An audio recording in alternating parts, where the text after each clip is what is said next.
Welcome, my dear listener. Tonight, I shall tell you of an age when the world was young and the stars were closer to men as hearts. I shall speak of a land so vast that the sun never sets upon all its borders at once. A land where the forests whisper secrets older than memory, where the rivers run silver beneath winter moons, and where the steppe stretches endlessly like the surface of some forgotten sea. This is the story of Russia, a tale I have watched unfold across more centuries than most kingdoms have known.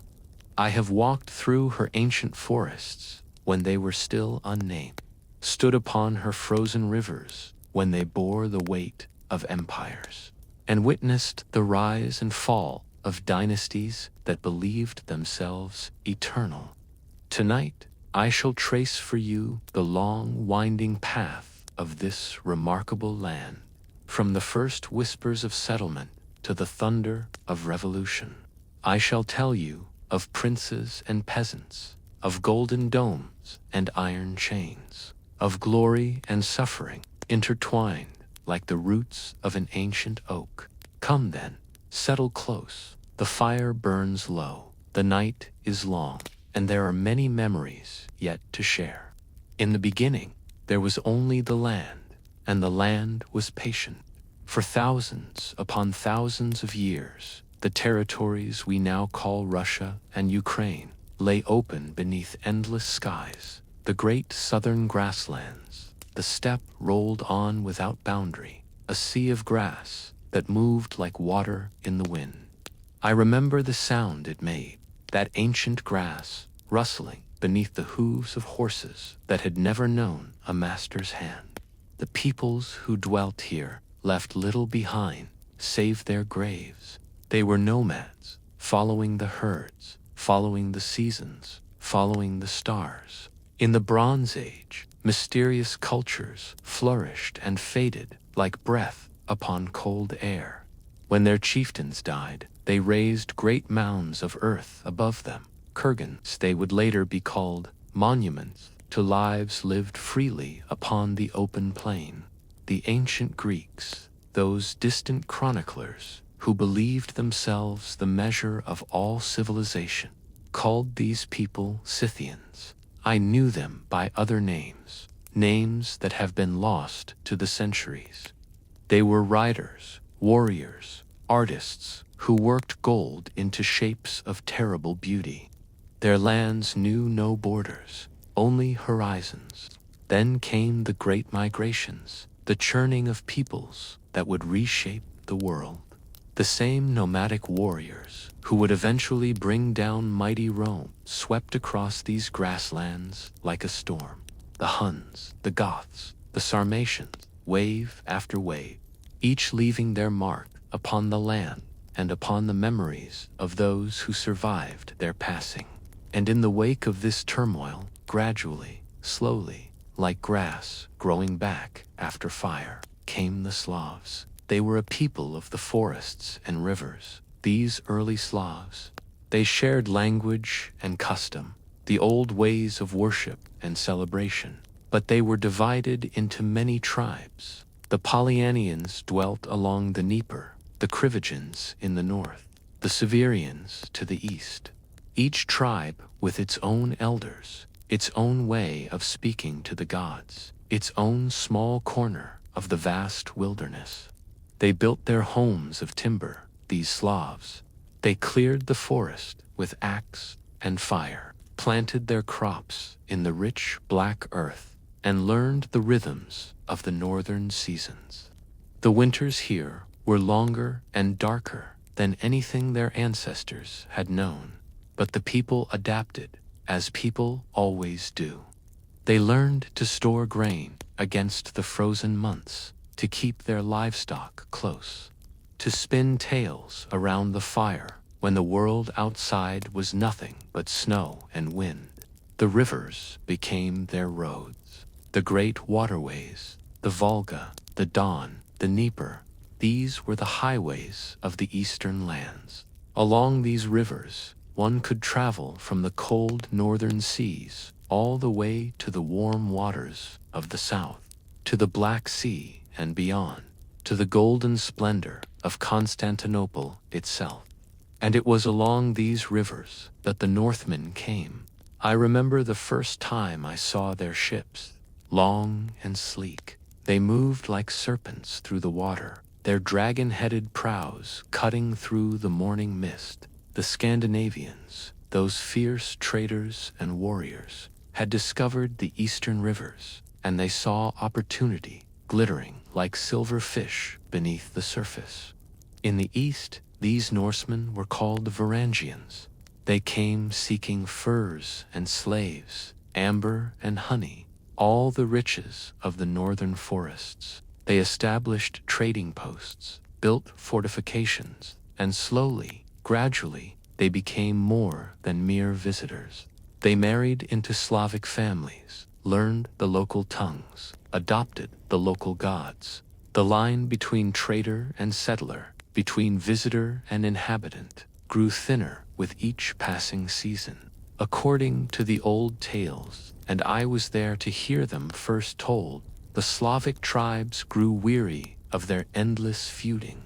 Each tribe had its own chieftain, its own warriors, and quarrels between them were as common as rain in springtime. So the elders gathered, and they made a decision that would echo through the centuries.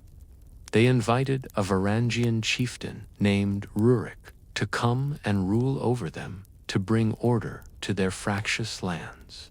It was in the year 862 that Rurik accepted this strange invitation. He came with his retinue of warriors and made his seat at Novgorod, that ancient city of timber and commerce in the north. And so began the dynasty that would bear his name, the Rurikids, who would rule these lands for 700 years. Rurik's people called themselves the Rus. Some say the name came from the Old Norse word for rowers, others that it meant the red ones, perhaps for the color of their hair or their ruddy northern complexions. But whatever its origin, this name took root. The land became known as the land of the Rus, Russia. I watched as this new order took shape. Rurik died after only a handful of years, leaving behind a young son. But his kinsman Oleg, called Oleg the Wise, assumed the mantle of leadership. And Oleg had ambitions that stretched far beyond the timber walls of Novgorod. To the south, along the great Dnieper River, stood Kiev. It was a jewel of a city, perfectly positioned on the trade route to Constantinople. Oleg looked upon Kiev and desired it. In 882, he gathered his warriors and sailed down the river. Through cunning and force, he took the city, and there he established his capital. This was the true birth of what would be called Kievan Rus, a realm that stretched from the northern forests to the southern steppe, united under one ruler, bound together by the silver threads of the rivers. Kiev grew prosperous. Merchants came from east and west, from the cold Baltic lands and from the sun-warmed shores of the Mediterranean. The marketplaces rang with a dozen languages. Goods from 3 continents passed through Kiev's gates, Byzantine silks and Arab silver, northern furs and eastern spices. The city's wealth grew like a tree in good soil, and with wealth came power. But wealth and power, I have learned, are never ends in themselves. They are merely means to other things, and often those things are not what their seekers imagine. A century after Oleg took Kiev, the throne passed to a ruler named Vladimir. He was called Vladimir the Great, and he would change the course of his people's destiny in ways that still echo to this very day. Vladimir looked south to the Byzantine Empire, that last glittering remnant of ancient Rome. He saw its power, its culture, its magnificence, and he desired not to conquer it, but to join it, to become part of that grand civilization. And the key to such membership, Vladimir understood, was faith. In the year 988, Vladimir made his choice. He rejected the old gods of his fathers, Perun of the thunder, Vels of the underworld, and embraced the faith of Constantinople. Orthodox Christianity became the religion of the Rus, and Vladimir himself was baptized in the warm waters of the south. The chronicles tell us that Vladimir then ordered all the people of Kiev to gather at the banks of the Dnieper River. There, under the summer sun, occurred one of history's great acts of collective transformation. Thousands upon thousands of people waded into the river and were baptized together, washing away the old beliefs in the flowing water, emerging reborn into a new faith. I stood upon the riverbank that day and watched the water shine like silver. The old wooden idols of the gods were cast down, thrown into the river, or burned. A new god had come to Russia, a god of love and sacrifice, of resurrection and eternal life. And with this new god came new ways of thinking, new art and architecture, new connections to the wider Christian world. Vladimir is remembered still as a saint, the man who brought the light of Christianity to the dark northern lands. Churches rose where once stood sacred groves. Priests replaced pagan wise men. The written word, the Holy Scriptures translated into Slavonic tongue, began to spread literacy and learning where before had been only oral tradition. But perhaps the most lasting effect of Vladimir's choice was cultural. By adopting Orthodox Christianity rather than the Catholicism of Western Europe, Russia bound itself to the Byzantine tradition, to the Eastern Christian world. This choice would shape Russian identity for all the centuries to come, would make Russia forever distinct from the Catholic and later Protestant West, would create a civilization that was neither fully European nor fully Asian, but something unique unto itself. The golden age of Kievan Rus reached its zenith under Yaroslav, called Yaroslav the Wise. He codified laws in a document known as the Ruskaya Pravda. He built magnificent churches, including the great cathedral of St. Sophia in Kiev, its golden domes gleaming in the sunlight like earthly stars. He married his daughters to the kings of France, Hungary, and Norway, making Kievan Rus a player on the stage of European politics. Under Yaroslav, Kiev became one of the greatest cities of Christendom. Its libraries held precious manuscripts. Its workshops produced works of art that rivaled anything in Constantinople. Travelers from Western Europe marveled at its size and sophistication, at streets that were paved when those of Paris and London were still mud.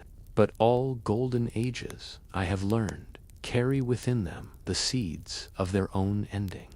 Yaroslav died in the year 1054. He left behind several sons, and he divided his realm among them, hoping, perhaps, that they would rule in harmony. But hope, alas, is not the same as wisdom. The sons of Yaroslav quarreled. Each wanted more than he had been given.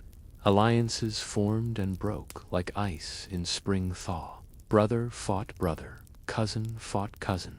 The unity of Kievan Rus began to fracture, to split into competing principalities, each with its own ruler, claiming descent from the great Rurik. The land I had watched grow strong now grew weak, divided against itself, and as it weakened, dangers gathered on the horizons like storm clouds.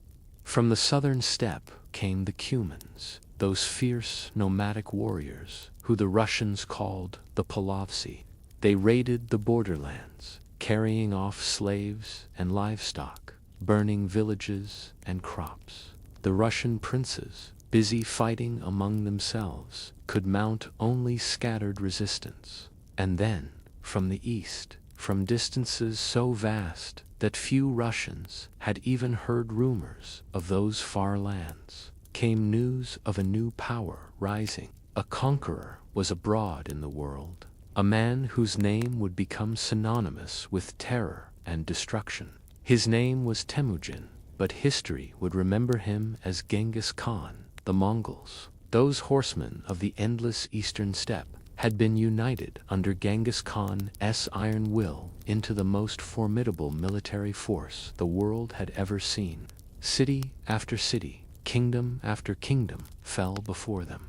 They swept across Asia like a scythe through grain, and their appetites were not yet satisfied.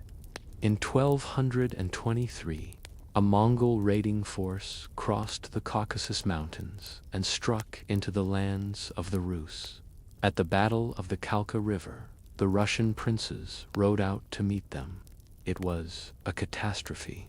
The Russian forces were shattered, their commanders humiliated. But then, strangely, the Mongols withdrew, disappearing back into the east as mysteriously as they had come. For 14 years, the Rus had a respite. Some hoped the danger had passed, but I knew better. I had seen the Mongol horsemen, had witnessed their discipline and skill. They would return. It was only a question of when. The answer came in 1237. This time, the Mongols came not as raiders, but as conquerors. Bato Khan, grandson of Genghis, led an army so vast that its vanguard arrived days before its rear guard left camp. City after city fell before them. Vladimir, Suzdal, Moscow, each resisted, and each was destroyed with methodical brutality. Those who surrendered quickly were sometimes spared. Those who resisted. The chronicles speak of rivers running red with blood, of pyramids built from human skulls, of cities left as nothing but ash and charred timber. I walked through the ruins of Vladimir after the Mongols had passed. The snow was gray with ash. Oddies lay frozen in the streets like scattered cordwood. The great cathedral still stood, but its golden crosses had been torn down, melted for their precious metal. The silence was absolute, broken only by the wind moaning through broken walls. In 1240, the Mongols reached Kiev itself. That great city, the mother of Russian cities, the crown jewel of the Rus, stood for weeks under siege. But the outcome was never in doubt. When Kiev finally fell, the Mongols put it to the torch. The libraries burned, the churches burned. Centuries of accumulated culture and learning went up in smoke. Only Novgorod, far to the north, was spared. It lay beyond the Mongols' line of march, protected by distance and by the marshy lands that made cavalry maneuvers difficult. But even Novgorod submitted, agreeing to pay tribute rather than face destruction. The Mongols established their capital at Sarai on the lower Volga River. From there, the Khan ruled his western domains, which the Mongols called the Golden Horde. The Russian princes became vassals, required to journey to Sarai to receive the Khan's approval for their rule, required to pay heavy tribute in silver and furs and slaves. The Russians called their conquerors Tatars, and they called their subjugation the Tatar yoke. It was a yoke that would lie heavy upon Russian necks for more than 2 centuries. But even in the darkest hours, even when it seemed the light of civilization had been extinguished, small flames continued to burn. And from those flames, in time, would come a new fire. The world, I have learned, does not end all at once. Even after the greatest catastrophes, life continues. People rebuild, replant, remarry. Children are born who will never know the world as it was before. Memory fades like old paint, and new stories begin. So it was in the Russian lands under Mongol rule. The Golden Horde did not occupy Russia in the way that Rome once occupied its conquered territories. The Mongols were not interested in administration or in changing the faith or customs of their subjects. They wanted only two things: tribute and obedience. As long as these were forthcoming, they allowed the Russian princes to govern their own lands. This created a strange new reality. The Russian principalities remained Christian, remained culturally distinct from their Mongol overlords. But politically, they were subject to the Khan's will. Any prince who wished to rule had to travel to Sarai, to bow before the Khan, to receive the Yarlik, the patent of authority. Those who pleased the Khan were confirmed in their power. Those who displeased him might find themselves replaced, or worse. This system bred a particular kind of politics. Russian princes learned to be survivors, to be clever rather than merely brave, to understand that sometimes submission was the path to long-term survival and ultimate power. They learned to play the Mongols against one another, to exploit the internal divisions within the Golden Horde, to collaborate when necessary and resist only when they could do so safely. One man understood this new reality better than most. His name was Alexander, and he was Prince of Novgorod, the great northern city that had been spared the Mongol fire. In 1240, the same year that Kiev fell, Alexander faced a different threat. The Catholic powers of Western Europe, the Swedes and the Teutonic Knights, saw the Mongol devastation as an opportunity. With the eastern lands weakened, perhaps they could be conquered and converted to the Roman faith. Alexander met the Swedish force on the banks of the Neva River and defeated them soundly. For this victory, he earned the epithet Nevsky, Alexander of the Neva. 2 years later, he faced the Teutonic Knights at a place called Lake Peipus. It was winter, and the lake was frozen solid. The battle that followed, remembered as the Battle on the Ice, saw the heavily armored German knights lured onto the ice, which broke beneath their weight. Many drowned or froze in the black water beneath. Alexander Nevsky became a hero, a defender of Russia against Western aggression. But he understood something that many of his fellow princes did not. The Mongols were the greater power, and resistance to them was futile. So Alexander cooperated with the Golden Horde. He journeyed to Sarai, paid homage to the Khan, ensured that Novgorod's tribute was always delivered on time. This pragmatism ensured Novgorod's survival and prosperity while other principalities struggled. When Alexander died in 1263, he left behind a legacy not of futile defiance, but of survival through accommodation. The Orthodox Church later canonized him as a saint, a recognition that sometimes wisdom is more valuable than martial valor. One of Alexander Nevsky's sons, Daniel, became prince of a small, relatively insignificant town called Moscow. It sat on the Moscow River, a tributary of the Volga, in a region of dense forests and fertile soil. It was not a great city like Kiev or Novgorod, but it had certain advantages. It was centrally located, making it a natural crossroads. It was far enough from the steppe to be relatively safe from the worst nomadic raids, yet connected to the river systems that linked the Russian lands together.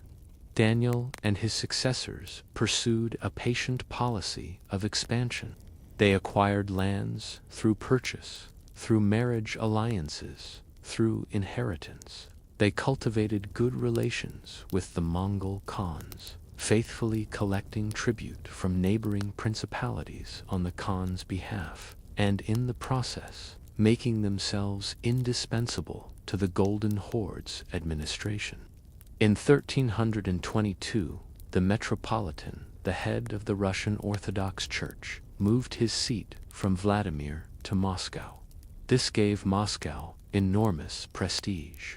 It was now not just a political center, but a spiritual one as well. Moscow grew slowly but steadily, like a tree in good soil. Other principalities rose and fell, destroyed themselves in internecine warfare, or incurred the Khan's wrath. But Moscow endured, and in enduring, accumulated power. By the late 14th century, Moscow had become the strongest of the Russian principalities. Its prince, Dmitry, decided the time had come to test the Mongol might. The Golden Horde was no longer what it had been. Internal divisions had weakened it. Rival Khans fought for supremacy. The iron discipline of Genghis Khan's day had given way to factional squabbling. Dmitry sensed opportunity in 1380 at a place called Kulikovo Field. Dmitry led a coalition of Russian forces against the Mongol army. It was the first time in generations that Russian princes had dared to meet the Mongols in open battle. The fighting was fierce and bloody. I remember the sound of it, the clash of weapons, the screams of horses, the thunder of thousands of feet and hooves churning the earth to mud. For hours, the outcome hung in balance. And then, finally, the Mongol line broke. They retreated, leaving the field to the Russians.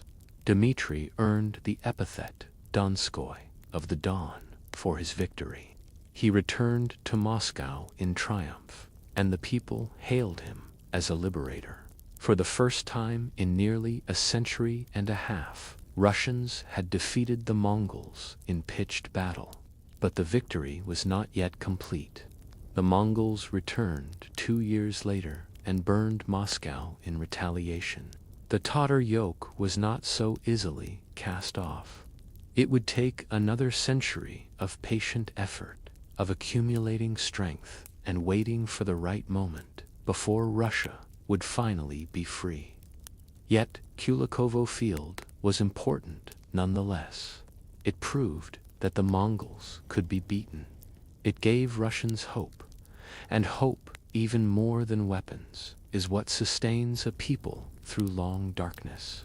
As the 14th century gave way to the 15th, the political landscape was shifting. To the west, the Byzantine Empire, that ancient inheritor of Roman glory, was dying. The Ottoman Turks pressed ever closer to Constantinople. The great city that had stood for more than 1,000 years, that had been the light of Eastern Christendom, was approaching its final hour. In 1453, Constantinople fell. The Ottomans stormed the walls, and the last Byzantine emperor died fighting in the streets. The great cathedral of Hagia Sophia, for 9 centuries, the center of Orthodox Christian worship, was converted into a mosque. This catastrophe sent shockwaves through the Orthodox world. The Second Rome had fallen. Where now would the Orthodox faithful look for leadership? Some in Moscow began to whisper of a new destiny. Moscow, they said, was the third Rome, the true heir to Byzantium, the defender of the true faith, now that Constantinople had been lost to the infidels. It was a bold claim, an audacious assertion of spiritual primacy. But it was a claim that Moscow's growing power seemed to justify. The man who would finally cast off the Mongol yoke and establish Moscow's supremacy was Ivan III, called Ivan the Great. He ruled from 1462 to 1505, and his reign transformed Moscow from a principality into a true state. Ivan absorbed the remaining independent Russian principalities. Novgorod, that ancient republic, with its traditions of merchant governance and relative freedom, fell to Ivan in 1478. Its wealth and territories were incorporated into Moscow. The famous bell that had summoned Novgorod's citizens to their assemblies was taken down and carried to Moscow. a potent symbol of the old order's end. In 1480 came the final confrontation with the Golden Horde. The Khan led his army to the Ugra River, expecting the usual tribute and submission. But Ivan refused to pay. The two armies faced each other across the river for weeks in what became known as the Great Stand on the Ugra River. No great battle occurred. The Mongols, sensing that their power had waned and that the cost of forcing the river crossing would be too high, eventually withdrew. Ivan had faced them down. The Tatar yoke, after 2.5 centuries, was finally broken. Ivan also married Sophia Paleologina, niece of the last Byzantine emperor. Through this marriage, he claimed connection to the Byzantine imperial line. He adopted Byzantine court ceremonials, Byzantine titles, and the Byzantine double-headed eagle as his emblem, a symbol that would remain associated with Russia for centuries to come. Ivan issued a new law code, the Sudebnik of 1497, which systematized Russian law and strengthened central authority. He began calling himself sovereign of all Rus, asserting his dominion not just over Moscow but over all Russian lands. When Ivan died in 1505, he left behind a realm transformed. Moscow was no longer a minor principality paying tribute to steppe nomads. It was an independent state, confident in its power, asserting its role as the inheritor of Byzantine greatness and the protector of Orthodox Christianity. His son Vasily III continued the work of consolidation. The few remaining independent Russian territories, Pskov, Ryazan, were absorbed. Moscow's power now stretched from the western borders to the Ural Mountains, from the White Sea in the north to the steppe in the south. But the greatest transformation, and the most terrible, would come with Vasily's son, the first man to claim the title of Tsar of all Russia. His name was Ivan, and history would remember him as Ivan the Terrible. In 1547, a young man of 17 stood before the assembled nobles and clergy of Moscow. His name was Ivan Vasilievich, and he was about to do something no Russian ruler had done before. He would crown himself not as Grand Prince, but as Tsar Caesar, claiming equal status with the greatest rulers of the Christian world. It was a bold assertion, declaring that Moscow now stood where Rome and Constantinople had once stood, that the ruler of Russia was no mere prince but an emperor chosen by God to rule. The young Ivan began his reign with promise. He was intelligent, well-educated, pious. He instituted reforms in government and law. He created the Zemsky Sobor, a form of assembly that included representatives from various estates. He reformed the army, created new law codes, encouraged trade, and he expanded the borders of Russia in ways that would permanently alter its character. To the east, along the Volga River, sat the Tatar Khanates of Kazan and Astrakhan, remnants of the Golden Horde's fragmentation. They controlled the vital river trade, and their raids still troubled Russia's eastern borderlands. Ivan resolved to eliminate these threats once and for all. In 1552, after a prolonged siege, Kazan fell to Russian forces. 4 years later, Astrakhan followed. The entire length of the Volga River now lay under Russian control. More importantly, these victories opened the way for Russian expansion into the vast, sparsely populated territories beyond the Urals, into Siberia. A Cossack adventurer named Yermak Timofeyevich led the initial penetration into Siberia. The Cossacks were a unique people, free warriors and settlers who lived in the borderlands between the settled Christian world and the nomadic steppe. They owed loose allegiance to Moscow but maintained their own customs and governance. Yermak and his band crossed the Urals and defeated the Siberian Khan. It was the beginning of one of history's great territorial expansions. Over the following centuries, Russian explorers and settlers would push east all the way across Siberia to the Pacific Ocean, creating an empire that would eventually span 11 time zones. But as Ivan's reign continued, something dark began to emerge in his character. Perhaps it was the death of his beloved first wife, Anastasia, in 1560. Perhaps it was the strain of constant warfare. Perhaps it was something that had always lurked within him, now given opportunity to emerge. Whatever the cause, Ivan began to change. He became suspicious, paranoid. He saw traitors everywhere, conspiracies in every shadow. In 1565, he created the Oprichnina, a state within the state, a personal domain controlled directly by Ivan and policed by his personal guard. The Oprichniki were given free rein to hunt down suspected traitors. They wore black robes, rode black horses, and carried at their saddles a dog's head and a broom, symbols that they would sniff out treason and sweep it away. But in practice, they became instruments of terror, enriching themselves through confiscation of property, settling personal scores, spreading fear throughout the land. Entire cities suspected of disloyalty were devastated. Novgorod suffered particularly harshly in 1570. Thousands were killed in an orgy of violence that lasted weeks. The ancient city, already diminished from its former glory, never fully recovered. Ivan's rage spared no one, not even his own family. In a fit of fury, in 1581, he struck his eldest son and heir, the Tsarevich Ivan, with his staff.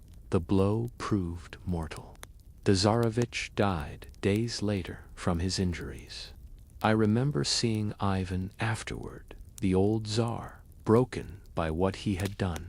He wept, tore his hair, prayed for forgiveness. But the dead do not return, and the Tsarevich's death left Russia with a succession crisis that would have terrible consequences. When Ivan the Terrible finally died in 1584, he left behind a realm expanded but exhausted. The wars, the terror, the economic disruption had taken their toll, and his heir, Fyodor I, was a weak and pious man, more interested in prayer than governance. Real power lay in the hands of Fyodor's brother-in-law, Boris Godunov, a capable administrator who had risen through the ranks of Ivan's service. When Fyodor died, childless, in 1598, the Rurikid dynasty, that line stretching back to the legendary Varangian Rurik 7 centuries before, came to an end. The Zemsky, sober, elected Boris Godunov as Tsar. He was capable and well-meaning, and he might have proven a good ruler under more favorable circumstances. But fate was not kind to Boris. Beginning in 1601, catastrophe struck. The summers turned cold, the harvests failed. For 3 years running, crops withered in the fields. Famine spread across the land like a plague. People ate grass, bark, anything they could find. In cities, the dead lay in the streets, too numerous for proper burial. Some estimates suggest that 1/3 of Russia's population perished in those terrible years. I walked through Moscow during the famine. The smell of death hung in the air like a fog. Children with bloated bellies and hollow eyes begged at street corners. Corpses were stacked like cordwood outside the city walls. The survivors moved like ghosts, hollow-eyed, waiting for death or salvation, whichever came first. Boris did what he could, distributing grain from state reserves, organizing relief efforts. But it was not enough, and in their suffering, people began to whisper that perhaps God was punishing Russia, that perhaps Boris, who had not been born to rule, who had no Rurikid blood, was not the rightful Tsar. Then came rumors of a miracle. The youngest son of Ivan the Terrible, the Tsarevich Dmitri, had died in 1591 in the town of Uglik, officially by accident, while playing with a knife during an epileptic seizure. But now stories spread that the boy had not died, that he had been smuggled away, that he was alive and had come to claim his throne. In 1604, a young man claiming to be Dmitri appeared in Poland, backed by Polish nobles and Catholic clergy who saw opportunity in Russia's instability. He gathered an army and marched on Moscow. Boris Godunov died suddenly in 1605, possibly of a stroke brought on by the stress of the crisis. His teenage son briefly held the throne, but within months, the false Dmitri, as history would call him, had entered Moscow. Boris's widow and son were murdered, and the pretender claimed the throne. The false Dmitri's reign lasted less than a year. Russian nobles, realizing he was indeed an impostor, stormed the Kremlin and killed him. His body was burned, and his ashes were allegedly loaded into a cannon and fired in the direction of Poland, from whence he had come. But this was only the beginning of Russia's time of troubles. More pretenders arose, each claiming to be this or that lost royal. Armies formed and dissolved. Nobles fought among themselves. Cossack bands roamed the countryside, sometimes supporting one claimant, sometimes simply pillaging. Poland and Sweden, seeing Russia's weakness, sent armies to seize territory and install puppet rulers. By 1610, Polish troops occupied Moscow itself. The Orthodox churches were desecrated, converted to Catholic use, or simply plundered. Russian nobles who resisted were imprisoned or killed.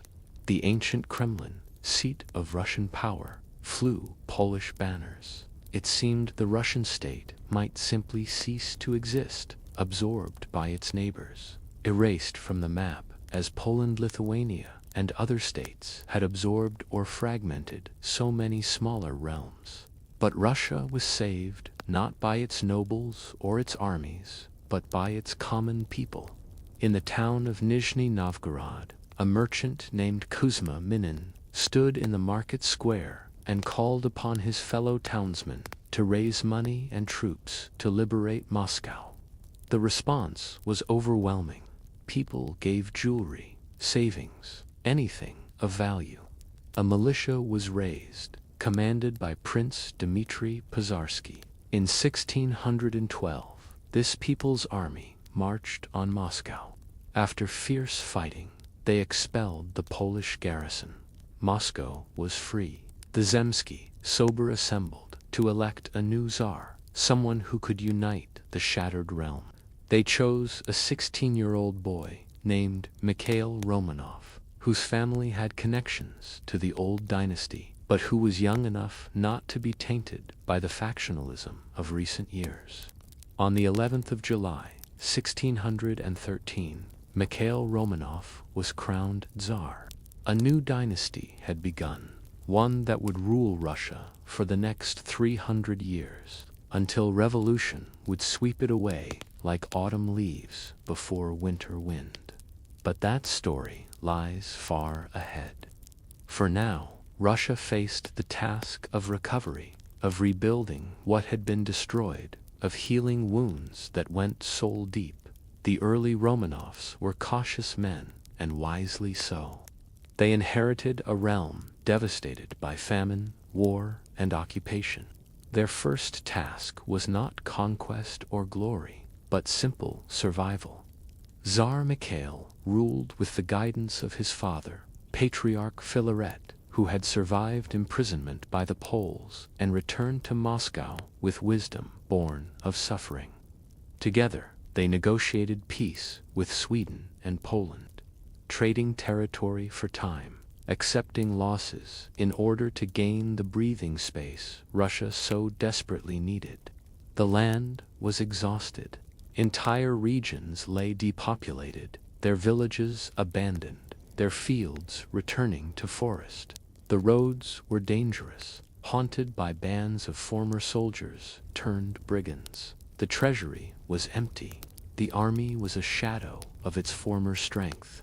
But slowly, patiently, the new dynasty set about the work of restoration.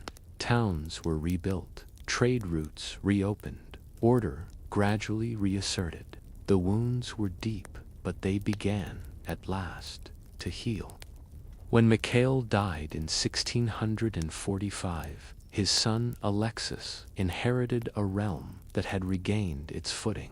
Tsar Alexis was a pious man, devoted to orthodox ritual and tradition, yet he also understood the need for reform and modernization. In 1649, Alexis promulgated the Soborno-Loshiny, a comprehensive new law code that would shape Russian society for 2 centuries to come. Among its many provisions was one that would have profound and terrible consequences. It formally codified serfdom, binding Russian peasants permanently to the land and to their masters. I remember the day this law was announced. In the villages, there was confusion at first, then slowly dawning horror as people understood what it meant. A peasant who had once been able to move, to seek better conditions elsewhere, during a brief window each year, now found himself chained to the soil as surely as if by iron fetters. His children would inherit his status, his grandchildren, all his descendants, unto the last generation. They had become slaves in all but name. More than 80% of Russia's population fell under this decree. It was a system of staggering cruelty and injustice, and it would poison Russian society like lead in the wells, its effects rippling down through the centuries, creating resentments and divisions that would eventually tear the nation apart. But in 1649, few spoke against it. The nobility needed labor to work their estates. The state needed a stable tax base. And so the freedom of the many was sacrificed for the convenience of the few, as it has been so many times in human history. Alexis also presided over religious turmoil that would split Russian Orthodoxy in ways that persist to this day. Patriarch Nikon, the head of the Russian Church, introduced reforms to correct what he saw as errors that had crept into Orthodox ritual over the centuries. The reforms seemed minor, changing how one made the sign of the cross, correcting certain prayers, but to many believers they struck at the heart of their faith. Those who refused the reforms became known as old believers. They saw themselves as preserving the true, uncorrupted faith. The government saw them as schismatics and rebels. Persecution followed. Old believer communities fled to the remote forests and the far reaches of Siberia, establishing isolated settlements where they could practice their faith unmolested. Some, faced with the choice between accepting the reforms or death, chose death, not by execution, but by self-immolation, burning themselves alive in their wooden churches, rather than submit to what they saw as heresy. I stood in the northern forests and watched the smoke rise from one such church, heard the singing fade to silence. The snow fell gently, covering everything in white, as if the earth itself sought to hide the horror of what faith could drive men to do.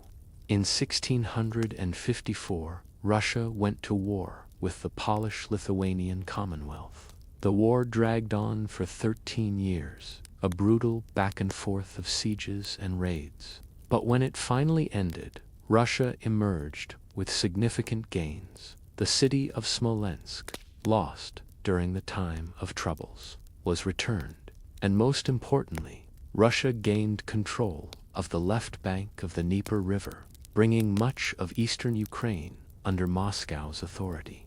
The Cossacks of Ukraine had played a crucial role in this. Under their hetman Bohdan Khmelnytsky, they had rebelled against Polish rule and sought Moscow's protection. The union was formalized at Yaroslav in 1654, an event that would have profound implications for the future relationship between Russia and Ukraine. But while Russia expanded westward, trouble brewed in the south. In 1670, a Cossack named Strenka Razin led a great peasant revolt that swept across southern Russia like wildfire. The rebels captured fortress after fortress, their numbers swelling as serfs fled their masters to join what they saw as a movement of liberation. Razin promised freedom, promised an end to serfdom, promised justice for the common people. For a brief, glorious moment, it seemed as if the old order might topple, but the state mobilized its forces. The rebel army was crushed. Razin was captured, brought to Moscow, and executed in Red Square. By quartering his body torn apart by horses pulling in different directions, a brutal death meant to serve as a warning to any who might follow his example. The lesson was clear. The state would not tolerate challenges to its authority, and dreams of freedom for Russia's millions of serfs would remain just that, dreams. When Alexis died in 1676, his son Fyodor III inherited the throne. Fyodor was sickly and scholarly, more interested in books than in battles. But his brief reign saw important reforms. He abolished the system of mestnechstvo, which had assigned government posts based on noble lineage rather than merit. In a symbolic gesture, the ancient books recording noble genealogies and precedents were publicly burned. It was a small step toward a more rational system of governance, but Fyodor did not live to see its fruits. He died in 1682, aged just 19. Leaving behind no heir. What followed was a succession crisis. Fyodor had two surviving brothers, Ivan, who was mentally and physically disabled, and Peter, a vigorous boy of just 10 years. A compromise was reached. Both would rule as Tsars, with their elder sister Sophia serving as regent until they came of age. Sophia proved a capable ruler. She negotiated a treaty of peace with Poland, ending decades of intermittent warfare. Russia joined the Holy League in its war against the Ottoman Empire, though the campaigns in Crimea were largely unsuccessful. She also oversaw the signing of the Treaty of Nerchinsk with China, establishing the border between the two empires and opening trade relations. But as young Peter grew older, he grew restless under Sophia's regency. In 1809, at age 17, he seized power in a bloodless coup. Sophia was sent to a convent. Ivan V, never a political force, continued as nominal Tsar until his death in 1696, after which Peter ruled alone, and Russia would never be the same again. Peter I was not like previous Russian rulers. He was tall, nearly 7 feet in his boots, and possessed of boundless, restless energy. He could not sit still, could not be content with tradition, could not accept Russia's backwardness compared to the great powers of Western Europe. In 1697, Peter did something unprecedented. He left Russia. No Tsar had ever traveled abroad before. It was thought unseemly, even dangerous, for the divinely appointed ruler to leave his realm. But Peter cared nothing for such conventions. He assembled what he called his Grand Embassy, officially a diplomatic mission to Western Europe. But in reality, an opportunity for Peter himself to learn.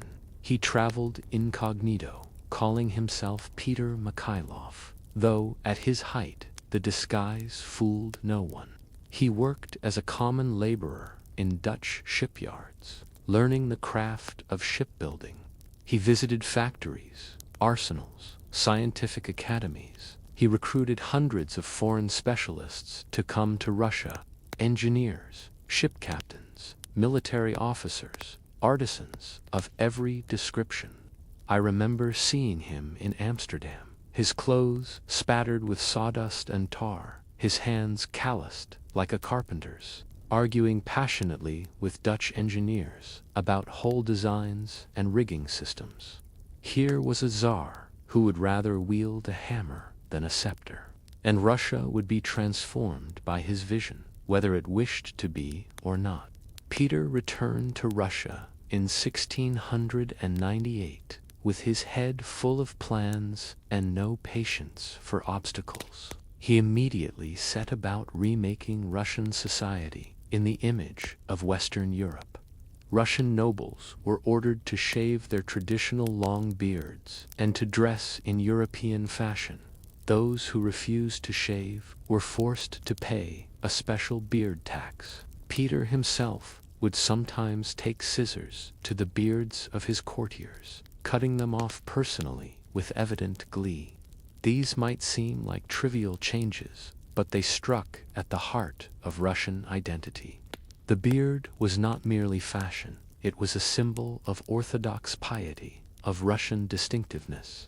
To be forced to shave was, for many, a spiritual violation. But Peter was unmoved by such objections. Russia, he believed, must modernize or perish. He reformed the army along European lines, introducing standardized training, uniforms, and tactics. He built the first Russian navy, establishing shipyards and arsenals on the rivers and coasts. He reformed the government, abolishing the old system of competing departments and creating a rationalized administrative structure modeled on Sweden's. He promoted industry and trade, established schools and academies, founded Russia's first newspaper. But Peter's greatest ambition was geopolitical. Russia was landlocked, cut off from the great maritime trade routes that enriched the nations of Western Europe. The port of Archangelsk in the far north was icebound for much of the year. What Russia needed, Peter believed, was access to warm water ports, particularly on the Baltic Sea. Sweden, under its young warrior King Charles XII, controlled the Baltic. In 1700, Peter joined with Denmark and Poland-Lithuania in a grand alliance against Sweden. Thus began the Great Northern War, a conflict that would drag on for 21 years and transform the political landscape of northeastern Europe. The war began disastrously for Russia. At the Battle of Narva in 1700, Charles XII's seasoned Swedish troops routed Peter's newly reformed army. It was a humiliating defeat. The Russians fled in panic, leaving behind their artillery and supplies. European observers concluded that Russia was no match for a modern military power. But Peter did not give up. He rebuilt his army, learning from his mistakes. And Charles XII, confident after his victory, made the strategic error of turning south to campaign in Poland rather than pressing his advantage against Russia.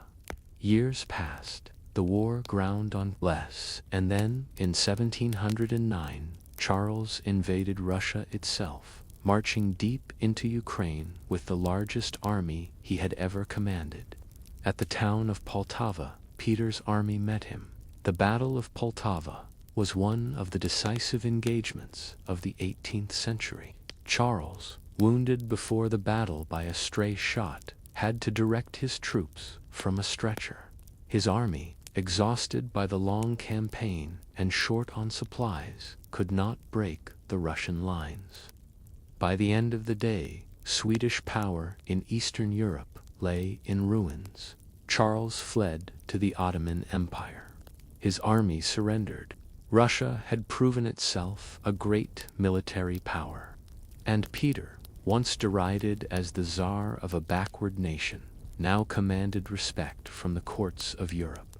But Peter's most audacious project was yet to come.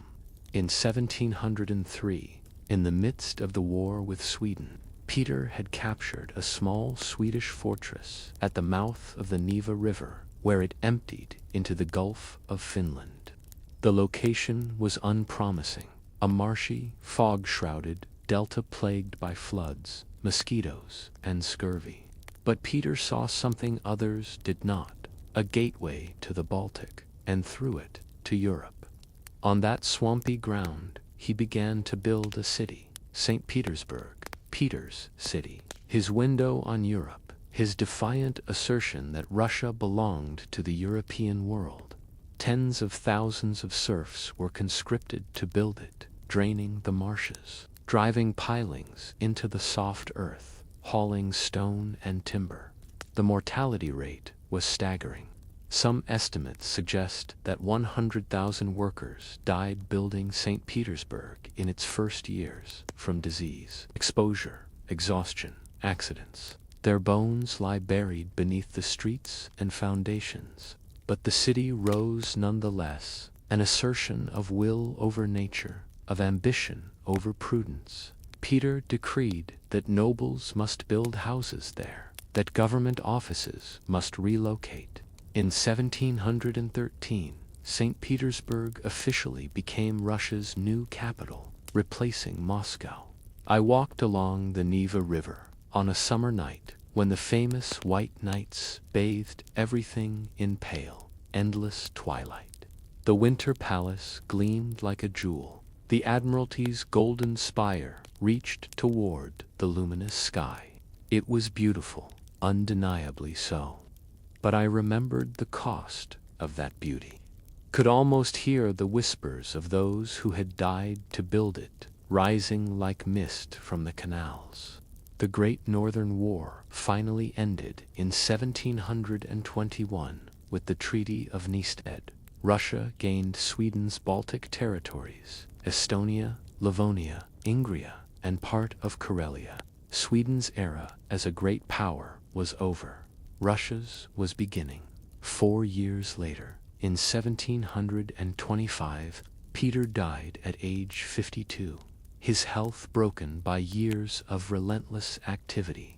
He had transformed Russia from a half-medieval state on Europe's periphery into a recognized great power with a modern army, a navy, a reformed bureaucracy, and a new capital facing west. But the transformation had been violent and costly. Thousands had died building St. Petersburg. The tax burden on the peasantry had increased dramatically to fund Peter's wars and reforms. Traditional Russian culture had been suppressed and mocked. The gap between the Europeanized nobility and the common people had widened into a chasm. Peter left Russia stronger, but also more divided, more harsh, more centralized. He had given Russia power, but at a terrible price in human suffering. Whether the bargain was worth it is a question Russians would debate for centuries to come. Peter the Great died without clearly naming an heir, and his death triggered a period of instability as various factions competed for control of the throne. For decades, Russia was ruled by a succession of empresses and short-lived emperors, some capable, some not, many dominated by favorites and court intrigues. Peter's wife Catherine succeeded him as Empress Catherine I, ruling for just 2 years before her own death. Then came Peter's grandson, Peter II, who died of smallpox at age 14 before he could accomplish anything of note.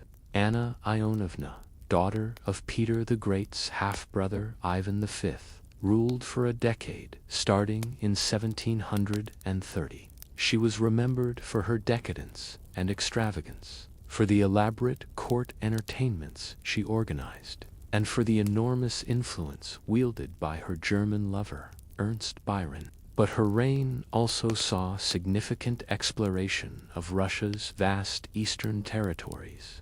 Vitas Bering, a Danish explorer in Russian service, led expeditions to chart the coasts of Siberia and the northern Pacific.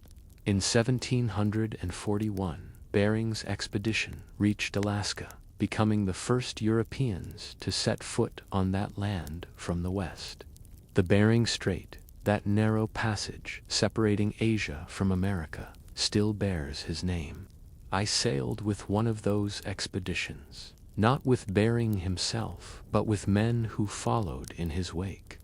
The Siberian coast stretched endlessly, gray and forbidding, shrouded in fog and ice even in summer. We saw walrus colonies covering entire beaches, their roaring audible miles out to sea. We met indigenous peoples who had never seen Europeans, who came to our ship in sealskin kayaks with expressions of wonder and wariness. After Anna's death, there was a brief period of chaos. Her infant grandnephew was declared Emperor Ivan VI, but within a year he was overthrown by Peter the Great's daughter, Elizabeth, who declared herself Empress. Ivan VI spent the rest of his life in captivity, locked away in fortress prisons, his very existence a state secret. In 1764, at age 23, during a poorly planned rescue attempt, his guards, acting on long-standing orders, murdered him. He had spent his entire life behind walls, never knowing freedom, never having the chance to be anything more than a threat to those who wore the crown he had briefly and involuntarily possessed. Elizabeth's reign, lasting from 1741 to 1762, brought stability and cultural flourishing. She was vain, extravagant, fond of masquerades and balls. Legend says she owned 15,000 dresses and never wore the same gown twice. But she was also a capable ruler who understood power and how to wield it. She built the Winter Palace in St. Petersburg, that magnificent Baroque edifice that would serve as the official residence of Russian emperors for the next century and a half. Its construction consumed enormous resources, but it stood as a testament to Russia's wealth and power. A palace to rival Versailles or Vienna's Hofburg.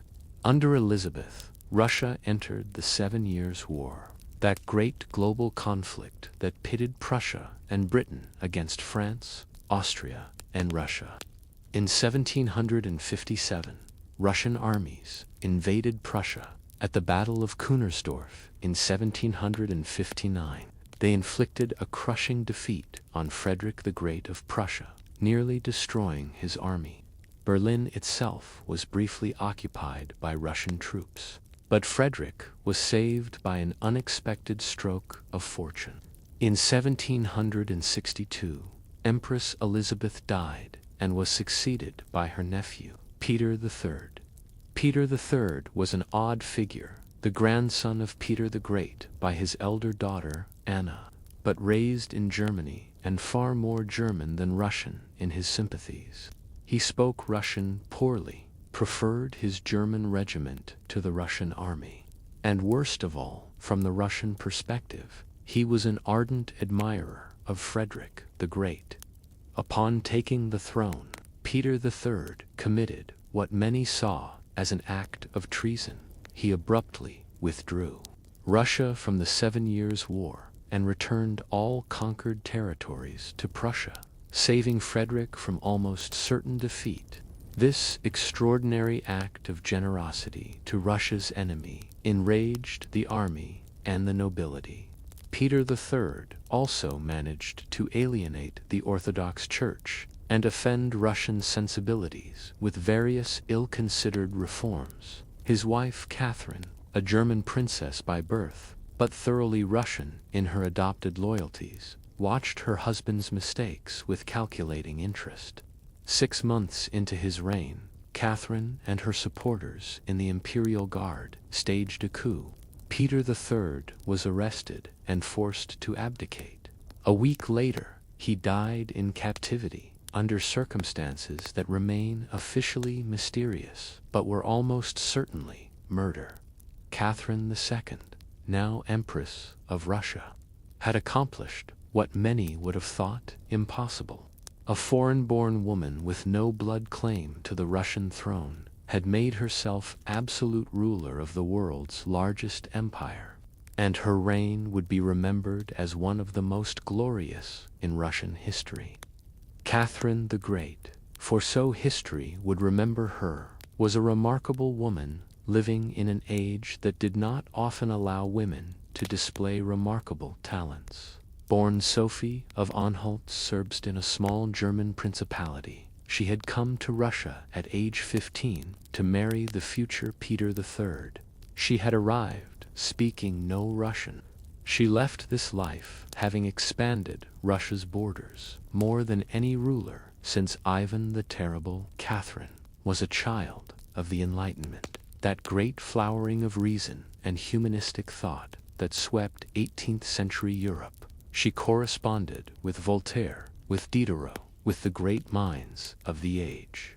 She read voraciously, wrote extensively, and fancied herself an enlightened autocrat, a philosopher on the throne, ruling by reason and for the betterment of her subjects. In 1767, she convened a legislative commission, bringing together representatives from various estates to draft a new law code based on enlightened principles. She personally wrote the instructions guiding their deliberations, drawing on the works of Montesquieu and other Enlightenment philosophers. But when the commission began discussing actual reforms, including, tentatively, the question of serfdom, Catherine grew alarmed. The nobility fiercely resisted any change to the system that secured their wealth and power, and Catherine, for all her Enlightenment ideals, understood that she ruled with the nobility's support and could not afford to alienate them fundamentally. The commission was eventually dissolved without producing a new law code. The great serfs, 80% of Russia's population, remained in bondage. Enlightened rhetoric, it seemed, could only go so far when confronted with entrenched interests and economic realities. Yet Catherine was a great patron of culture and learning. She collected art with passionate intensity, acquiring entire collections from across Europe. The works she gathered formed the foundation of what would become the Hermitage Museum, one of the world's great repositories of art. She founded schools and colleges, including the famous Smolny Institute for Noble Maidens. The Bolshoi Theater was established during her reign, as was the Imperial Academy of Fine Arts. St. Petersburg flourished as never before, becoming a truly European capital, its salons hosting sophisticated discussions of literature, philosophy, and science. The Russian nobility increasingly adopted French as their language of culture and refinement, creating an ironic situation where the ruling class often communicated more icily in French than in Russian. But Catherine's greatest achievements lay in the realm of territorial expansion. She waged 2 successful wars against the Ottoman Empire, each bringing Russia substantial gains. The fortresses of Azov and Karch fell to Russian arms. Russia gained a firm foothold on the northern coast of the Black Sea, winning warm water ports that Peter the Great had dreamed of, but never fully secured. The sparsely populated lands north of the Black Sea were dubbed Novorossiya, New Russia. Catherine encouraged colonization of these fertile steppes, offering inducements to settlers, both Russian and foreign. German colonists came in particularly large numbers, establishing communities along the Volga River and in the south. These Volga Germans would maintain their distinct identity for nearly 2 centuries, until Stalin, in his paranoia, had them deported eastward at the start of the Second World War. In 1783, Catherine achieved what had eluded Russian rulers for 3 centuries. She formally annexed the Crimean Khanate. That Tatar state, last remnant of the Golden Horde's power, had long been a thorn in Russia's side, its raiders periodically striking north to capture slaves and plunder settlements. Now it was Russian territory, its Tatar population either fleeing to the Ottoman Empire or submitting to Russian rule. Prince Gregory Potemkin, Catherine's most capable administrator and, for a time, her lover, oversaw the development of New Russia. He founded cities, built fortresses, encouraged industry and agriculture. The city of Sevastopol became Russia's primary naval base on the Black Sea, headquarters of the fleet that would project Russian power into the Mediterranean. There is a famous story about Potemkin constructing false village facades to deceive Catherine during her tour of the southern territories, the so-called Potemkin villages. Whether this tale is true or merely legend, invented by Catherine's enemies, hardly matters. It has become a metaphor for all facades that conceal uncomfortable realities, and in that sense, it captures something essential about Catherine's reign: the gap between Enlightenment ideals and autocratic reality, between the splendor of court life and the suffering of the masses. For even as Catherine's empire expanded and St. Petersburg's cultural life flourished, Russia's peasants remained in grinding poverty and servitude. In 1773, their desperation exploded into one of the largest peasant uprisings in Russian history. A Don Cossack named Yemelyan Pugachev declared himself to be the murdered Emperor Peter III, miraculously survived and returned to claim his throne. It was an absurd claim, but desperate people will believe what they need to believe. Serfs, Cossacks, religious dissenters, and indigenous peoples of the Urals and Volga regions flocked to Pugachev's banner. His rebel army grew to number in the tens of thousands. For 2 years, the uprising raged across southeastern Russia. Cities were besieged and captured. Nobles and government officials were executed. Pugachev promised freedom for the serfs, an end to taxation, the restoration of the true Orthodox faith. For a time, it seemed as if the entire social order might collapse. I walked through the ruins of estates that Pugachev's forces had destroyed. The manor houses stood as blackened shells, their windows empty eye sockets, staring at nothing. The bodies of the landlords lay where they had fallen, often mutilated beyond recognition by peasants who had spent their lives under those same landlords' whips and arbitrary justice. But the state mobilized its resources. Professional troops were recalled from the Turkish front. The rebellion was gradually suppressed with methodical brutality. Pugachev was captured, brought to Moscow in an iron cage, and executed in January of 1775. His body was quartered and displayed as a warning. His followers were hanged or knouted to death by the thousands. The Pugachev rebellion shook Catherine badly. She had imagined herself an enlightened ruler, beloved by her people. The uprising revealed the depth of peasant hatred for the system she presided over. Her early flirtation with liberal ideals vanished. The rest of her reign saw increased censorship, tighter control over the nobility, and the extension of serfdom to Ukraine, where peasants had previously enjoyed somewhat greater freedom. Catherine's final great territorial acquisition came not through conquest, but through the dismemberment of a neighbor too weak to defend itself. The Polish-Lithuanian Commonwealth, once a great power, had declined into chaos and weakness. its government paralyzed by the liberum veto, which allowed any single nobleman to block legislation. Russia, Prussia, and Austria, eyeing Poland's weakness, agreed to partition it among themselves. In 1772, 1793, and 1795, 3 successive partitions carved up Poland entirely. Russia took the lion's share, vast territories, including most of modern Belarus, Ukraine, and the Baltic states. Poland ceased to exist as an independent nation, erased from the map for 123 years. This acquisition brought Russia a large Jewish population. Poland had been home to one of the world's largest Jewish communities. Catherine, unwilling to allow Jews to settle freely throughout Russia, created the Pale of Settlement, a region including the newly acquired Western territories where Jews were permitted to live.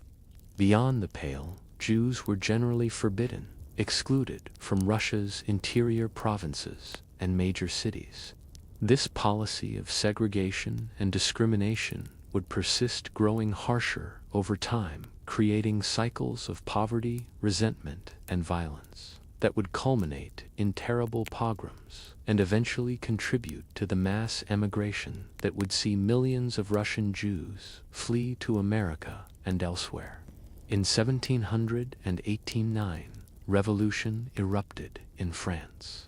The Bastille fell, the monarchy was toppled, King Louis XVI and Queen Marie Antoinette went to the guillotine. Across Europe, the old order trembled. Catherine, who had once fancied herself a friend of Enlightenment ideals, watched in horror. This, she realized, was where Enlightenment philosophy led when taken to its logical conclusion, to the destruction of monarchy, aristocracy, the entire social hierarchy. She turned sharply conservative in her final years, suppressing any hint of liberal thought, imprisoning Russian intellectuals who expressed sympathy for the French Revolution. She died in 1796, ending one of the most remarkable reigns in Russian history. She had expanded Russia's borders to an unprecedented extent, established it firmly as a great European power, presided over a golden age of culture and learning.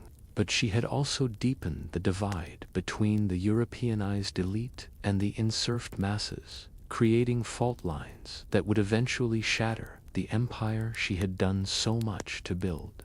Her son Paul inherited the throne, a man twisted by decades of being kept from power by his mother, whom he had long suspected of involvement in his father's death. Paul's reign would be brief, paranoid, and ultimately fatal.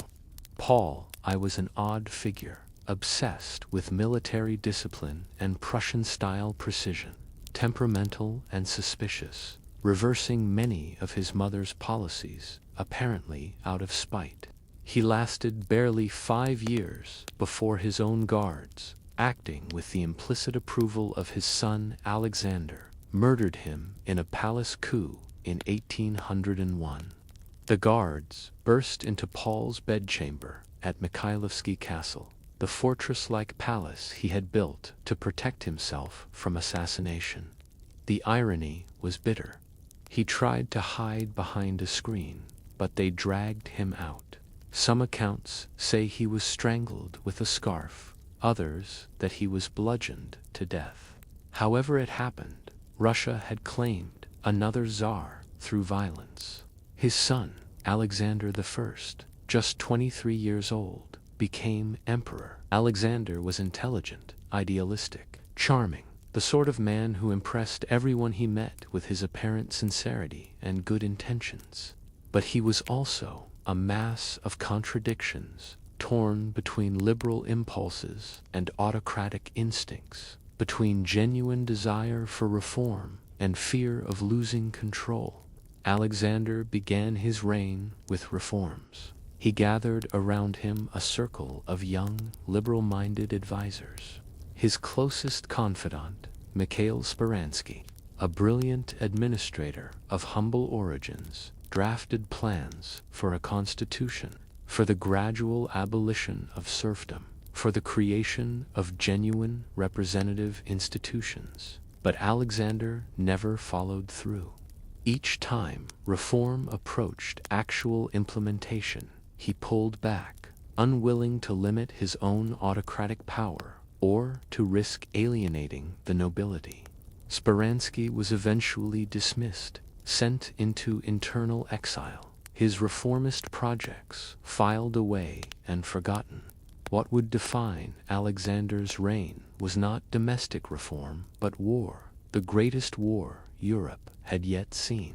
By 1800, France had a new ruler, Napoleon Bonaparte, a Corsican artillery officer who had risen to supreme power through military genius and political cunning. Napoleon crowned himself Emperor of the French, and his armies seemed invincible. One by one, the powers of Europe fell before him. Russia joined coalition after coalition against Napoleon, and coalition after coalition failed. At Austerlitz in 1805, Napoleon destroyed a combined Russo-Austrian army, cementing his reputation as the greatest military commander since Alexander of Macedon. At Eylau and Friedland in 1807, Russian armies again went down to defeat. In 1807, the two emperors, Napoleon and Alexander, met at Tilsit on a raft in the middle of the Neman River. There they made peace, and more than peace, an alliance. Russia would join Napoleon's continental system, the blockade against British trade. In return, Napoleon gave Russia a free hand against Sweden and the Ottoman Empire. The alliance did not last. Economic pressures, mutual suspicions, and conflicting ambitions in Eastern Europe gradually drove the two empires apart. By 1811, both sides were preparing for war. In June of 1812, Napoleon launched the largest military operation the world had yet seen.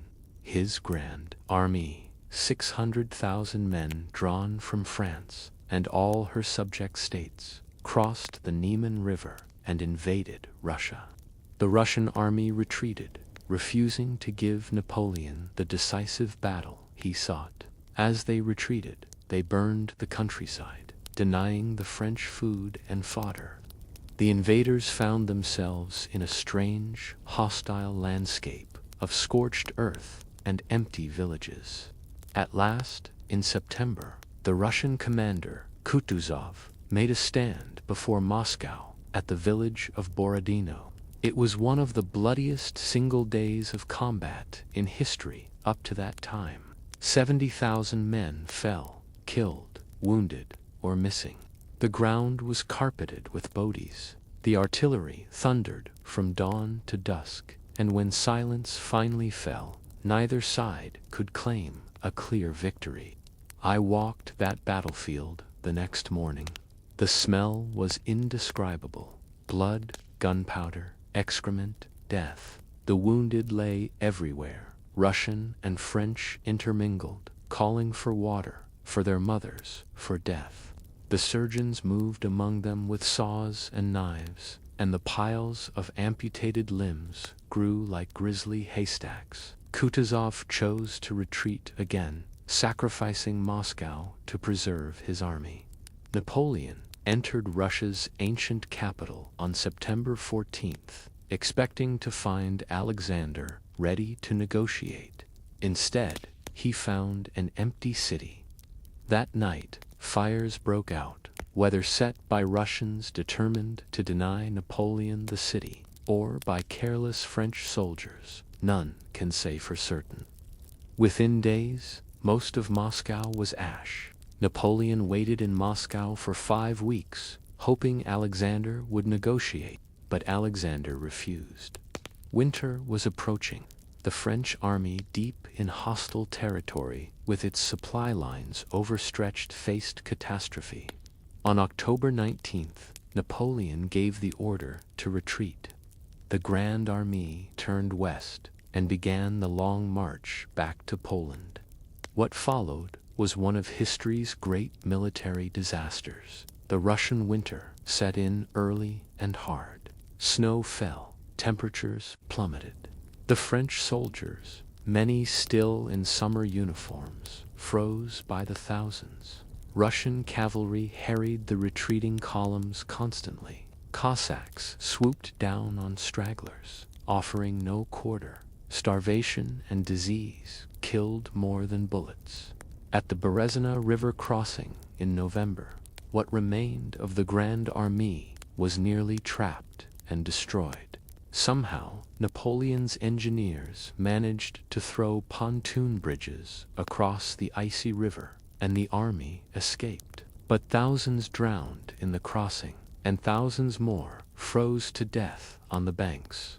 By the time the remnants of the Grand Army staggered out of Russia in December, fewer than 20,000 combat-effective troops remained of the 600,000 who had invaded 6 months earlier. It was, in purely numerical terms, the greatest military catastrophe in modern European history up to that time.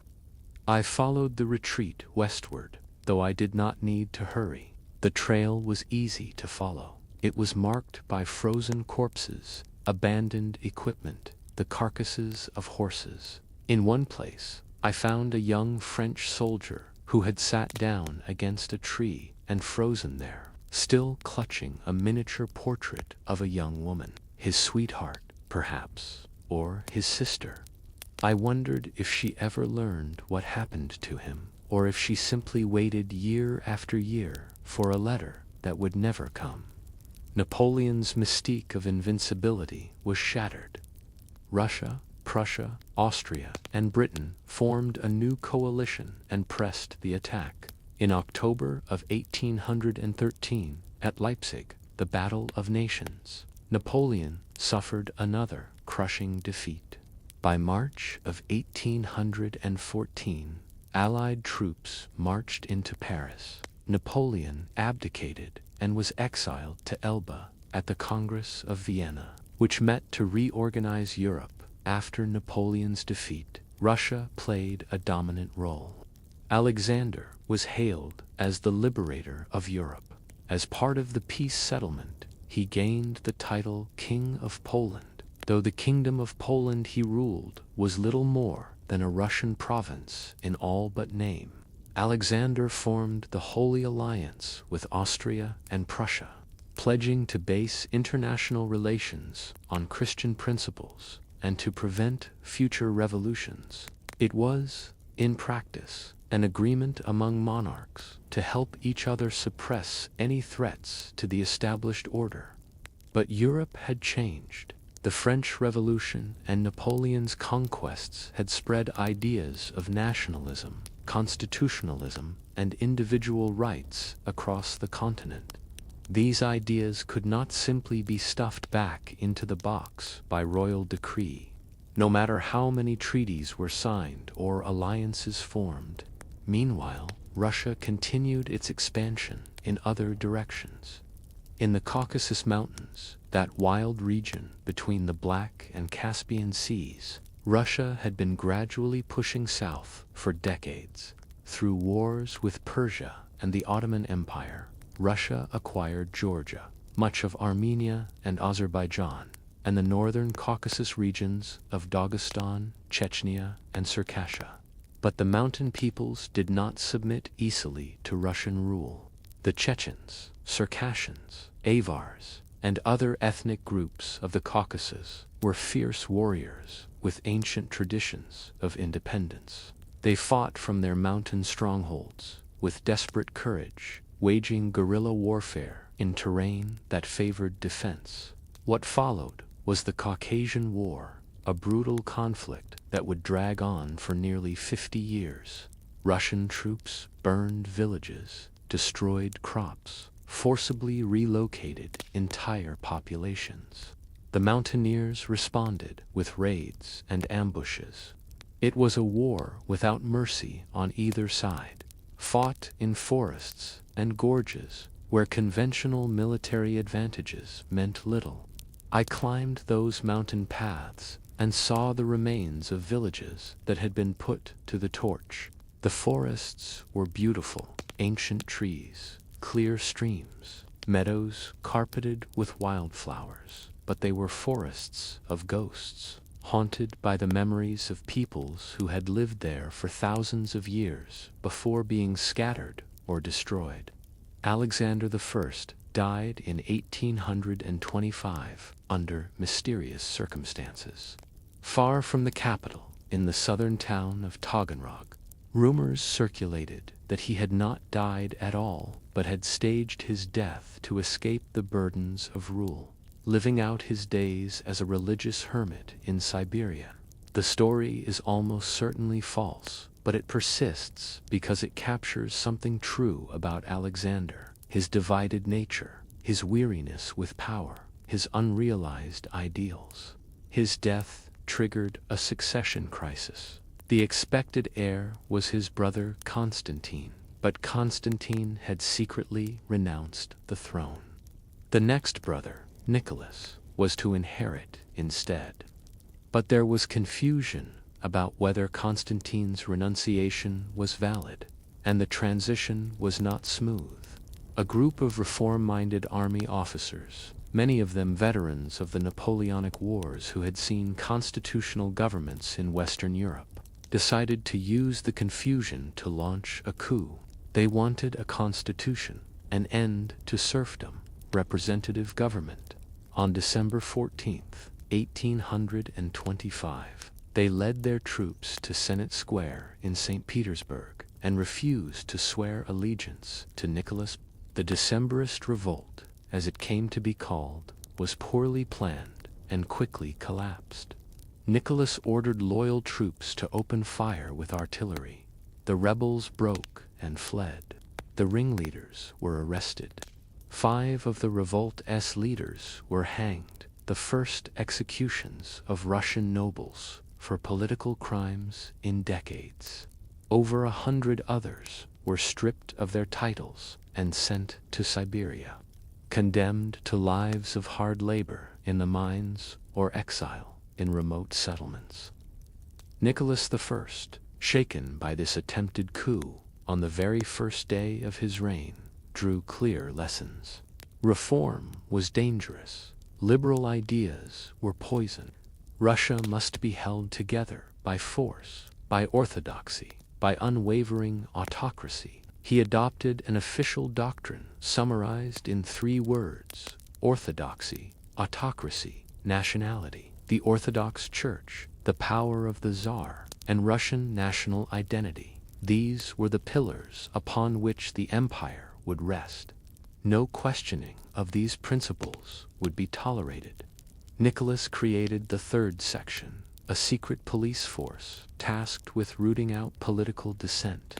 Censorship was tightened. Universities were placed under strict supervision. Nicholas saw himself as the gendarme of Europe, the policeman who would maintain order against revolutionary chaos. He proved willing to back up this role with force. When Hungary revolted against Austrian rule in 1849, Nicholas sent a Russian army to help crush the rebellion.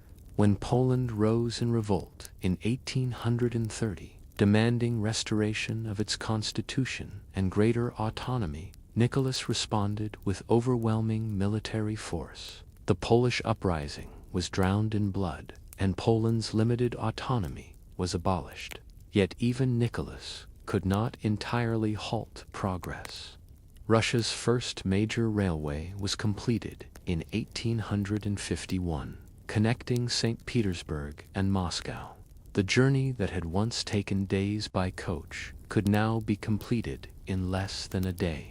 It was a symbol of the modernization that Russia could not avoid, no matter how much its Tsar might prefer tradition and stability. In the realm of culture, Nicholas's reign saw a remarkable flowering despite the political repression.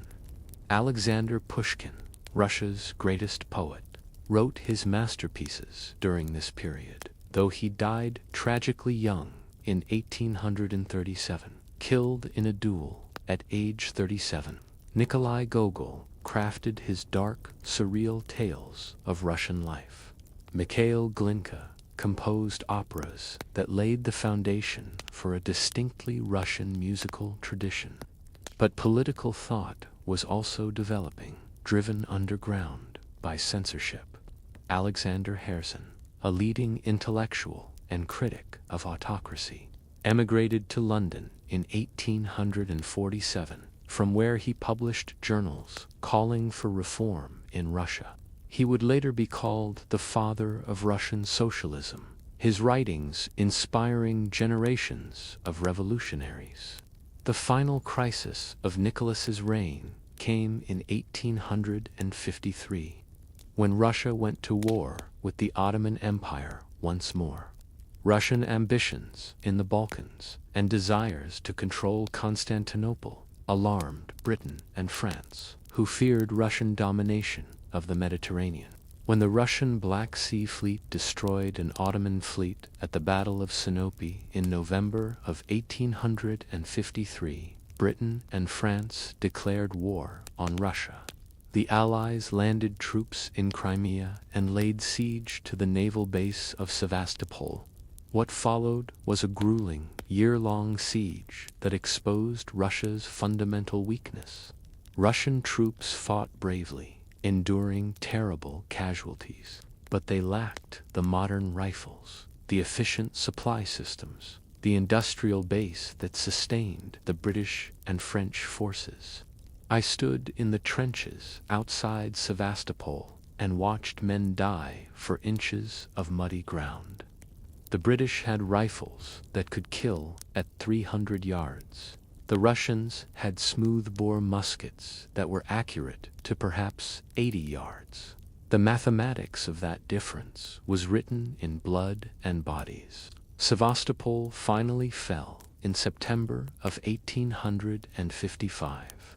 Nicholas I had died in March of that year, possibly of pneumonia, possibly by his own hand. The exact circumstances remain unclear. He had lived long enough to see his military system, his autocratic order, his entire vision for Russia revealed as inadequate to the demands of the modern age. His son Alexander II inherited a realm that had been defeated and humiliated, its weaknesses exposed for all the world to see. Something would have to change. The question was what and how much, and whether change could come peacefully or would require blood and revolution. The young Alexander II understood that Russia stood at a crossroads.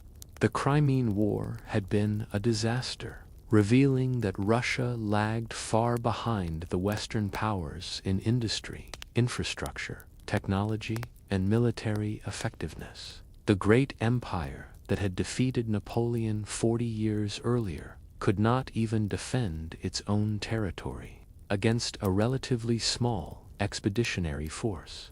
But the most obvious symbol of Russia's backwardness was the institution of serfdom. According to the census of 1857, more than a third of Russia's population, approximately 23 million people, were serfs bound to the land and to their masters, with no freedom to move, to choose their work, or to improve their condition. Children inherited their parents' serf status, creating a hereditary system of bondage that differed from slavery only in name. I walked through serf villages in those years before emancipation. The poverty was crushing. Families lived in dark, cramped log huts with earthen floors, sharing their space with livestock to conserve warmth in winter. They worked their masters' fields 6 days a week, leaving only Sunday and the edges of darkness to tend their own small plots. A bad harvest meant starvation. A cruel master, and many were cruel, meant lives of unrelieved suffering. The more enlightened voices in Russia had been calling for emancipation for decades. but the nobility fiercely resisted any threat to their economic power. What changed the calculus was the Crimean defeat. Even conservative nobles began to understand that Russia could not compete with modern industrial powers while keeping the majority of its population in medieval bondage.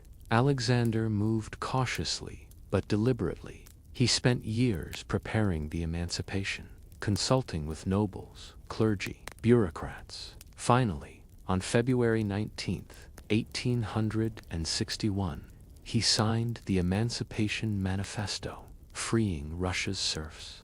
Church bells rang across the empire. Former serfs wept with joy, kissed the ground, gave thanks to God and the Tsar. Alexander was hailed as the liberator, compared to Abraham Lincoln, who would issue his own Emancipation Proclamation for American slaves 2 years later. But the reality of emancipation was far more complicated. The freed serfs did not receive land outright. Instead, a complex system of redemption payments was established. Former serfs could receive plots of land, but they had to pay for them over 49 years, with the government compensating the former masters. The payments were calculated not based on market value, but on inflated assessments that favored the nobility. Worse, the land was not given to individual peasants, but to the village commune, the mir, which held it collectively and redistributed it periodically. Peasants could not leave their village without the commune's permission. They remained tied to the land almost as firmly as before, just through different mechanisms. And many former serfs found themselves allotted less land than they had previously worked, forcing them to rent additional land from their former masters at exorbitant rates, effectively keeping them in economic servitude. I listened to the conversations in village taverns in the years after emancipation. The initial joy had curdled into bitter disappointment. "We are still slaves," one old man told me, staring into his cup of kvass. "They have freed us from the master only to enslave us to debt and the commune. My grandchildren will still be paying for this freedom when I am long dead." He was not wrong. The emancipation, while a momentous step, left the bulk of rural Russia trapped in poverty and backwardness. The redemption payments were a crushing burden. Agricultural techniques remained primitive. The periodic redistribution of land by the commune discouraged long-term improvements. The gap between Russia's agricultural productivity and that of Western Europe remained vast. But Alexander's reforms did not stop with emancipation. In 1864, he created the zemstva, elected assemblies at the district and provincial level with authority over local affairs, including education, public health, roads, and agriculture. For the first time, Russians had a taste of representative government, albeit limited to local matters. He reformed the judiciary, introducing trial by jury, public trials, and independent judges. He modernized the military, reducing the term of service from 25 years to 6, and introducing universal conscription. He relaxed censorship somewhat, allowing more open discussion of social issues. These were real reforms, genuine attempts to modernize Russia, but they were always limited, always stopping short of limiting the Tsar's own autocratic power. There would be no constitution, no parliament, no Bill of Rights. The reforms were granted from above as gifts, not won from below as rights. And what the Tsar granted, the Tsar could always revoke. Meanwhile, Russia's territorial expansion continued. In the Far East, Russia took advantage of China's weakness following the Opium Wars.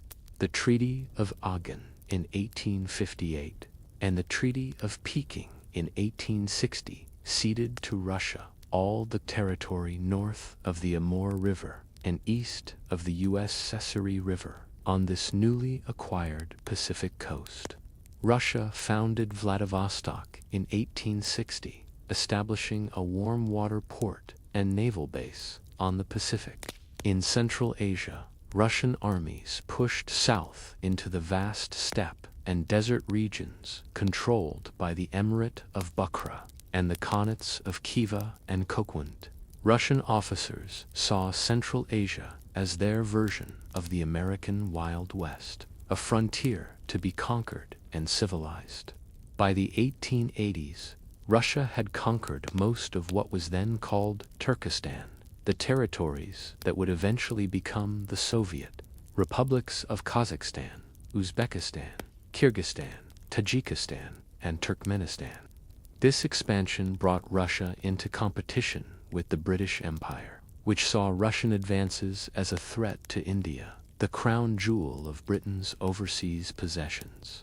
What followed was the Great Game, decades of espionage, diplomacy, and occasional military confrontation as the two empires competed for influence in Central Asia and Afghanistan, each trying to limit the other's expansion while avoiding direct war. In the Caucasus, the long, brutal war against the mountain peoples finally ground to a conclusion. In 1859, Imam Shamel, who had led the resistance in Dagestan and Chechnya for decades, was finally captured. In 1864, the last Circassian strongholds in the western Caucasus fell. The Russian conquest was complete, but the human cost had been staggering.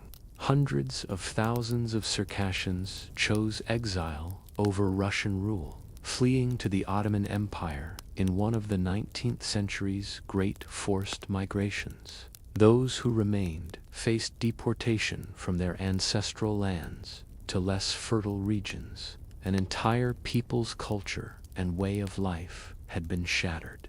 In 1863, Poland rose in revolt once more, joined by Lithuanians and Belarusians who sought independence, or at least autonomy, from Russian rule. The uprising was suppressed with the usual brutality: mass executions, deportations to Siberia, confiscation of property. Polish language and culture were suppressed in favor of Russification. The Kingdom of Poland, already a fiction, was abolished entirely, replaced by direct Russian administration. These repressions revealed the contradiction at the heart of Alexander's reign. He was the liberator who freed the serfs, yet he was also the Tsar who crushed Polish aspirations for freedom. He introduced reforms, yet he would not tolerate any challenge to autocratic power. He wanted to modernize Russia, but only on his terms, only as far as he deemed safe. And within Russia, radical voices were growing louder, voices that believed reform from above was insufficient, that true change required revolution from below. Secret societies formed among students and intellectuals. They called themselves nihilists, populists, socialists. They translated and circulated banned books. They debated endlessly about the path to Russia's future. Some believed in patient work among the peasants, educating them, raising their consciousness. Others believed in terror, that dramatic acts of violence against symbols of oppression would spark a revolutionary uprising. In 1866, a young man named Dmitry Karakazov attempted to assassinate Alexander II, firing a pistol at the Tsar as he walked in the summer garden in St. Petersburg. The shot missed. Karakazov was hanged. It was the first of many attempts. Alexander seemed to lead a charmed life, surviving bomb attacks, ambushes, conspiracies, but each attempt hardened his heart, made him more suspicious, more willing to crack down on dissent. The liberal reformer of his early reign gradually became a fearful autocrat, seeing enemies in every shadow. In 1877, Russia went to war with the Ottoman Empire once more, responding to uprisings of Balkan Slavs against Ottoman rule. Russian public opinion was inflamed by reports of Ottoman atrocities against Christian populations in Bulgaria. Pan-Slavist sentiment ran high. Russia, many believed, had a mission to liberate and unite all Slavic peoples. Russian armies crossed the Danube and fought their way south through Bulgaria. At Shipka Pass in the Balkan Mountains, Russian and Bulgarian forces held a vital position against repeated Ottoman attacks. The siege of Plevna, a Bulgarian town defended by Ottoman forces, lasted 5 months and cost tens of thousands of lives before Russian victory. By January of 1878, Russian troops threatened Constantinople itself. The Ottoman Empire seemed on the verge of collapse. But Britain and Austria-Hungary, alarmed at the prospect of Russian domination of the Balkans, intervened diplomatically.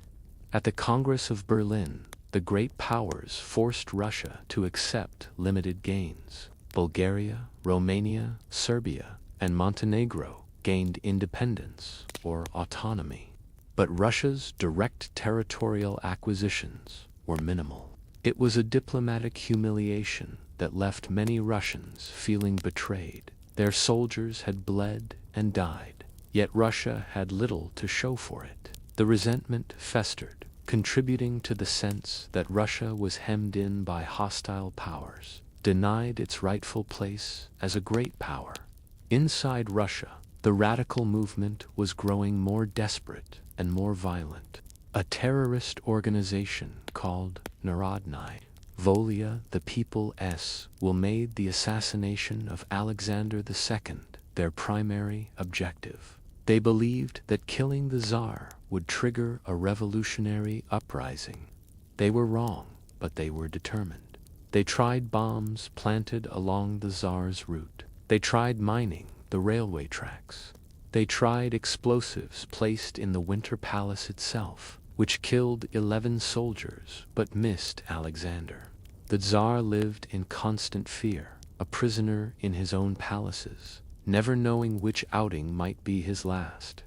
Ironically, by 1881, Alexander had decided to approve new constitutional reforms. He was preparing to announce the creation of elected consultative assemblies, a small step toward constitutional monarchy.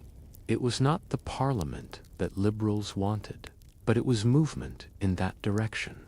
On March 1st, 1881, Alexander's carriage was traveling through St. Petersburg when a bomb was thrown.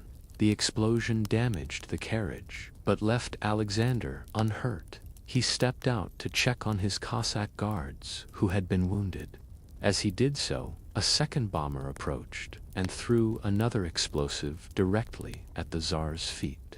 The blast shattered Alexander's legs and tore open his abdomen. He was carried back to the Winter Palace, where he died within hours, his blood soaking through the blankets, his family weeping around him. The people's will had achieved their objective. The liberator Tsar was dead, but the revolution they hoped for did not come. Instead, Russia entered a new age of repression under Alexander's son, who would prove to be everything his father's assassins had feared and more. Alexander III was built like a bull, broad-shouldered, immensely strong, with none of his father's refinement or intellectual inclinations. He was a man of simple, deeply conservative beliefs who saw his father's reforms as dangerous concessions that had weakened Russia and ultimately led to his father's murder. At his father's deathbed, Alexander III allegedly vowed to restore autocratic power and roll back the liberal tendencies of the previous reign. He would be, he declared, a Russian Tsar ruling Russians in the Russian way, not a Western-style constitutional monarch. The members of the people's will who had assassinated Alexander II were hunted down with methodical efficiency. 5. were hanged publicly in Semenovsky Square in St. Petersburg in April of 1881. Among them was a young woman named Sofia Perovskaya, the first woman executed for political crimes in Russia. Others were sent to the Peter and Paul fortress or to Siberian prisons, where they would spend decades or die in captivity. Alexander III appointed Konstantin Pobedonostov as his chief advisor. Pobedonostov was a reactionary of the deepest dye. He despised democracy, constitutionalism, religious tolerance, freedom of the press, and most other products of Enlightenment thought. He believed that Russia's strength lay in autocracy, Orthodox Christianity, and Russian nationalism, and that any deviation from these principles was weakness. Under Pobedonostov's influence, Alexander III implemented a policy of aggressive Russification. In the non-Russian regions of the empire, Poland, the Baltic provinces, Ukraine, the Caucasus, Central Asia, Russian language and culture were imposed by force. Local languages were banned from schools and government offices. Non-Orthodox religions faced discrimination and persecution. The Jews of Russia suffered particularly harshly. Pogroms, violent riots targeting Jewish communities erupted across southern Russia in 1881 and 1882. Homes and businesses were looted and burned. Women were raped. Men were beaten or killed. Local authorities often stood by and watched or even encouraged the violence. False rumors circulated that Jews had been responsible for assassinating Alexander II, a complete fabrication, but one that gave the mobs an excuse for their hatred. The government, while not officially sponsoring the pogroms, did little to stop them and much to blame the victims. In 1882, the May laws imposed new restrictions on Jews, limiting where they could live, what professions they could enter, what schools their children could attend. 20,000 Jews were expelled from Moscow.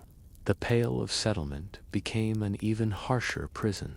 I walked through the ruins of a Jewish shtetl after one of these pogroms. The synagogue was a burned shell, its Torah scrolls torn and scattered in the mud.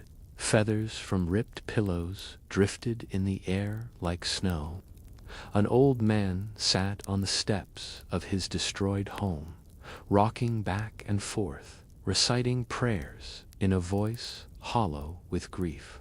Faced with such persecution, Russian Jews began to leave in large numbers. Over the next 4 decades, approximately 2 million would emigrate, most bound for America, seeking the freedom and safety that Russia denied them. They took with them bitter memories and deep resentments that would influence politics and culture in their new homes for generations. Despite the political repression, Alexander III's reign saw significant economic development. Sergei Vita, appointed Minister of Finance in 1892, implemented policies that helped modernize Russia's economy. He encouraged foreign investment, particularly from France, which had become Russia's primary ally and financial backer. French loans helped Russia develop its industry and infrastructure at an unprecedented pace. The most ambitious project was the Trans-Siberian Railway, begun in 1891 and completed in 1916.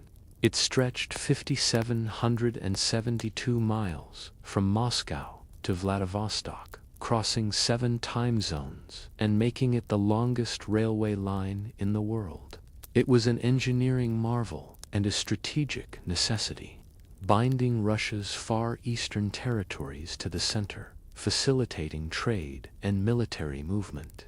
The railway's construction required heroic efforts, tunneling through mountains, bridging vast rivers, laying track across permafrost and swamps. Thousands of workers labored in conditions of extreme hardship, But when completed, the Trans-Siberian Railway transformed Siberia from a remote colonial backwater into an integral part of the Russian Empire. Industry grew rapidly in the 1890s. Coal mines in the Donbass region, oil fields in Baku, textile mills in Moscow, steel foundries in the Urals. Russia was finally experiencing the Industrial Revolution that had transformed Western Europe decades earlier. Cities swelled, with peasants fleeing rural poverty to work in the new factories. But with industrialization came new problems. Urban workers lived in appalling conditions. Overcrowded tenements, 12 or 14-hour workdays, dangerous working conditions, and wages barely sufficient for survival. And unlike the scattered peasantry, urban workers were concentrated, literate, and increasingly exposed to radical political ideas. Socialist and Marxist literature circulated in the factories and workers' quarters. Young radicals from the intelligentsia came to the workers' districts to organize and educate. Secret societies and underground presses flourished despite police surveillance. The seeds of revolution were being sown in the dark soil of industrial exploitation and political repression. Alexander III died in 1894 at age 49, his kidneys destroyed by chronic nephritis. His son Nicholas II, just 26 years old, ascended to the throne unprepared and ill-suited for the challenges he would face. History would remember Nicholas II as the last Tsar, the man who would preside over the collapse of the Romanov dynasty and the Russian Empire itself. Nicholas was a loving husband and father, personally charming, sincerely pious, but he was also weak-willed, indecisive, and stubbornly committed to the principle of autocracy, even as the world changed around him in ways that made autocracy increasingly untenable. He believed it was his sacred duty to pass on autocratic power intact to his son, and this belief would guide his actions even when they led to catastrophe. His coronation in May of 1896 was marred by tragedy. A public celebration on Kodinka Field in Moscow descended into chaos when rumors spread that gifts were running out. The crowd surged forward, and in the resulting crush, over 1,300 people were trampled to death. Nicholas, rather than canceling the festivities, continued with the scheduled balls and celebrations, creating an impression of callousness that haunted his reign. In the Far East, Russia's expansion into Manchuria brought it into conflict with Japan, an emerging power that also had designs on Korea and Manchuria. The Japanese, having modernized rapidly after 1868, had built a modern military and sought recognition as a great power. They proposed dividing the region into spheres of influence. Russia, contemptuous of what it saw as an inferior Asian nation, refused to negotiate seriously.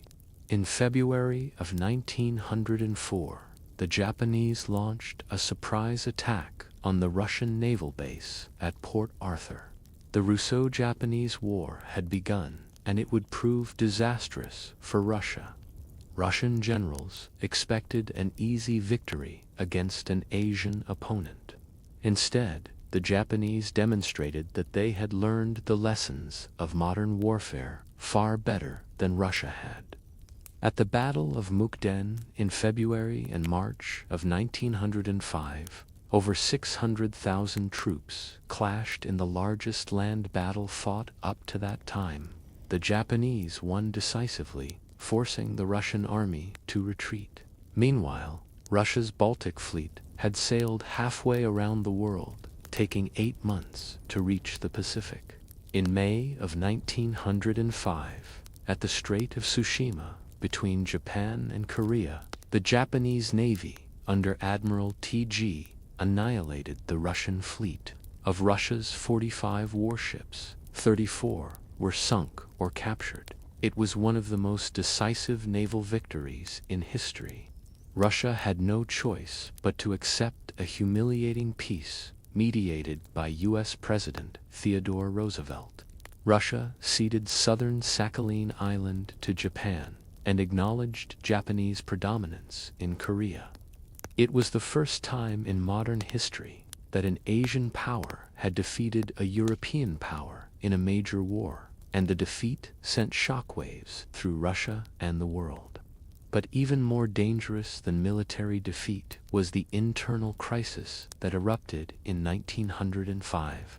Russia was convulsed by revolution, and for a few months it seemed as if the entire Tsarist system might collapse. The revolution of 1905 began, as so many revolutions do, with a small incident that revealed the depth of accumulated grievances. In St. Petersburg, workers at the Putilov steel plant went on strike over the dismissal of 4 colleagues. The strike spread to other factories. Within days, over 100,000 workers had downed tools. A Russian Orthodox priest named Father Georgy Gapon organized the workers into a movement. Gapon was a complex figure, part genuine idealist, part police informer, entirely swept up in the moment's passion. He proposed that the workers march peacefully to the Winter Palace to present a petition to the Tsar, asking for better working conditions, an 8-hour workday, and political reforms, including a constituent assembly. On Sunday, January 9th, 1905, tens of thousands of workers and their families gathered in St. Petersburg. They dressed in their Sunday best, carried icons and portraits of the Tsar, sang hymns as they marched. They believed the Tsar would listen, would understand their suffering, would help them. They called him their little father, and they trusted him. I was there that day. I remember the faces of the marchers, tired, hopeful, dignified in their poverty. They truly believed the Tsar would hear them, that autocracy could be benevolent if only the monarch understood his people's suffering. As the columns of marchers converged on the Winter Palace, they found troops blocking their way. The soldiers had been ordered to prevent the demonstration from reaching the palace. What happened next would sear itself into Russian memory and change the course of history. Without warning, the troops opened fire. They fired into crowds that included women and children, that carried no weapons, that had come in peace. The marchers scattered in panic, but the shooting continued. Bodies fell in the snow. Blood spread across the white expanses like spilled wine. The official death toll was given as 130, but witnesses reported seeing many more bodies. Hundreds more were wounded, and something else died that day. The mystique of the Tsar as the people's father, the protector of the Russian people. The bond of trust between ruler and ruled, already frayed, snapped. Bloody Sunday, as it came to be called, sparked revolution across Russia. Strikes erupted in every major city. Peasants seized landlords' estates and burned manor houses, demanded autonomy or independence. University students boycotted classes. Even professionals, doctors, lawyers, engineers joined unions and made political demands. In June, the crew of the battleship Potemkin mutinied, killing their officers and seizing control of the ship. Though the mutiny was eventually suppressed and the crew fled to Romania, the incident dramatized the spread of revolutionary sentiment even into the armed forces. Most ominously, workers began forming councils, Soviets, to coordinate strikes and make political demands. The St. Petersburg Soviet, led by a young firebrand named Leon Trotsky, became effectively a rival government in the capital. issuing proclamations, organizing strikes, challenging the Tsar's authority. Nicholas, vacillating between repression and concession, finally yielded to pressure from his advisors. In October of 1905, he issued the October Manifesto, drafted under the supervision of Count Sergei Vita.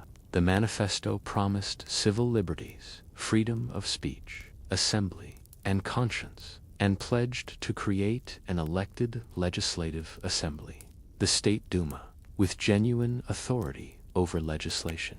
It was a revolutionary concession, transforming Russia overnight from an absolute autocracy into what was, at least on paper, a constitutional monarchy. Most moderate reformers, satisfied with these promises, withdrew from the revolutionary movement. The opposition fractured between moderates willing to work within the new system and radicals who demanded nothing less than the overthrow of Tsarism. The government used this division to regain control. Troops were recalled from the Far East. The St. Petersburg Soviet was arrested en masse in December. Punitive expeditions were sent to rebellious regions, crushing resistance with brutal efficiency. By early 1906, order had been restored, though at the cost of thousands of executions and mass arrests. In April of 1906, Russia held its first real national elections. The First Duma convened in May, its delegates representing a wide range of opinion, from conservative to radical. But Nicholas had already limited its power. The fundamental laws issued in April gave the Tsar veto power over all legislation and the right to dissolve the Duma at will.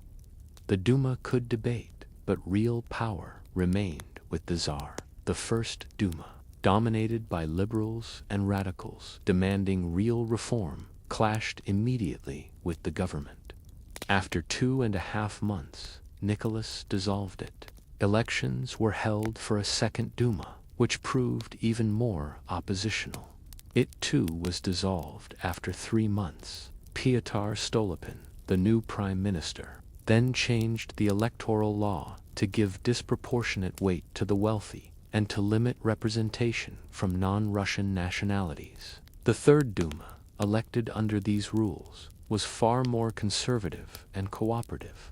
It served out its full 5-year term, as did the Fourth Duma, elected in 1912. Stolypin also implemented important agrarian reforms, allowing peasants to withdraw from the village commune and claim their land as private property. He hoped to create a class of prosperous peasant farmers who would be loyal to the existing order. "Give me 20 years of peace," Stolypin reportedly said, "and I will transform Russia." But Russia would not have 20 years of peace, and Stolypin himself would not live to see even half that time. In September of 1911, he was shot and killed by an assassin while attending an opera performance in Kiev, dying 4 days later from his wounds. Still, in the years between 1906 and 1914, Russia enjoyed remarkable economic growth. Industrial production increased rapidly. Agricultural output rose. Foreign investment poured in. Real wages for workers improved. It seemed possible that Russia might transform itself peacefully into a prosperous, modern state. But beneath the surface prosperity, deep problems remained. The gains of industrialization were distributed unequally, with vast disparities between rich and poor. The peasants, though legally free, remained tied to their villages by debt and lack of alternatives. Non-Russian nationalities chafed under policies of Russification.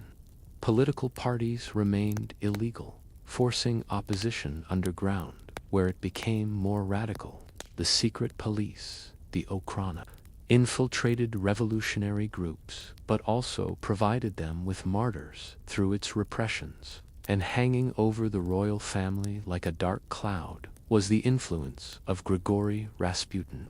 This Siberian peasant and self-proclaimed holy man had gained access to Nicholas and his wife Alexandra through his apparent ability to ease the suffering of their hemophiliac son, Alexei. The Tsarevich's hemophilia was a closely guarded secret, and Rasputin's hypnotic or psychosomatic treatments seemed to help when medical science could not. But Rasputin was crude, lecherous, and corrupt, using his influence over the Empress to advance his favorites and extort money. Rumors circulated about his hold over Alexandra, damaging the monarchy's reputation. Multiple attempts were made to remove him from court, but Alexandra, desperate to protect her son, refused to dismiss the man she saw as sent by God. I saw Rasputin once, at a distance, in a St. Petersburg street. There was something unsettling about him, his penetrating gaze, his unkempt appearance, the way people seemed both drawn to and repelled by his presence. He moved through the crowd like a predator among sheep, and I felt a chill watching him, sensing that he carried catastrophe in his wake. By 1914, Russia stood at a crossroads. It had the fastest growing economy in Europe. Its population was expanding rapidly. Its military had been reformed and modernized after the disasters of the Japanese War. Its culture was flourishing in literature, music, ballet, and painting. Russia was producing work that rivaled and sometimes surpassed anything in Western Europe. But politically and socially, Russia remained deeply unstable. The reforms of 1905 had opened a safety valve, but not solved the underlying problems. The gap between the Europeanized elite and the peasant masses remained vast. The non-Russian nationalities sought greater autonomy. The revolutionary parties, though suppressed, continued to operate underground, waiting for their moment. That moment came in the summer of 1914, when a Serbian nationalist in Sarajevo shot and killed Archduke Franz Ferdinand of Austria-Hungary. It was a spark that would ignite a conflagration consuming millions of lives and sweeping away empires that had endured for centuries. Russia's fate was sealed not by that single bullet, but by a web of alliances and obligations that bound the great powers together like chains. When Austria-Hungary declared war on Serbia, Russia felt compelled to support its fellow Slavs. The Tsar believed that Russian prestige and honor demanded it. Nicholas ordered mobilization of the army, hoping perhaps that a show of strength would force Austria-Hungary to back down. But Germany, Austria-Hungary's ally, saw Russian mobilization as a threat. Germany declared war on Russia on the first day of August, 1914. France, bound by treaty to Russia, declared war on Germany. Britain, committed to defending Belgium's neutrality, entered the conflict when German armies swept through that small nation. Within days, all the great powers of Europe were marching to war. I remember the mood in St. Petersburg during those first days. The city had been renamed Petrograd, for St. Petersburg sounded too German, and Germany was now the enemy. A wave of patriotic fervor swept through the streets. Crowds gathered outside the Winter Palace, singing the Imperial anthem, waving flags, cheering for the Tsar, who appeared on the balcony. Young men rushed to enlist, eager to fight for Tsar and motherland, believing the war would be over by Christmas, a glorious adventure from which they would return covered in medals and glory. How little they understood what was coming. How little any of us understood. The Russian army was vast. Millions of men could be mobilized, more than any other power, but numbers alone do not win modern wars. The army lacked sufficient rifles, artillery shells, transport vehicles, medical supplies. Many soldiers went to the front without proper boots, without adequate winter clothing. Officers were often incompetent, promoted through family connections rather than merit, ignorant of modern tactics and technology. In August of 1914, Russian armies invaded East Prussia, hoping to relieve pressure on France by forcing Germany to fight on two fronts. At first, there was success. Russian troops crossed the border, and German civilians fled in panic. But then German generals, Hindenburg and Ludendorff, counterattacked. At the Battle of Tannenberg, fought in the last days of August, the Russian Second Army was annihilated. Over 90,000 Russian soldiers were captured. Tens of thousands more were killed or wounded. The army commander, General Samsonov, walked into the forest and shot himself rather than face the shame of such catastrophic defeat. At the Masurian Lakes in September, the Russian First Army suffered a similar fate. Within weeks, Russia's invasion of Prussia had collapsed into disaster. The dream of a quick, victorious war died in the forests and swamps of East Prussia, buried with the tens of thousands of Russian dead. Against Austria-Hungary, Russia had greater success. Austrian armies proved less formidable than German ones. Russian forces pushed deep into Galicia, capturing the fortress of Przemysl after a long siege. But these victories came at enormous cost. Casualties mounted into the hundreds of thousands, and each victory against Austria-Hungary brought Russian armies closer to well-prepared German positions. In the spring of 1915, Germany launched a massive offensive on the Eastern Front. Russian armies, short of artillery shells and rifles, were forced into a general retreat. Poland was abandoned.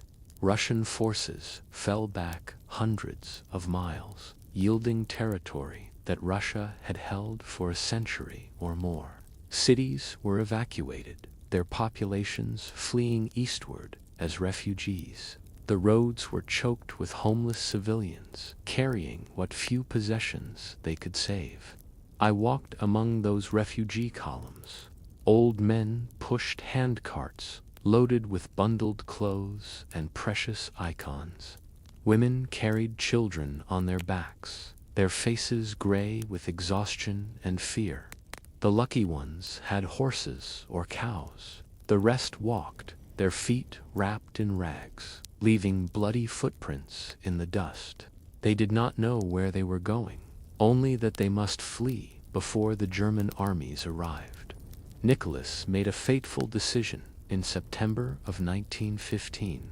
He dismissed the army's commander-in-chief and assumed personal command of Russia's forces. It was a gesture meant to inspire the troops, to show that the Tsar himself would lead them to victory. But it was strategically disastrous. Nicholas had no military experience or talent. By assuming command, he personally tied his fate to the army's performance. Every defeat would now be the Tsar's defeat. Every failure would be laid at his feet. And there would be many defeats, many failures. Worse, Nicholas's absence from Petrograd left the government in the hands of his wife, Alexandra.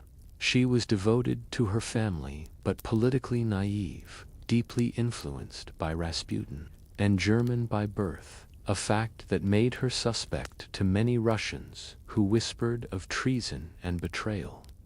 Alexandra dismissed capable ministers and appointed Rasputin's favorites, men chosen not for competence, but for pliability.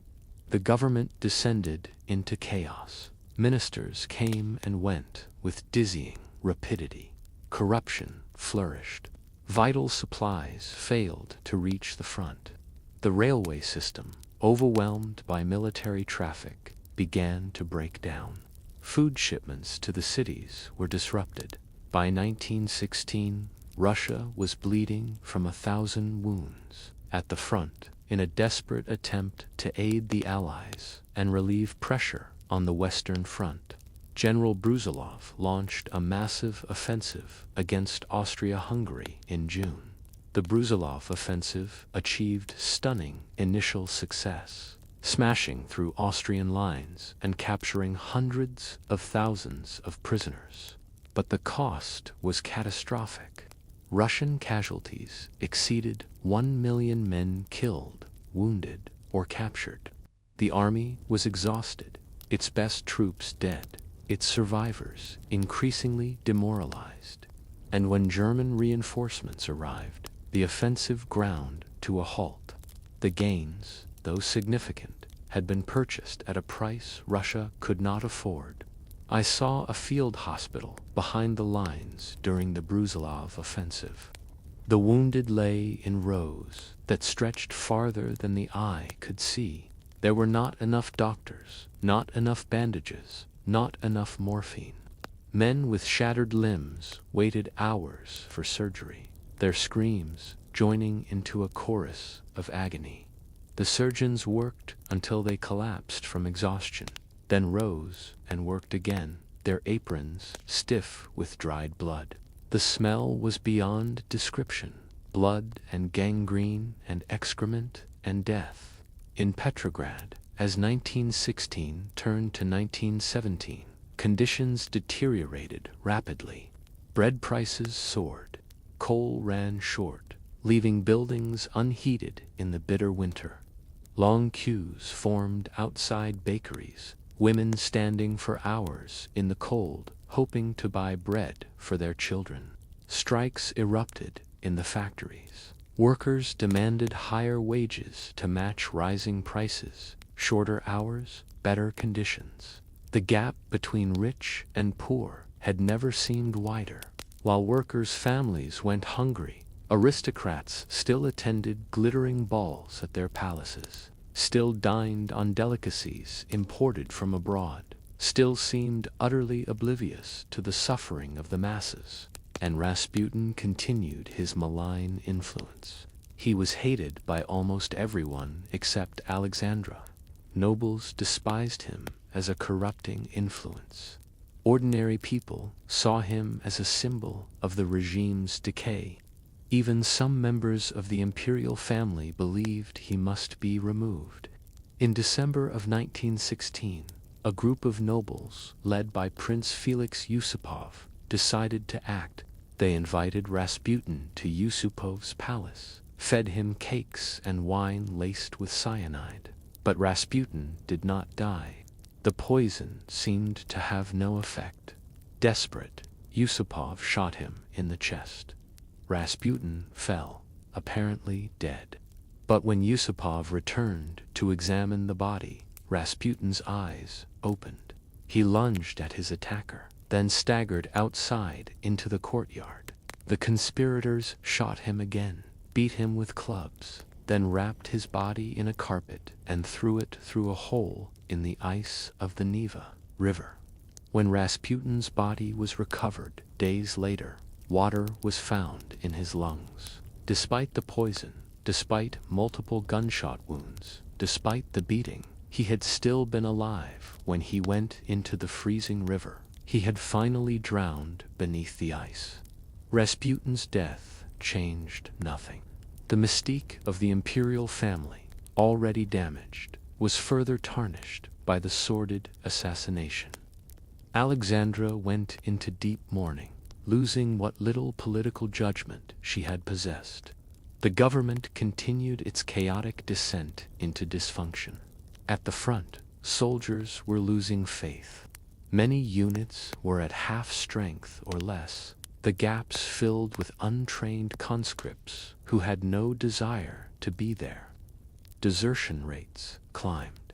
In some units, soldiers began electing committees to question their officers' orders. The iron discipline that had held the army together for centuries was cracking. By February of 1917, Petrograd was a city on the edge of catastrophe. Food supplies had broken down. bakeries had nothing to sell. The thermometer read 20 degrees below zero, yet many homes had no fuel for heating. Workers were striking by the thousands. Women, desperate to feed their families, joined the protests. On February 23rd, International Women's Day, thousands of women textile workers walked out of their factories and took to the streets, demanding bread. Their cry was simple, desperate: bread, bread. Other workers joined them. By the next day, over 200,000 workers were on strike. The government ordered troops to disperse the demonstrations. But something unprecedented happened. The soldiers, many of them peasants themselves, many with families suffering the same privations as the demonstrators, refused to fire on the crowds. Then they went further. They joined the protesters, bringing their rifles with them. Unit after unit mutinied. The Petrograd garrison, over 150,000 strong, went over to the revolution. Arsenals were broken open, weapons distributed.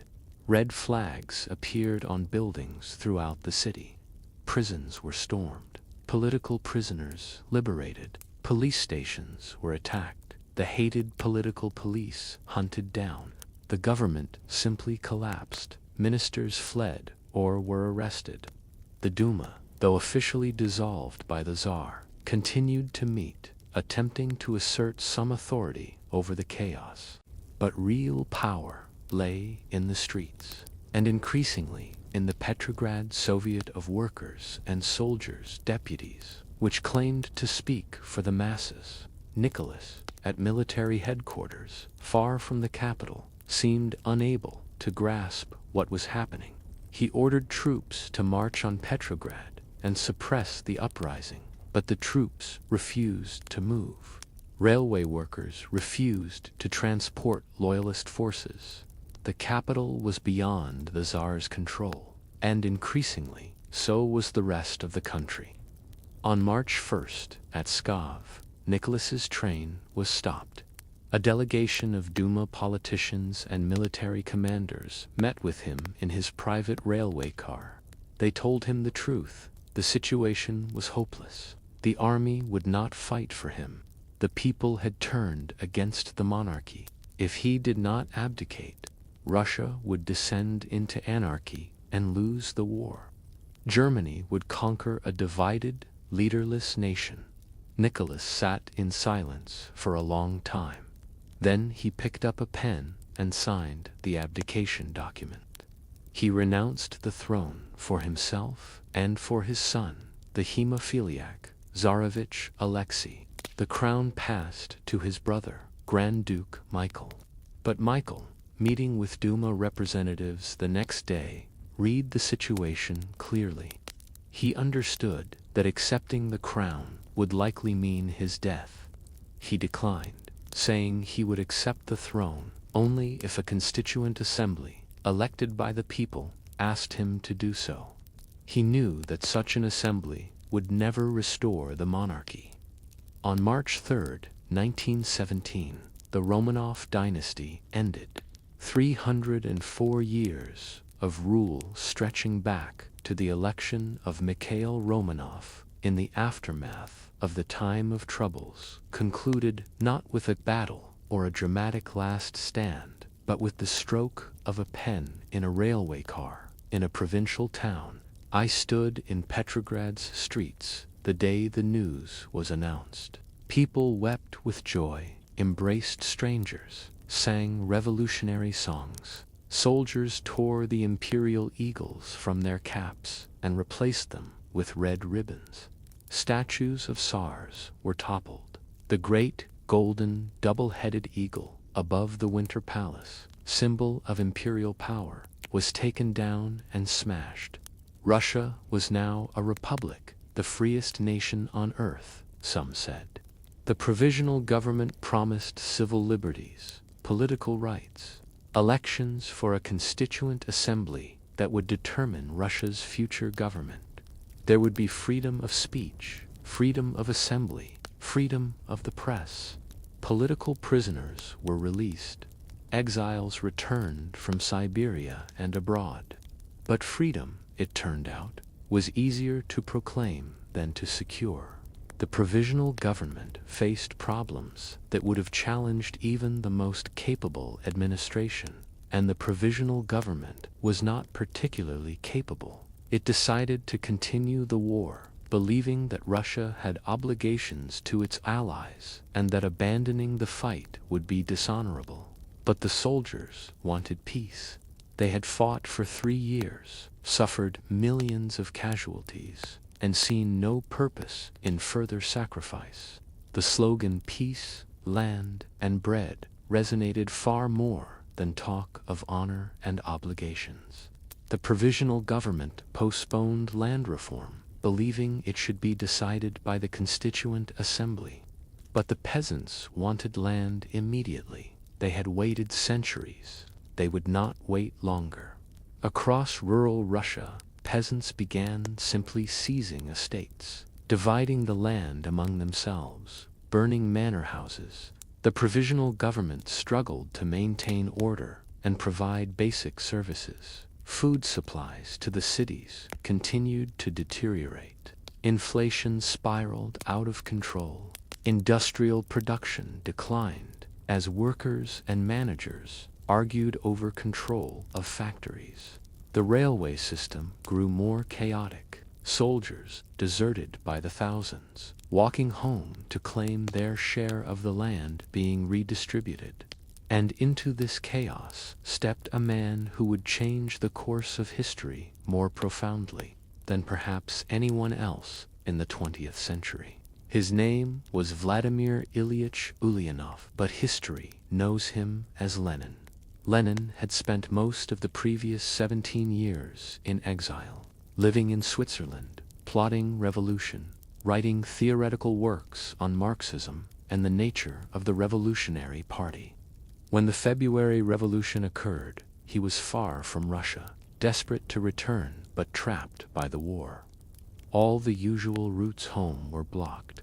The German government, seeing opportunity, made a fateful decision.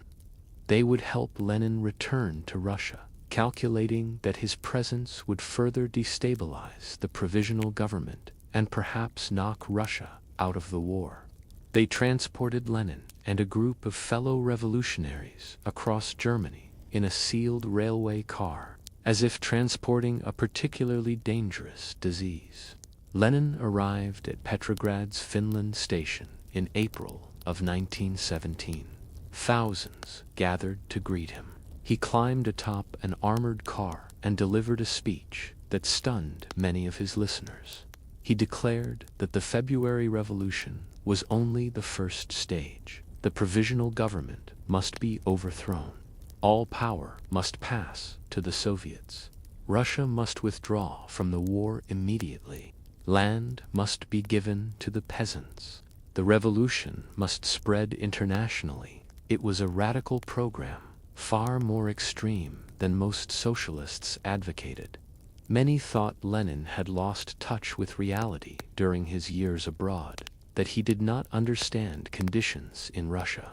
But Lenin understood something others did not. The provisional government was weak, divided, paralyzed by its attempt to please everyone. There was space for a determined minority to seize power if they acted boldly and ruthlessly. The Bolsheviks, Lenin's faction of the Russian Social Democratic Party, had been a small group before the revolution, but their simple slogans, peace, land, and bread, and all power to the Soviets, resonated. Their membership grew rapidly through the spring and summer of 1917. In July, there was a spontaneous uprising in Petrograd, with soldiers and workers demanding the Soviets take power. But the Bolsheviks, not yet ready, did not seize the moment. The provisional government suppressed the uprising. Lenin fled to Finland, fearing arrest. For a moment, it seemed the Bolsheviks had overreached, that their influence would wane. But then the provisional government made a critical error. In September, General Lavr Kornilov, the army commander-in-chief, attempted a coup, marching troops toward Petrograd to establish military dictatorship. The provisional government, desperate, armed workers and Bolsheviks to defend the city. Kornilov's coup collapsed when his troops refused to attack Petrograd. But the episode left the Bolsheviks strengthened and armed, while the provisional government looked weak and dependent on revolutionary forces it could not control. By October, Lenin had decided the time was right. He returned secretly to Petrograd and argued passionately that the Bolsheviks must seize power before the scheduled elections for the Constituent Assembly. If they waited for the elections, they would likely lose. But if they acted now, they could present the seizure of power as a fate. The mastermind of the October Revolution was not Lenin, but Leon Trotsky, the brilliant orator and organizer who chaired the Petrograd Soviet. Trotsky carefully prepared the uprising, coordinating with Bolshevik cells in military units, securing control of key bridges and buildings, positioning armed workers, the Red Guards, at strategic points throughout the city. On the night of October 25, 1917, November 7th, by the modern calendar, the Bolsheviks struck. It was not the dramatic storming often portrayed in Soviet propaganda. In truth, it was almost bloodless. Bolshevik forces simply occupied key points throughout the city. The provisional government, having lost control of the garrison, could mount no real defense. The decisive moment came when Red Guards and revolutionary sailors from the cruiser Aurora moved on the Winter Palace, where the provisional government was meeting. After some sporadic shooting, the ministers were arrested. The provisional government had fallen. I walked through Petrograd that night. The streets were strangely quiet. Small groups of armed workers stood at intersections, looking cold and uncertain. Occasional shots echoed from distant streets, but there was no sense of great events unfolding. It felt more like a breakdown of order than a revolution, more like a collapse than a seizure of power. But what had seemed anticlimactic in Petrograd would prove to be one of history's great turning points. The Bolsheviks had taken power in the name of the Soviets, promising peace, land, and bread. Now they would have to deliver, and in the process, they would transform Russia and the world in ways no one could have imagined. Lenin moved swiftly to consolidate power. The Bolsheviks issued decrees nationalizing land and beginning peace negotiations with Germany. They suppressed opposition newspapers. They created the Cheka, a secret police force to combat counter-revolution under the leadership of Felix Dzerzhinsky, a man of iron will and utter ruthlessness. In November, elections for the Constituent Assembly were held as scheduled. The Bolsheviks won only about 25% of the vote. The Socialist Revolutionaries, a peasant-based party, won a clear majority. When the assembly convened in January of 1918, it refused to rubber-stamp Bolshevik decrees. Lenin's response was simple and brutal. He dissolved the assembly at gunpoint after a single day. The brief experiment with democracy was over. Russia would be ruled by the Bolshevik Party, now renamed the Communist Party, and by Lenin's will. To secure peace with Germany, Lenin agreed to the Treaty of Brest-Litovsk in March of 1918. The terms were punishing. Russia surrendered Poland, Ukraine, the Baltic states, Finland, and parts of the Caucasus, approximately 1/4 of the former empire's population and agricultural land, and much of its industry. It was a humiliating peace, but Lenin argued it was necessary. "We can always take back what we give," he reportedly said. "But first, we must survive." Survival would prove more difficult than Lenin imagined.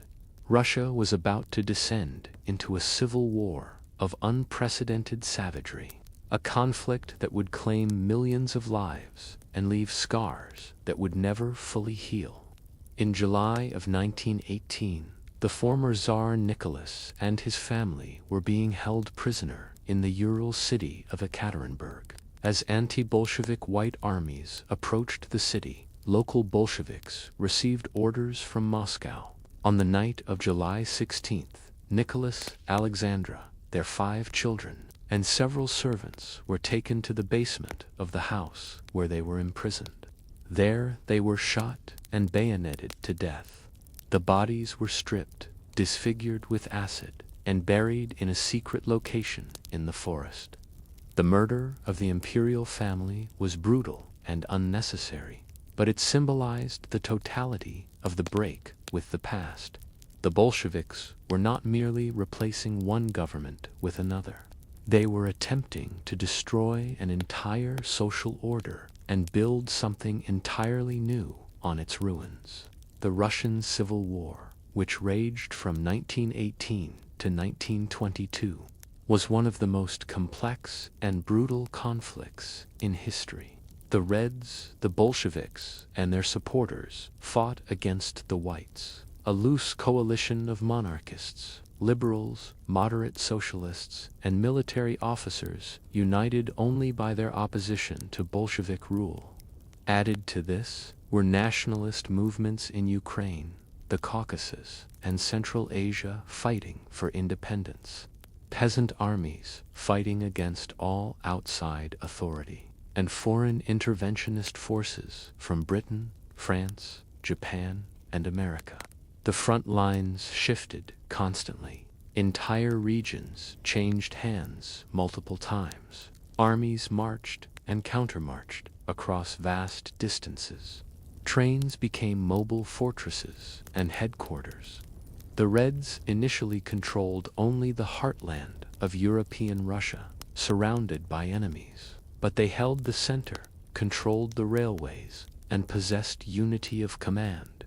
Trotsky, appointed Commissar of War, proved himself a military organizer of genius. He rode in an armored train from front to front, rallying troops, organizing supplies, shooting defeatists and deserters, cajoling and threatening officers into service. He recruited former Tsarist officers, holding their families hostage to ensure loyalty. He built the Red Army from a disorganized rabble into an effective fighting force, numbering millions. The Whites, despite initial advantages, were fatally divided. Monarchists fought alongside Republicans, Russian nationalists alongside those who promised autonomy to minorities. They controlled the empire's periphery, but failed to coordinate their attacks or present a unified political program beyond opposition to Bolshevism, and their brutality matched or exceeded the Reds' alienating populations that might have supported them. Both sides implemented policies of terror. The Cheka hunted down class enemies, former nobles, bourgeois priests, anyone suspected of opposing Soviet power. Thousands were shot without trial, often on the basis of social class alone. The Whites conducted similar massacres, particularly of Jews, who they blamed for the revolution. Pogroms carried out by white forces killed tens of thousands. Lenin, in his final months of lucidity, dictated a testament warning against Stalin, calling him too brutal and urging his removal from the position of General Secretary. But when Lenin died in January of 1924, Stalin's allies suppressed the testament. The funeral was stage-managed to present Stalin as Lenin's closest disciple and natural successor. Over the next 4 years, Stalin methodically outmaneuvered his rivals. He allied with Zinoviev and Kamenev to isolate Trotsky, who was removed from leadership positions and eventually exiled. Then Stalin turned on Zinoviev and Kamenev, allying with Nikolai Bukharin and other party leaders to defeat them. Finally, he turned on Bukharin. By 1928, Stalin stood supreme. He was not merely the leader of the party. He was becoming something more, a dictator whose power was limited only by what he chose to do with it. And what Stalin chose to do would subject the Soviet Union to transformations as radical and terrible as the revolution itself, would bring achievements bought at catastrophic human cost, and would create a system of tyranny that would cast its shadow over the entire world for generations to come. By 1928, Joseph Stalin had consolidated his grip on power. The old revolutionary generation, those who had fought alongside Lenin, who had made the revolution and won the Civil War, found themselves increasingly marginalized or silenced. A new order was emerging, one that revolved entirely around Stalin's will. Stalin believed that the new economic policy had served its purpose but now endangered the revolution. Capitalism, even in limited form, bred capitalists. Private traders called netmen were becoming prosperous while the state struggled to accumulate capital for industrialization. More dangerously, the peasants, the vast majority of the population, remained a conservative force, attached to private property and hostile to socialism. Stalin's solution was breathtaking in its scope and brutal in its execution. Rapid industrialization funded by extracting resources from the peasantry, and the forced collectivization of agriculture to break peasant resistance and ensure state control over grain. In 1928, Stalin announced the first 5-year plan. The Soviet Union would transform itself from a backward agricultural nation into a modern industrial power in a single decade. New factories, dams, steel mills, coal mines would be built across the country. Production targets were set at impossibly high levels, then increased further. Soviet propaganda proclaimed that the USSR would overtake and surpass the capitalist West. The industrialization drive achieved remarkable results. Massive industrial complexes rose from empty steppe and forest.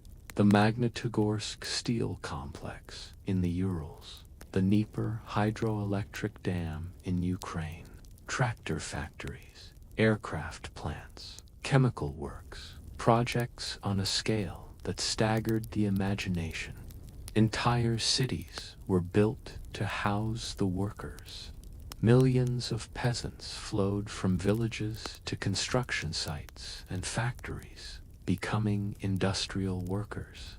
I stood at Magnitogorsk in 1932 and watched men pour molten steel in the dead of winter. The furnace heat, a stark contrast to the frozen landscape. They worked 12-hour shifts in conditions of unimaginable hardship. Many lived in tents or barracks with no heat, their clothes frozen to their bodies. Accidents were constant, men crushed by machinery, buried in cave-ins, burned by molten metal. But the work never stopped. The plan demanded it, and the plan must be fulfilled. The human cost of industrialization was enormous. Workers lived in overcrowded barracks, often without adequate food or clothing. Safety standards were non-existent. Managers who failed to meet impossible production targets were branded saboteurs and arrested. Engineers and specialists from the old regime were subjected to show trials, forced to confess to imaginary crimes of wrecking and espionage. then shot or sent to labor camps. But the greatest suffering came in the countryside, where Stalin's policy of forced collectivization transformed the lives of tens of millions and brought death to millions more. The collectivization drive began in earnest in 1929. Peasants were ordered to surrender their land, livestock, and tools to collective farms, kolkhozes, which would be run by party officials. Private farming would cease to exist. Those who resisted were branded kulaks, wealthy peasants, class enemies, exploiters. In reality, the definition of kulak was fluid and arbitrary. Any peasant who owned a horse or a cow more than his neighbor, who hired occasional help during harvest, who expressed doubt about collectivization, could be labeled a kulak. The campaign became an excuse to destroy the most productive farmers and terrorize the rest into submission. The kulaks were to be liquidated as a class. In practice, this meant deportation to remote regions of Siberia and Kazakhstan, confiscation of all property, and often death from exposure, starvation, or execution. Entire families were loaded onto cattle cars in the depths of winter and transported thousands of miles to barren lands where they were simply dumped with no shelter, no tools, no means of survival. I witnessed one such deportation in a Ukrainian village in the winter of 1930. NKVD troops and party activists arrived before dawn, roused families from their beds, gave them minutes to gather what they could carry. Children cried, old women prayed, men stood silent and helpless. Those who protested were clubbed into submission or shot. The convoy of sledges and carts moved out in the gray dawn, heading for the railway station. Behind them, their homes were looted, their livestock driven to the collective farm. Weeks later, I learned that half of those deported had died before reaching their destination. The survivors were deposited in frozen wilderness and told to build their own camps. Most would not survive the first winter. The peasants did not accept collectivization passively. Millions resisted, and their resistance took many forms. Some simply refused to join the collectives. Others slaughtered their livestock rather than surrender them to the collective farms. If they could not keep their animals, at least they could eat them or sell the meat. Between 1929 and 1933, the Soviet Union lost half its horses, 45% of its cattle, and 2/3 of its sheep and goats. Centuries of careful animal husbandry were destroyed in a few years. In some regions, peasants rose in armed revolt. These uprisings were crushed with military force. Entire villages were surrounded, their inhabitants machine-gunned or deported en masse. The regime showed no mercy. Collectivization was described as a war, and wars have casualties. By 1932, most peasants had been forced into collective farms, but the victory was Pyrrhic. Agricultural production had collapsed. The slaughter of livestock meant a shortage of draft animals and fertilizer. The most skilled farmers had been deported or killed. Those who remained had no incentive to work hard on land that was no longer theirs. And Stalin, determined to extract grain to pay for industrialization and to feed the cities, set procurement quotas that left collective farms with insufficient seed for the next year and insufficient food for their members. The result was famine on a scale that defied comprehension. It struck first and hardest in Ukraine, the traditional breadbasket of the empire, but also devastated Kazakhstan, the North Caucasus, and parts of the Volga region. The famine of 1932 to 1933 killed between 6 and 8 million people, possibly more. In Ukraine, it is remembered as the Holodomor death by hunger, and many historians consider it a deliberate act of genocide against the Ukrainian people. Stalin's regime requisitioned grain from starving regions with ruthless efficiency. Brigades searched villages, confiscating all food, even seed grain. Peasants caught hiding a few handfuls of wheat were sent to labor camps or shot. Laws were passed, making it a crime to take even fallen grain from collective farm fields. Starving people who picked up scattered kernels were treated as thieves stealing state property. The regime sealed off the famine regions, preventing starving peasants from fleeing to cities or other regions where food might be available. Internal passports were instituted controlling population movement. The famine was denied in Soviet propaganda, while grain continued to be exported abroad to earn foreign currency. I walked through Ukrainian villages in the spring of 1933. The silence was absolute. No dogs barked, no chickens clucked, no children played. The animals had all been eaten. The children were dead or dying. In one house, I found a mother sitting with the body of her infant, too weak to bury it, too far gone to even weep. She simply stared at nothing, waiting for death. In another village, I saw evidence of cannibalism, bodies with flesh cut away, hidden in cellars, the final degradation of a people pushed beyond the limits of human endurance. The cities, meanwhile, received priority for food supplies. Factory workers were fed, however meagerly, because they were essential to the industrialization drive. The peasants, in Stalin's calculus, were expendable. Their suffering was the price of building socialism, and socialism was being built after a fashion. By the mid-1930s, the Soviet Union had become an industrial power. Production of steel, coal, oil, and machinery had increased enormously. New cities had risen in remote regions. Literacy campaigns had taught millions to read. Education expanded dramatically. Women entered the workforce in unprecedented numbers. The USSR could legitimately claim achievements that impressed many foreign observers.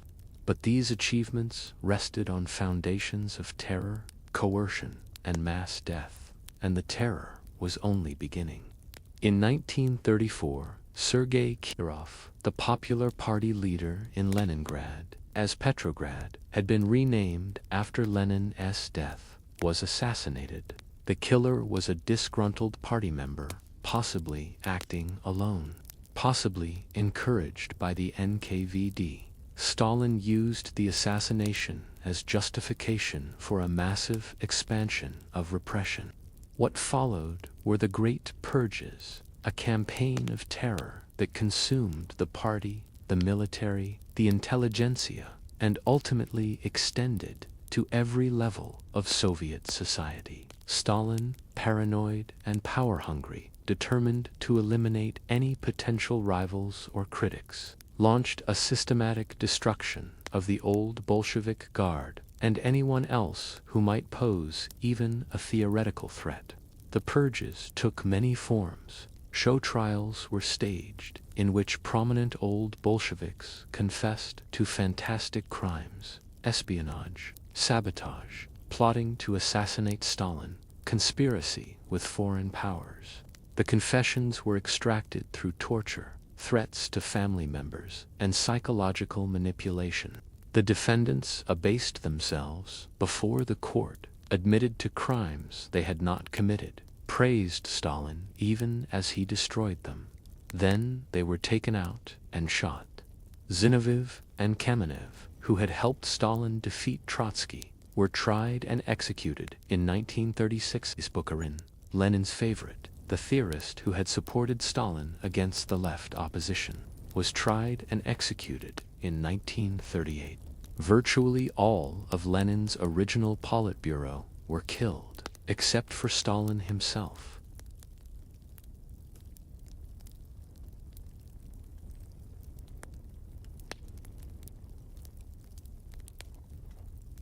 Three of 5 marshals, 13 of 15 army commanders, 57 of 85 corps commanders, and about half of all military officers were arrested.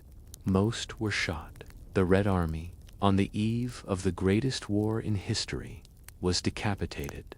But the purges extended far beyond the elite. Quotas were established for arrests and executions in every region.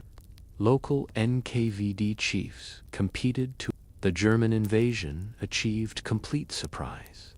Soviet forces, despite numerous warnings, were caught unprepared. In the first hours, the Luftwaffe destroyed thousands of Soviet aircraft on the ground.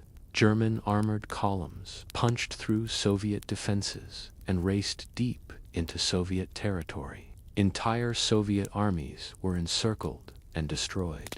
Stalin, who had refused to believe the warnings of attack, went into seclusion for days, apparently paralyzed by the catastrophe his miscalculations had brought. For a few days, the Soviet Union had no effective leadership at this most critical moment, but the Soviet people rallied.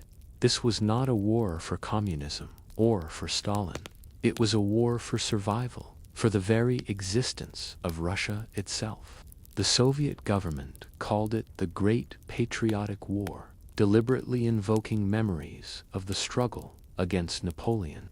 Hitler's objective was clear: the destruction of the Soviet Union as a state, the enslavement or extermination of its Slavic population, the seizure of its resources for the German Reich. This was to be a war of annihilation, conducted with a brutality that horrified even Wehrmacht officers trained in the harsh traditions of the German military. The German advance seemed unstoppable. By the end of July, German forces had penetrated hundreds of miles into Soviet territory. Smolensk fell. Kiev was surrounded.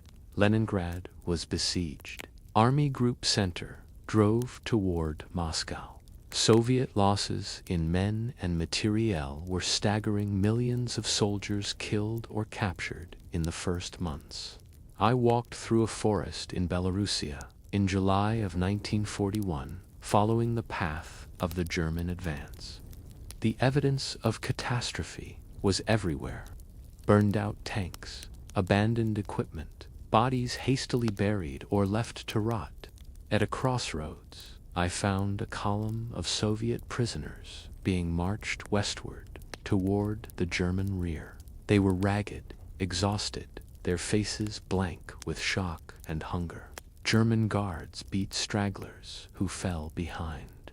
I learned later that of the 3 million Soviet soldiers captured in 1941, 2 million would die in German captivity from starvation, exposure, and execution.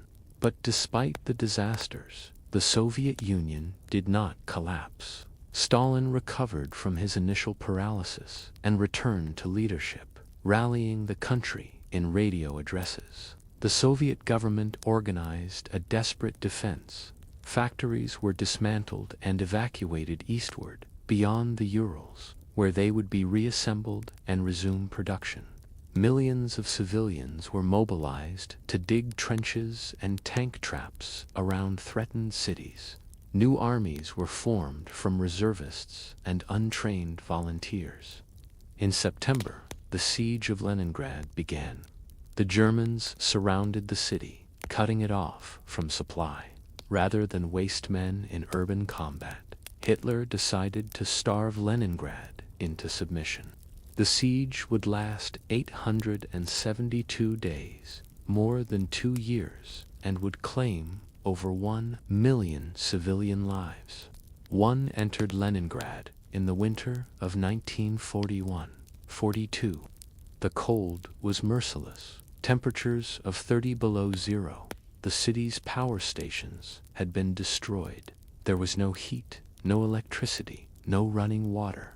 The only road into the city was across the frozen lake Ladoga, the road of life, constantly under German artillery fire. People were dying of starvation by the thousands every day.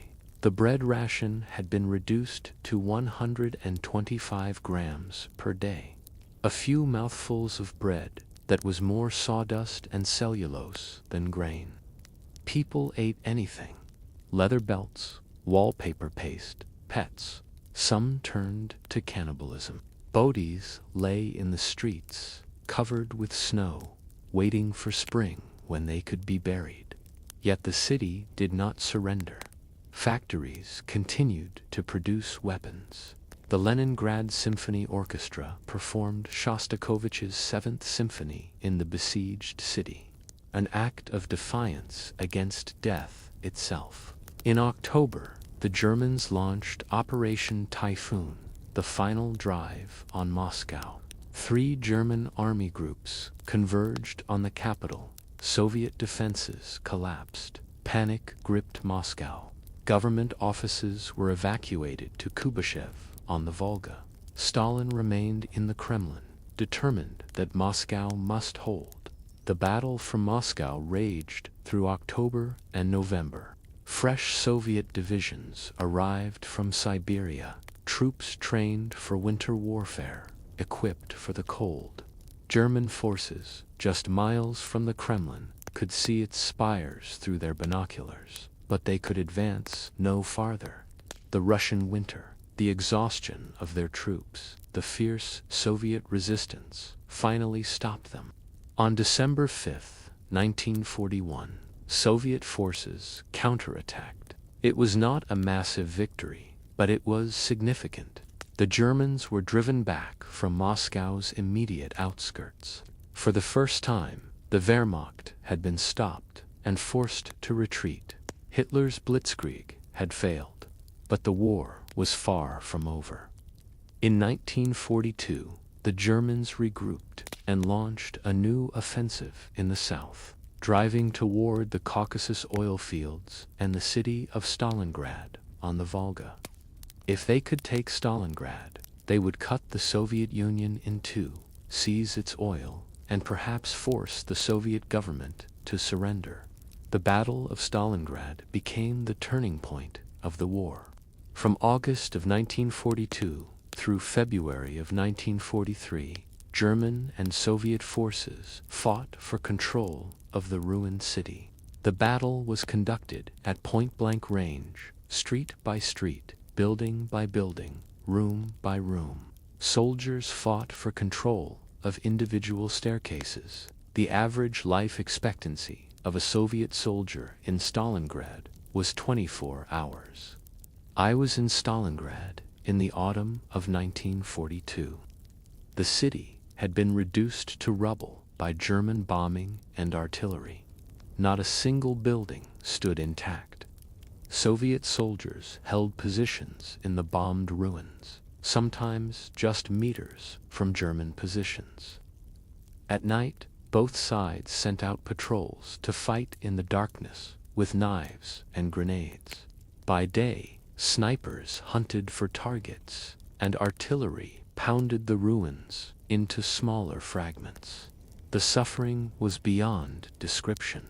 Wounded soldiers often could not be evacuated and died in the cellars where they had taken shelter. Water came from the Volga, contaminated with oil and blood. Food was scarce. In the winter, Stalin had declared that not a step back would be taken. The city, bearing his name, must not fall. Deserters and those who retreated without orders were shot by NKVD blocking detachments positioned behind the front lines. German soldiers fed Nazi propaganda about Slavic subhumans, initially expected easy victory, but found themselves locked in a battle more terrible than anything they had experienced. In November, Soviet forces launched Operation Uranus, a massive pincer movement that encircled the German Sixth Army in Stalingrad. Over 300,000 German and Axis soldiers were trapped. Hitler forbade retreat, promising that supplies would be airlifted in, but the Luftwaffe could not maintain an adequate airlift, and the surrounded army began to starve and freeze. By February of 1943, it was over. The survivors of the Sixth Army surrendered. Only 6,000 of the 90,000 German soldiers who entered Soviet captivity would ever return home. The myth of German invincibility was shattered. The initiative on the Eastern Front passed to the Soviet Union. In July of 1943, the Germans made one more attempt to regain the initiative, launching a massive armored offensive at the Kursk salient. The Battle of Kursk became the largest tank battle in history, but Soviet intelligence had learned of the attack in advance. Defenses were prepared. When the German panzers attacked, they were met by minefields, anti-tank guns, and masses of Soviet armor. After 2 weeks of ferocious fighting, the German offensive stalled and then broke. Soviet counterattacks followed. From this point forward, the Red Army would be on the offensive, driving west toward Germany. The Soviet advance was relentless, but bought at terrible cost. Every mile westward was purchased with blood.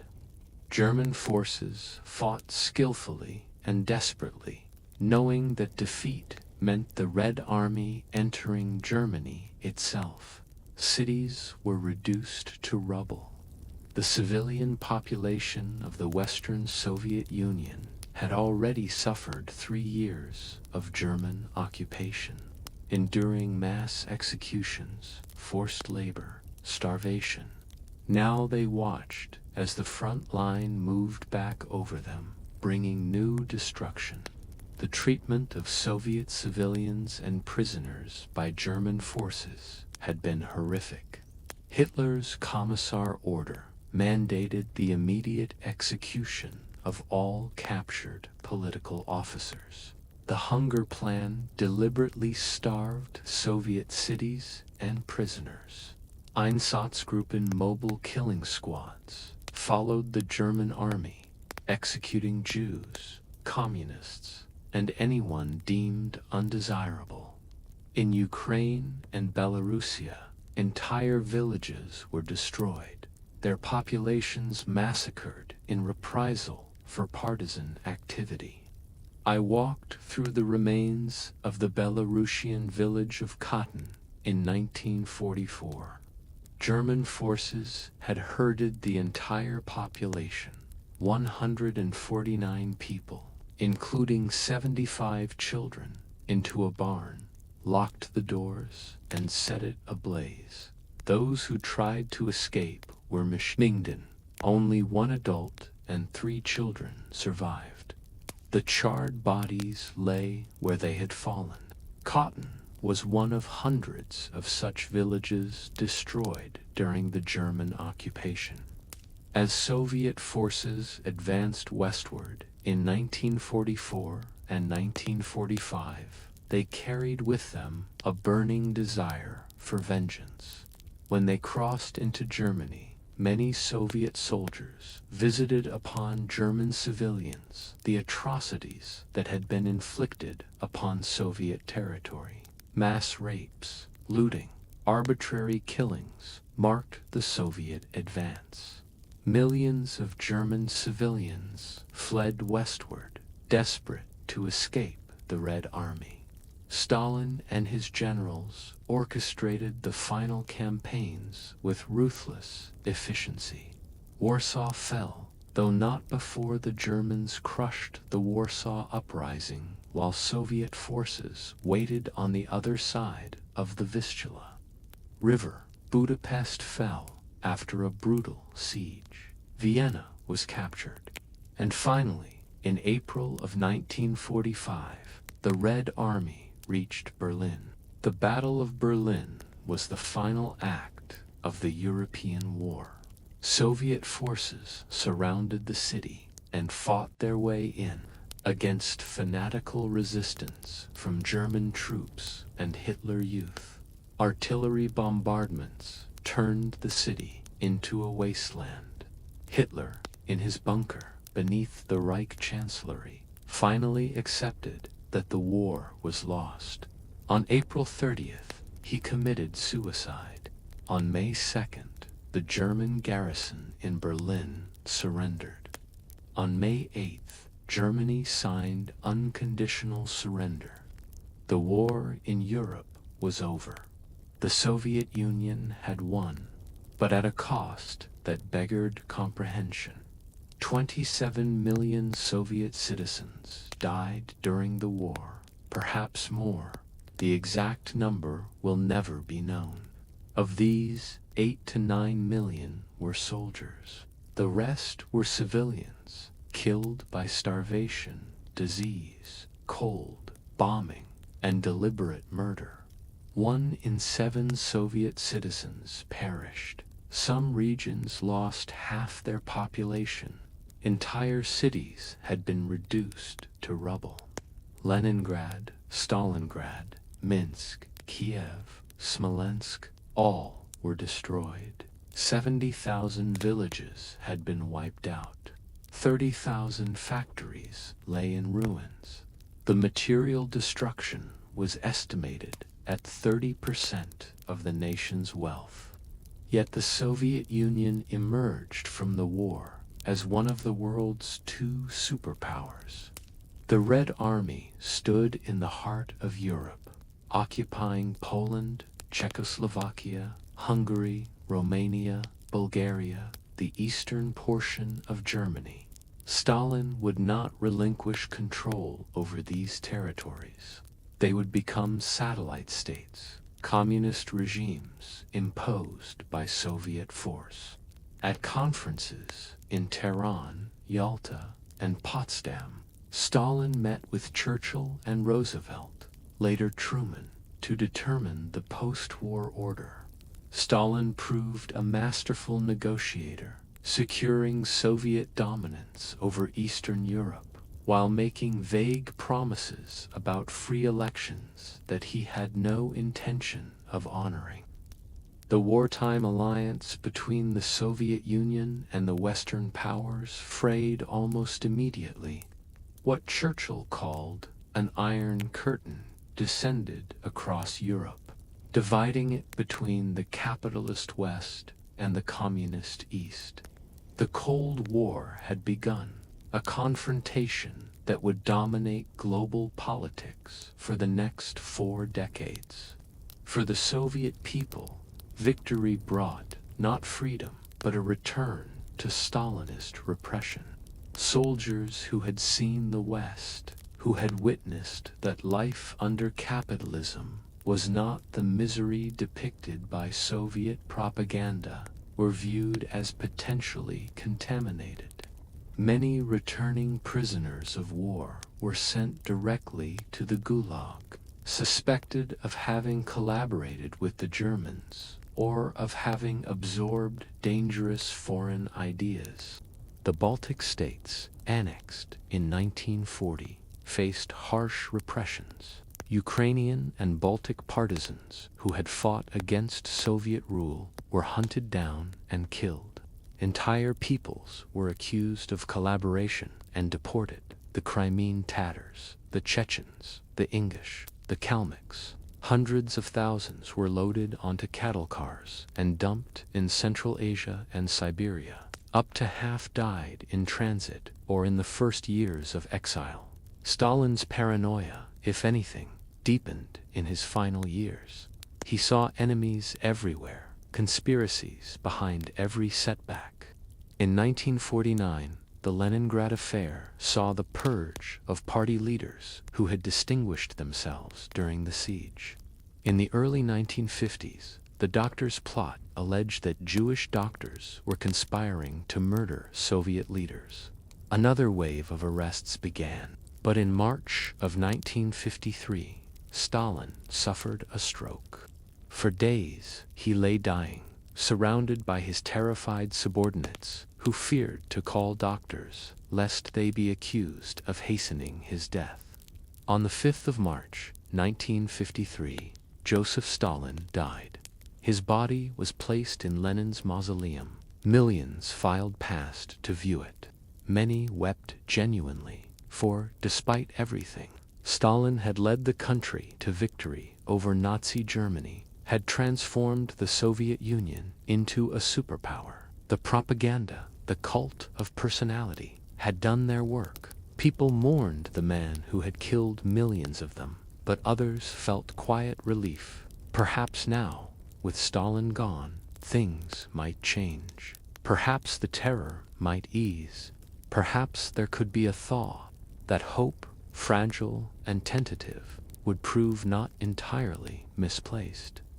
After Stalin's death, the Soviet leadership split power among several men, none trusting the others enough to allow one person to hold all authority. Georgy Malenkov became premier. Lavrentiy Beria retained control of the secret police. Nikita Khrushchev became first secretary of the Communist Party, a position many thought less important than the others. They were wrong. Within months, Khrushchev had outmaneuvered his rivals. Beria, the most feared man in the Soviet Union, was arrested at a Kremlin meeting, accused of treason, tried in secret, and executed. Whether the charges had any basis in reality hardly mattered. Beria's removal eliminated the immediate threat of a new wave of terror, and his execution sent a message that even the most powerful could fall. Khrushchev gradually accumulated power. He lacked Stalin's cunning and intelligence, but he possessed political instincts and a genuine desire to reform the worst excesses of the Stalinist system. In 1956, at the 20th Party Congress, Khrushchev delivered a secret speech that shook the communist world. For 4 hours, he detailed Stalin's crimes, the purges, the torture, the false accusations, the cult of personality. He revealed that Lenin's testament had warned against Stalin.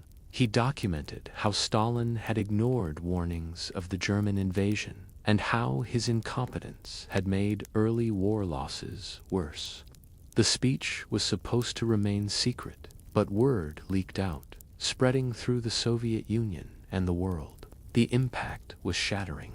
For decades, Soviet citizens had been taught that Stalin was infallible, a genius who could do no wrong.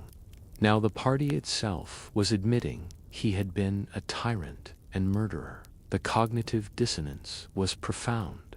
Some refused to believe it. Others felt their entire worldview collapse.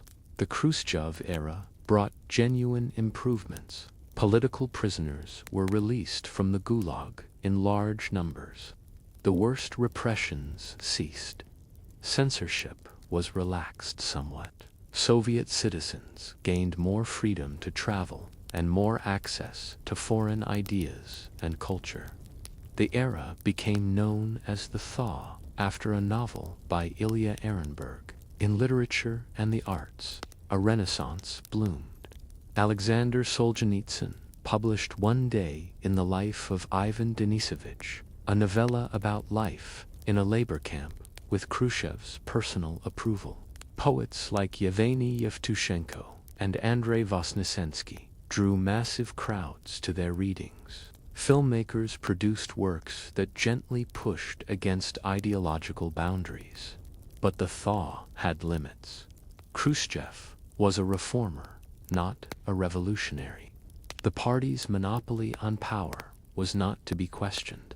When Boris Pasternak was awarded the Nobel Prize for his novel Dr. Zhivago, which had been published abroad after being rejected in the Soviet Union, he was forced to decline it under intense official pressure. When workers in Novocherkassk protested food price increases in 1962, troops fired on them, killing dozens. In foreign policy, Khrushchev's tenure was turbulent. He sought peaceful coexistence with the West, but also engaged in aggressive confrontations. The Berlin Crisis of 1961 led to the construction of the Berlin Wall, physically dividing the city and symbolizing the Iron Curtain. The Cuban Missile Crisis of 1962 brought the world closer to nuclear war than ever before or since, as Soviet missiles deployed in Cuba brought American cities within minutes of destruction. For 13 days, the world held its breath while Kennedy and Khrushchev engaged in a deadly game of nuclear chicken. Ultimately, both sides stepped back from the brink. The Soviets removed their missiles from Cuba. The Americans quietly removed theirs from Turkey.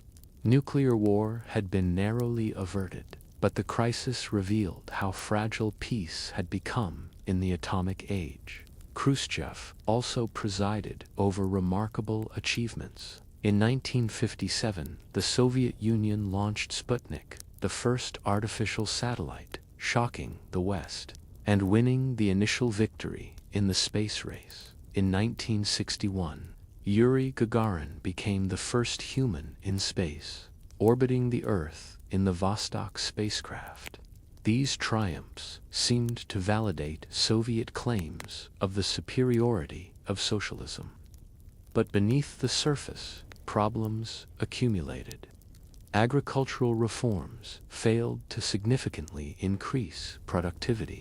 The Virgin Lands Campaign, an attempt to cultivate vast areas of Kazakhstan, initially succeeded, but then fell victim to soil erosion and poor planning. Food shortages persisted. In 1963, the Soviet Union was forced to import grain from the United States. A failure. Khrushchev's erratic behavior and policy reversals frustrated the party leadership. His crude manners embarrassed them. His boasting, such as his infamous declaration in October of 1964, while Khrushchev was on vacation, the Politburo met and voted to remove him. He was summoned to Moscow and informed that he was being retired. Khrushchev, remembering what had happened to Stalin's rivals, accepted the decision without resistance. He lived out his remaining years in comfortable obscurity, a non-person, airbrushed from official photographs and histories. Leonid Brezhnev became General Secretary of the Communist Party. He represented the party establishment, cautious, conservative, committed to stability above all else. Under Brezhnev, the thaw ended and a new era began, later called the period of stagnation. The Brezhnev era, lasting from 1964 to 1982, was characterized by political and economic stasis. There were no more dramatic reforms or revelations. The party elite focused on maintaining their privileges and avoiding risks. Criticism of Stalin was quietly dropped. Dissidents were dealt with through exile, psychiatric hospitals, or quiet imprisonment rather than mass terror.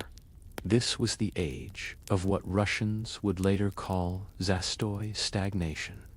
The economy grew, but slowly, increasingly dependent on high oil prices that made the Soviet Union flush with hard currency. Consumer goods remained scarce and shoddy. The technological gap with the West widened, despite massive investments in military and space programs. Innovation withered in the soil of bureaucracy and ideological control. The party elite, the nomenklatura, lived in comfortable apartments, shopped in special stores with goods unavailable to ordinary citizens, vacationed at exclusive Black Sea resorts. They sent their children to the best universities, secured them the best jobs. A new class system had emerged, as rigid and hereditary as anything under the Tsars. though it dared not speak its name. I knew a factory worker in Gorky who waited 8 years for an apartment. When he finally received it, it was a cramped two-room flat he shared with his wife, 2 children, and his elderly mother.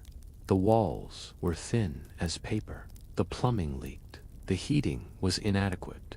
Yet he counted himself fortunate, for millions lived in communal apartments, sharing kitchens and bathrooms with strangers, their private lives reduced to a single room.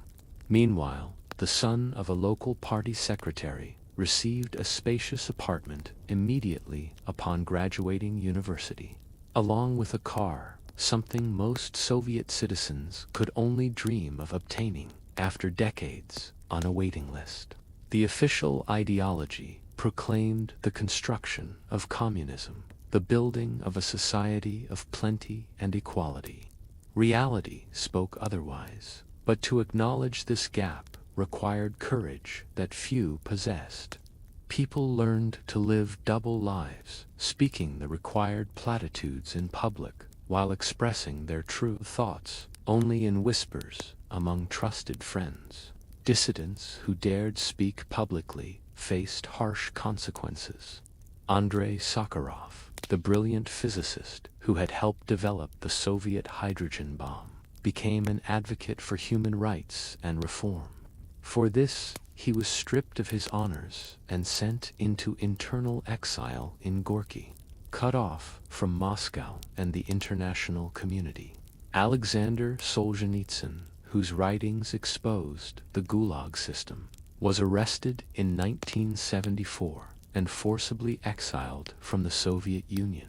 His books remained banned in his homeland, available only through samizdat, illegal, self-published typescripts passed hand to hand, each reader risking arrest merely for possessing them.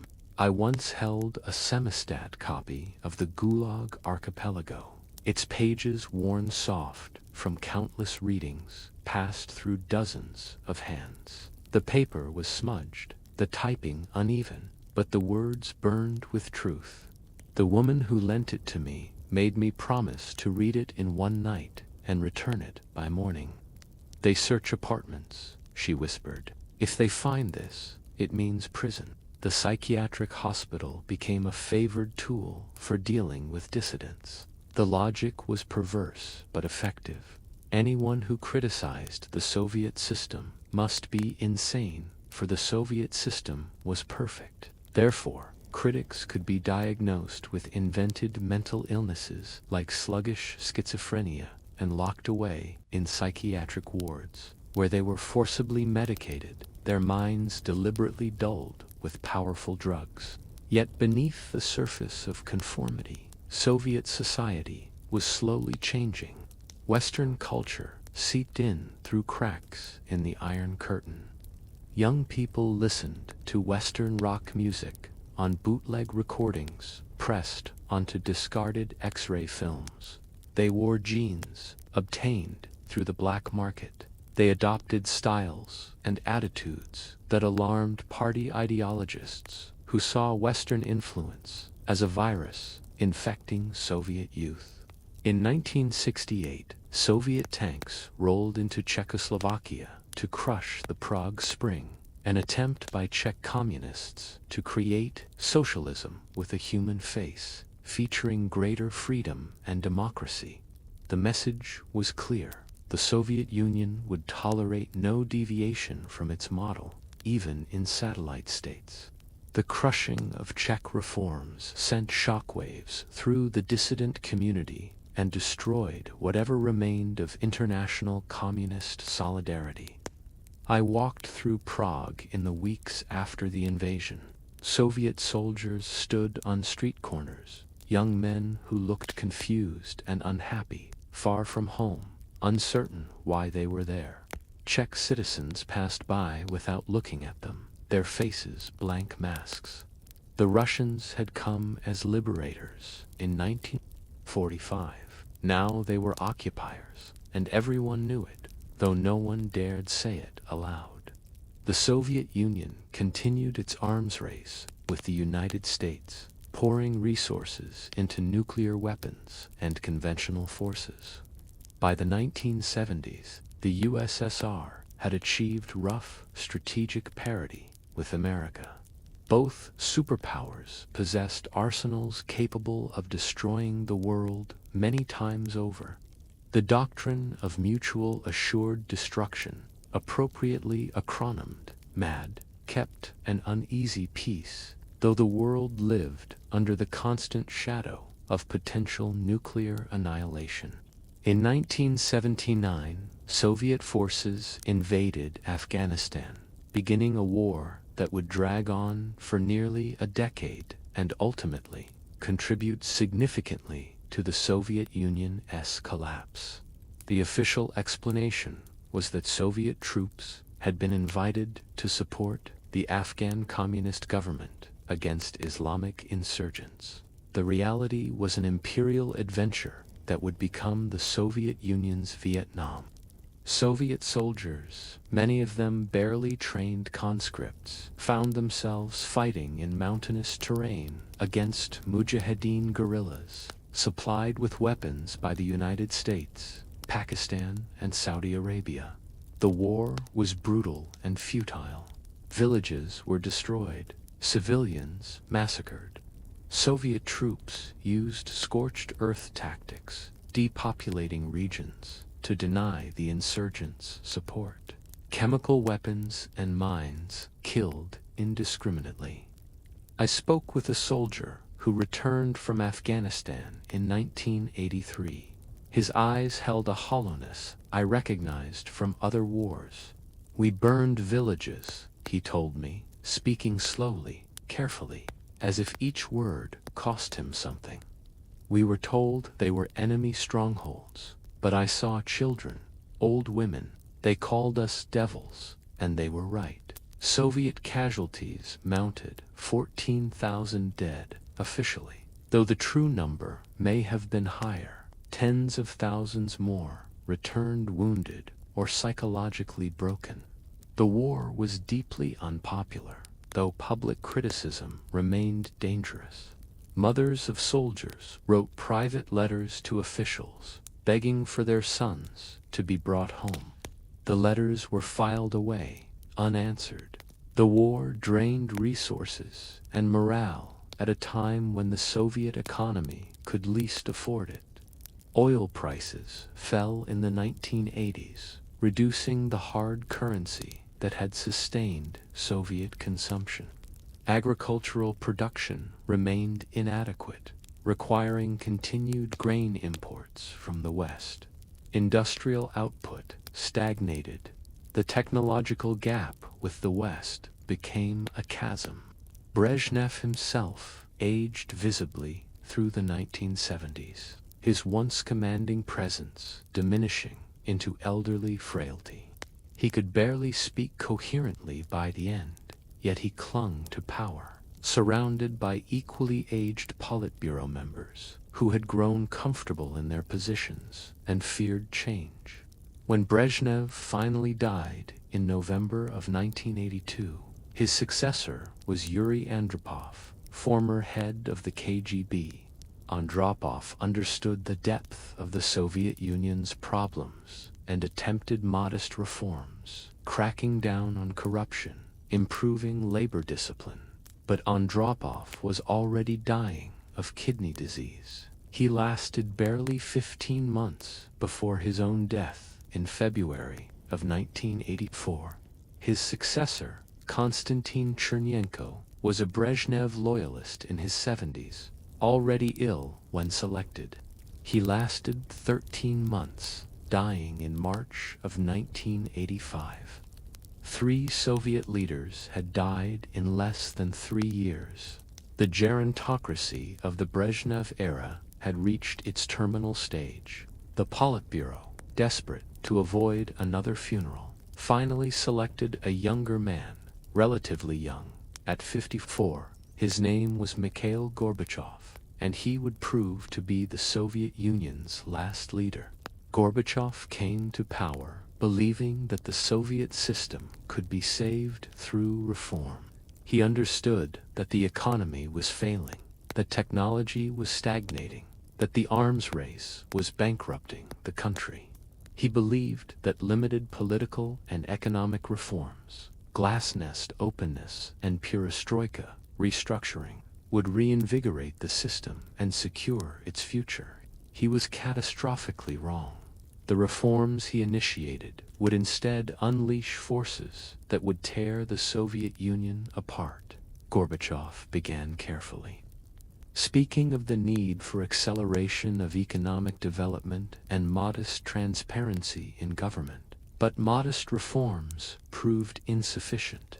The economy did not respond to half measures. The bureaucracy resisted change. Corruption remained endemic. So Gorbachev pushed harder. Glasnost expanded to allow previously unthinkable openness.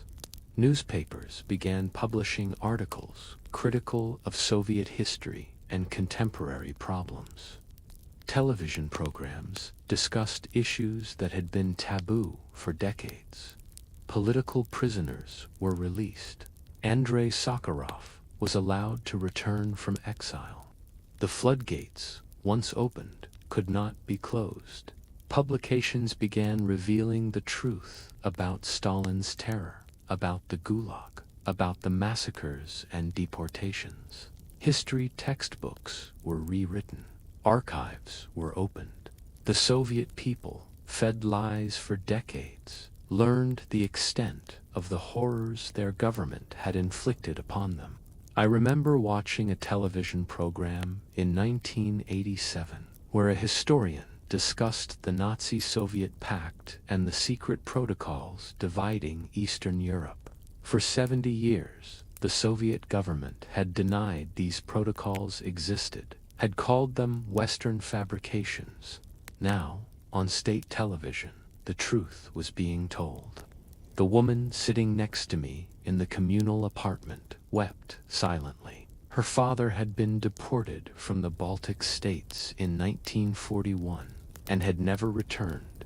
Perestroika attempted to introduce market mechanisms into the planned economy, to give enterprises more autonomy, to encourage private initiative. But the reforms were contradictory and incomplete. They disrupted the old system without creating a functional new one. Production declined. Shortages worsened. Inflation began to climb. By 1989, store shelves in Soviet cities were increasingly bare. Rationing was introduced for basic goods like sugar and soap. People stood in endless lines, hoping stores would receive shipments. The black market flourished. Those with hard currency or connections could obtain goods. Ordinary citizens suffered. More dangerous to the Soviet state were the nationalist movements erupting across the republics. The Baltic states, Estonia, Latvia, Lithuania, had never accepted their forced incorporation into the USSR. As glasnost weakened central control, they began openly demanding independence. Mass demonstrations drew hundreds of thousands of people singing banned national anthems, waving forbidden national flags.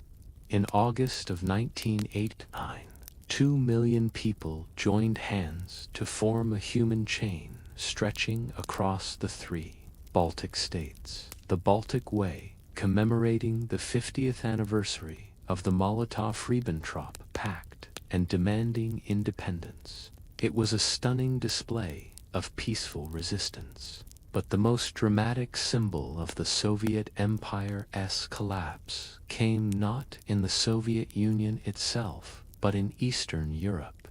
In November of 1989, the Berlin Wall fell. Germans from east and west danced atop the hated barrier, smashing it with hammers, embracing across the divide that had separated them for 28 years. I stood in Berlin that night and watched the wall come down. Young people spray-painted messages of freedom on its concrete surface. Others pried loose chunks to keep as souvenirs.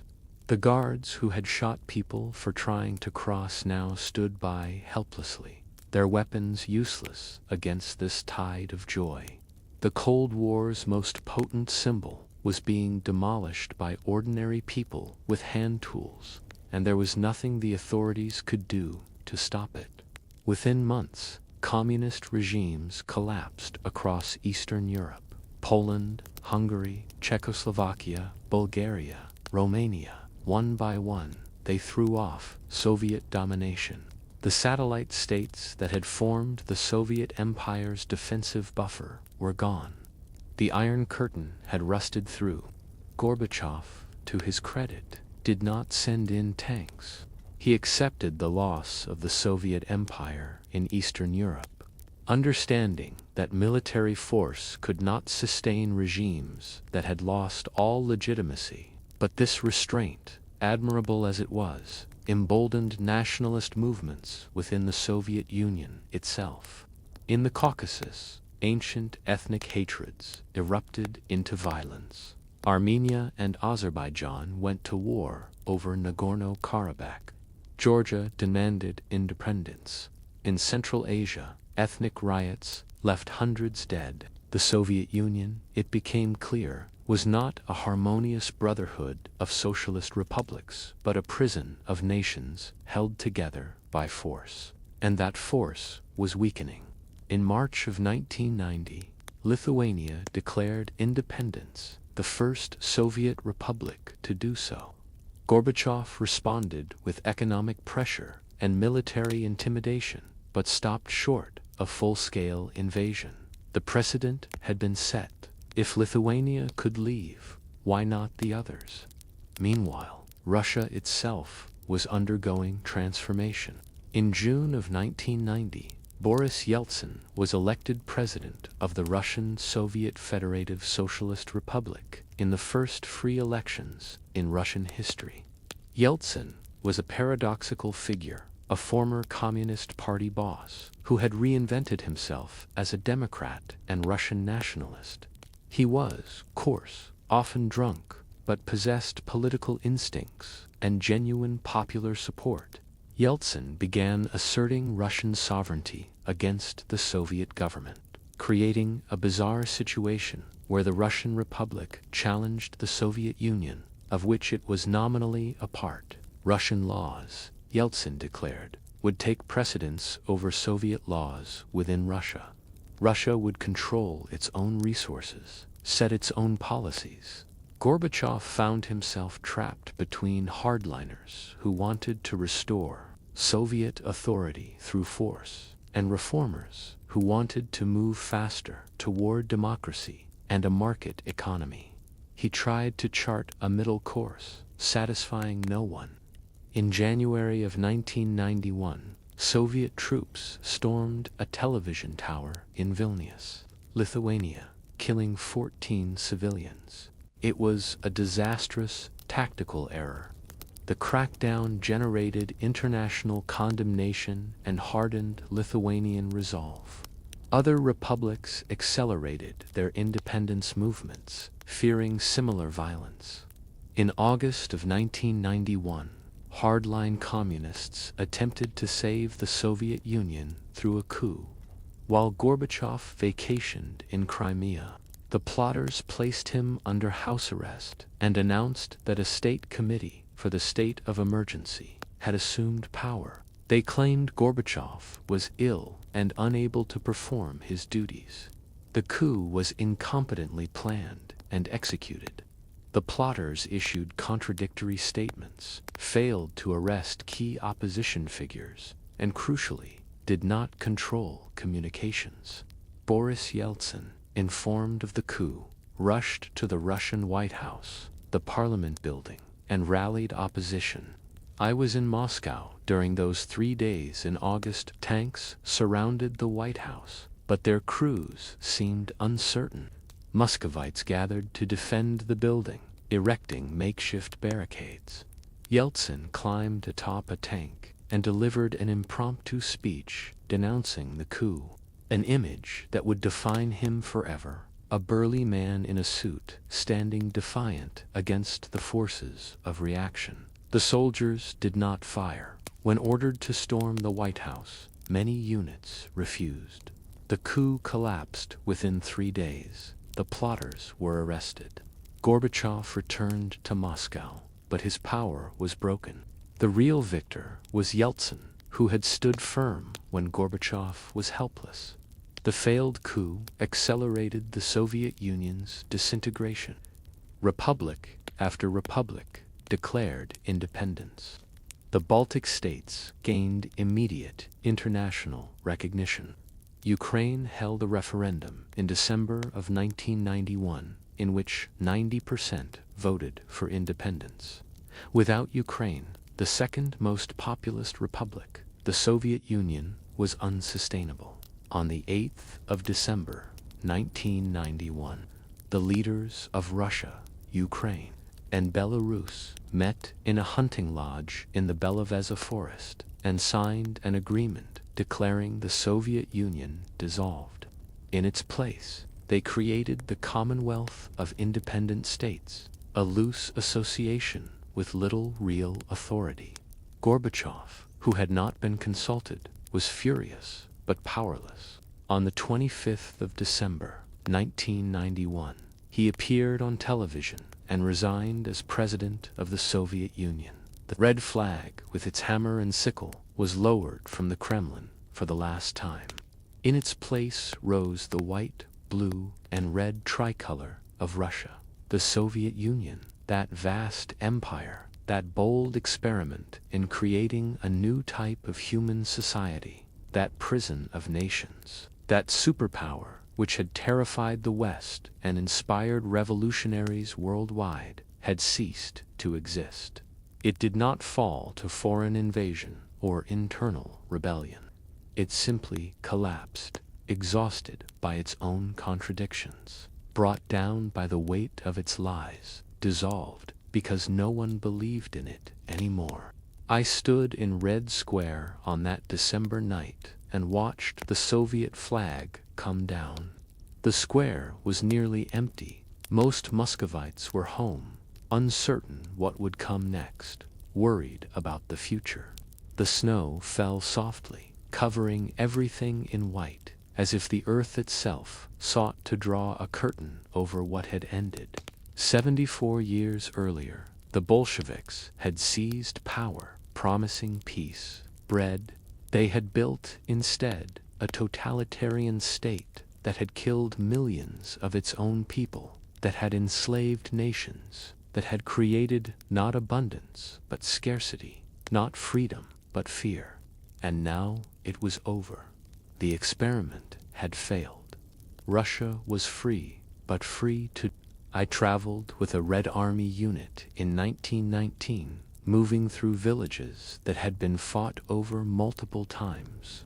The countryside was devastated. Fields lay unplanted, houses burned, livestock slaughtered or stolen. The peasants who remained were hollow-eyed, starving, caring nothing for red or white, wanting only to be left alone to survive. In one village, we found the bodies of Cheka agents who had been captured by peasants and tortured to death. Their mutilated corpses hung from telegraph poles. The commissar with our unit ordered the village burned in reprisal and 10 hostages shot. I watched the village elders plead for mercy, watched women wailing, watched the hostages lined up against a wall. The soldiers who carried out the execution did so mechanically, without emotion or hesitation. They had seen too much death to feel anything anymore. To feed the cities and the army, the Bolsheviks implemented a policy called war communism. Peasants were forced to surrender grain requisitions, often at gunpoint. What they had grown through back-breaking labor was simply taken, leaving them with barely enough to survive. When peasants resisted or hid their grain, requisition squads burned farms and executed grain hoarders. The result was catastrophic famine. In 1921 and 1922, particularly in the Volga region, millions starved to death. I saw people eating grass, bark, anything to fill their bellies. I saw corpses lying unburied in streets because survivors were too weak to dig graves. I saw parents who had killed and eaten their own children, driven to it by hunger beyond imagining. It was a vision of hell made manifest on earth. The peasants fought back. In 1920 and 1921, massive peasant uprisings erupted across Russia. In Tambov province, the rebel Green Army numbered tens of thousands, effectively controlling the region. The Bolsheviks responded with overwhelming force, using poison gas and mass executions to crush the rebellion. Entire villages suspected of supporting rebels were deported. Even more shocking was the Kronstadt rebellion in March of 1921. The sailors of the Kronstadt naval base near Petrograd had been among the most radical supporters of the Bolsheviks in 1917. But now, seeing what the regime had become, they rebelled, demanding free elections, freedom of speech, and an end to Bolshevik dictatorship. Trotsky ordered the assault on Kronstadt without hesitation. Red Army troops, many of them raw recruits, stormed across the frozen Gulf of Finland under heavy fire. Thousands died on both sides before Kronstadt fell. The surviving rebels were executed or sent to prison camps. The message was clear. Even the revolution's most loyal sons would be destroyed if they challenged party authority. Yet, despite the rebellions, despite the famine, despite the international intervention, the Reds won the Civil War. By 1922, the last white armies had been defeated or driven into exile. The independent republics of Ukraine, Georgia, Armenia, and Azerbaijan were forcibly reincorporated. Central Asia was reconquered. The Bolsheviks controlled virtually all the territory of the former Russian Empire. But it was a devastated land they ruled. The population had declined by millions through war, casualties, famine, disease, and emigration. Industrial production had collapsed to a fraction of pre-war levels. The transportation system was in ruins. Entire cities had been partially abandoned as urbanites fled to the countryside in search of food. Petrograd's population had fallen from over 2 million to barely 600,000.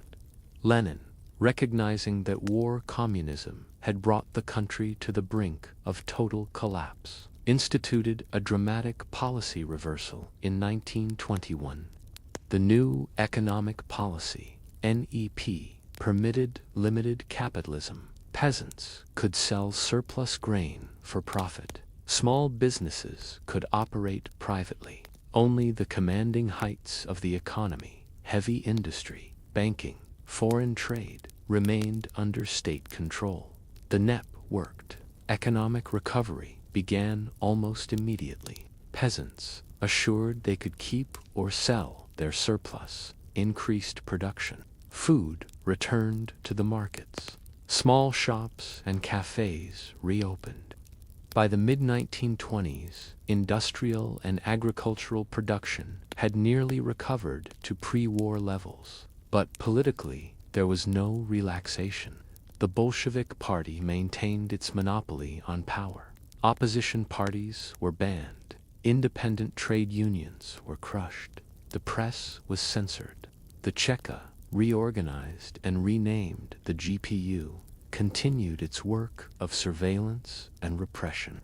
Show trials of socialist revolutionaries and clergy demonstrated what happened to those who challenged Soviet authority. In December of 1922, the Union of Soviet Socialist Republics was formally established. It was presented as a voluntary federation of socialist republics, each theoretically having the right to secede. In reality, it was a highly centralized state, where all important decisions were made by the Communist Party leadership in Moscow. The capital had been moved from Petrograd back to Moscow in 1918, and there it would remain. The creation of the USSR marked the consolidation of Bolshevik power. The revolutionary period was ending. A new state had been born, one that would reshape the 20th century through its influence and through the reactions it provoked. But Lenin would not live to see much of what his revolution wrought. In May of 1922, he suffered the first of several strokes that would progressively incapacitate him. By 1923, he was effectively removed from leadership, able to work only a few hours a day, his once brilliant mind clouded by illness. As Lenin declined, a power struggle began among the party leadership. The obvious heir seemed to be Trotsky, brilliant, famous, the hero of the Civil War. But Trotsky was arrogant, contemptuous of mediocrity, and he had made many enemies. Other leaders feared his ambitions and resented his intellectual superiority. Against him stood a coalition of party leaders, including Grigory Zinoviev, Lev Kamenev, and most importantly, Joseph Stalin. Stalin held the seemingly mundane position of general. The NKVD perfected a system of conveyor belt interrogation.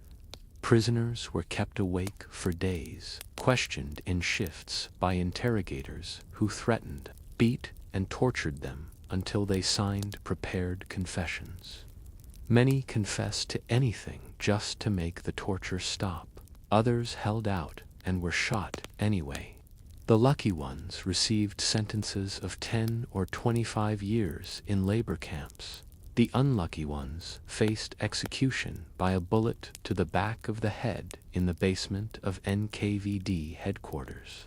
I knew a schoolteacher in Moscow, a gentle man who loved literature and taught his students to think critically. In 1937, he was arrested. His crime was that, in a staff room conversation, he had mentioned reading a book by Trotsky years before. Someone reported this. He was interrogated for weeks, beaten until he confessed to being part of a Trotskyite conspiracy. He was sentenced to 10 years in a labor camp. I learned later that he died of exposure during the first winter, felling trees in temperatures of 40 below zero. The labor camp system, the Gulag, expanded enormously during the purges. Camps spread across Siberia, the Arctic, Kazakhstan, the far north. Prisoners mined gold, coal, and timber, built railways and canals, worked in conditions that routinely killed 30 or 40% of inmates each year. The economy became dependent on slave labor. Major construction projects were carried out by prisoners working under conditions little better than ancient slavery. By 1938, an estimated 1.5 million people had been executed. Millions more languished in camps. Entire families were destroyed when the head of household was arrested. The spouse was often arrested too, and children sent to orphanages where they were raised to denounce their parents as enemies. The terror created a society of fear and suspicion. No one trusted anyone. People denounced their neighbors, their colleagues, even family members, either from ideological fervor or from fear that failure to denounce would make them suspect. The party became a machine for consuming its own members. The revolution devoured its children, then its grandchildren, then random strangers caught in the mob. Yet, through all this, Stalin's cult of personality grew. He was hailed as the greatest genius in history, the father of nations, the man who had transformed backward Russia into a mighty socialist power. His portrait hung in every office, every school, every home. Children were taught to love Stalin before they learned to love their parents. Poetry, songs, films celebrated his wisdom and kindness. The reality of his monstrous cruelty was hidden behind an ever-thickening veil of propaganda. I stood in Red Square in November of 1937, watching the military parade celebrating the anniversary of the October Revolution. Stalin stood atop Lenin's mausoleum, a small figure in a gray coat, reviewing column after column of troops and tanks. The crowd roared its approval.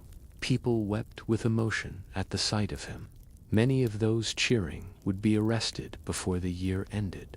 Some were probably already marked for death, but they cheered nonetheless, perhaps hoping that their enthusiasm would be noted and would save them.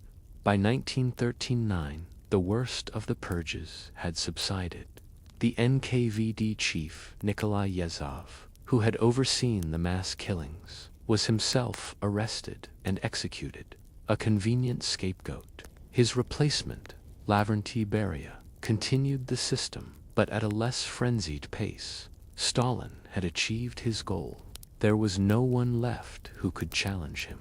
The party, the army, the intelligentsia had been terrorized into absolute obedience.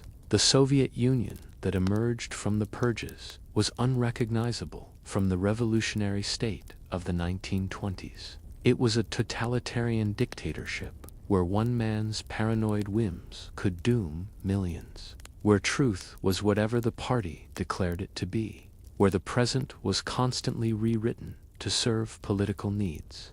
Photographs were doctored to remove purged officials from history. Encyclopedias were revised. Even mathematics and biology were subjected to ideological control. Theories that contradicted Marxist dialectics were banned. Scientists who defended them arrested. Yet many Soviet citizens genuinely believed in the system. They had been born after the revolution, had known nothing else.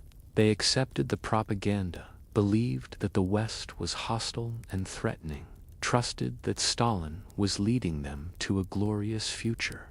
When arrests occurred in their building or workplace, they assumed the victims must be guilty. The alternative, that the system itself was criminal, was too dangerous to contemplate. As the 1930s drew to a close, Stalin turned his attention increasingly to foreign affairs. Nazi Germany had risen under Adolf Hitler, a dictator whose methods Stalin could appreciate, even while recognizing Germany as a potential threat. In Europe, war clouds gathered. In 1939, shocking the world, Stalin concluded a non-aggression pact with Hitler, the Molotov-Ribbentrop Pact, named for the foreign ministers who signed it, pledged that the Soviet Union and Nazi Germany would not attack each other. Secret protocols divided Eastern Europe into spheres of influence. Poland would be split between them. On the 1st of September, 1939, Germany invaded Poland from the west. 16 days later, the Soviet Union invaded from the east. Poland was crushed between two totalitarian powers and disappeared from the map once more. Stalin occupied the Baltic states, Estonia, Latvia, Lithuania, annexing them to the USSR. He demanded territory from Finland, and when the Finns refused, launched an invasion in November. The winter war against Finland was meant to be a quick campaign, but the Finns fought with extraordinary courage and skill. Soviet armies suffered humiliating defeats in the frozen forests. Eventually, sheer weight of numbers prevailed, and Finland ceded territory but maintained its independence. The war revealed serious weaknesses in the Red Army, its officer corps still reeling from the purges. By mid-1940, Stalin controlled more territory than any Russian ruler since the revolution. The Baltic states were Soviet republics. Eastern Poland with its Ukrainian and Belarusian populations, had been incorporated. Bessarabia had been seized from Romania. The western border had been pushed far from Moscow and Leningrad. Stalin believed he had bought time, that the pact with Hitler would keep the Soviet Union out of war for years. The Russia that emerged from the Soviet collapse was a nation unmoored from its past and uncertain of its future.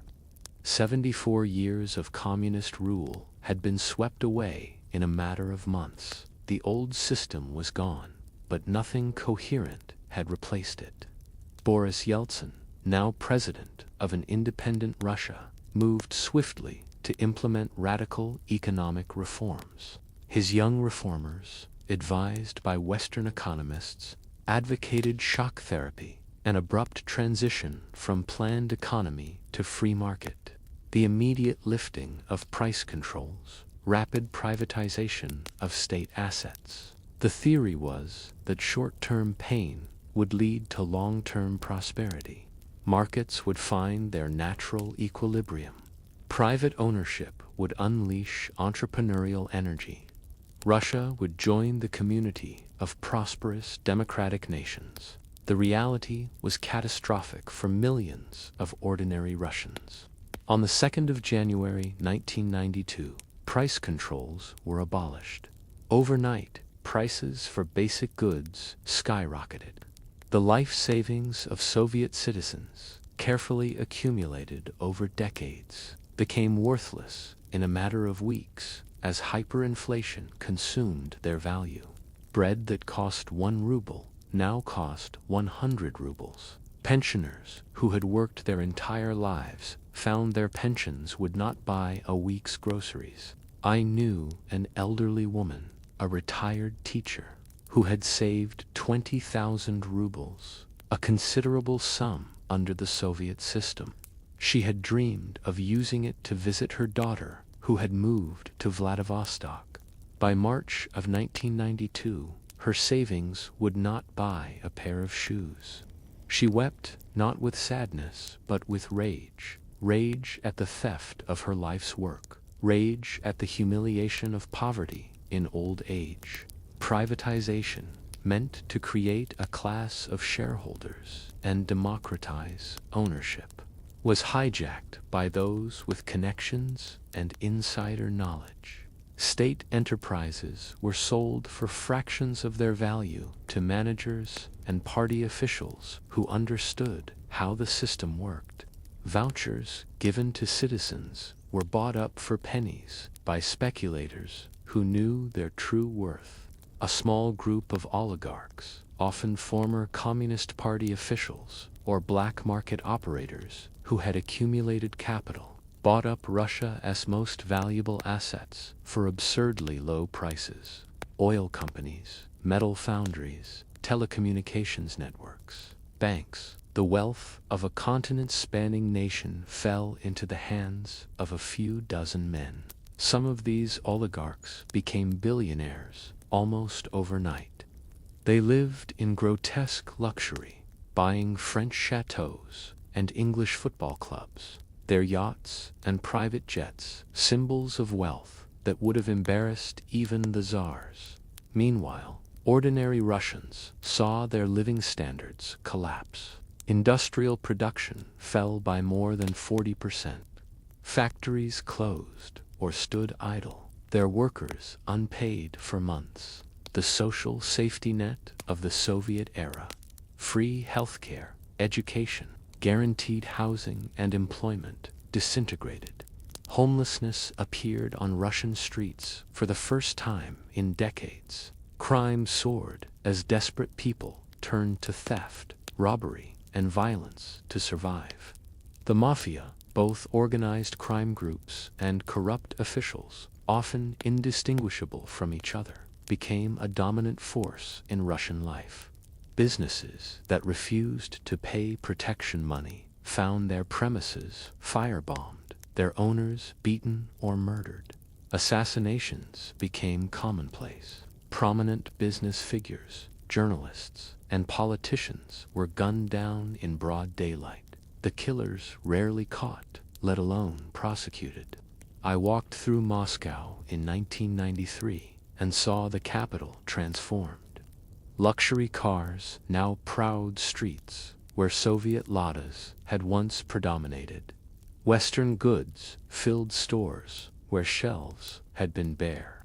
But these goods were priced for the new rich, not for ordinary Muscovites whose salaries, when they were paid at all, would not cover basic necessities.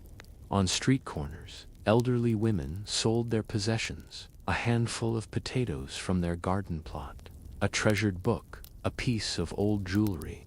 Veterans of the Great Patriotic War, men who had defeated Nazi Germany, stood begging with their medals pinned to ragged coats. The indignity was crushing, the reversal of fortune almost incomprehensible. The demographic crisis was stark. Birth rates plummeted. Death rates soared, particularly among men. Life expectancy for Russian males fell to 58 years, levels not seen since the 1960s. The causes were multiple: despair, alcoholism, poverty, the collapse of the healthcare system.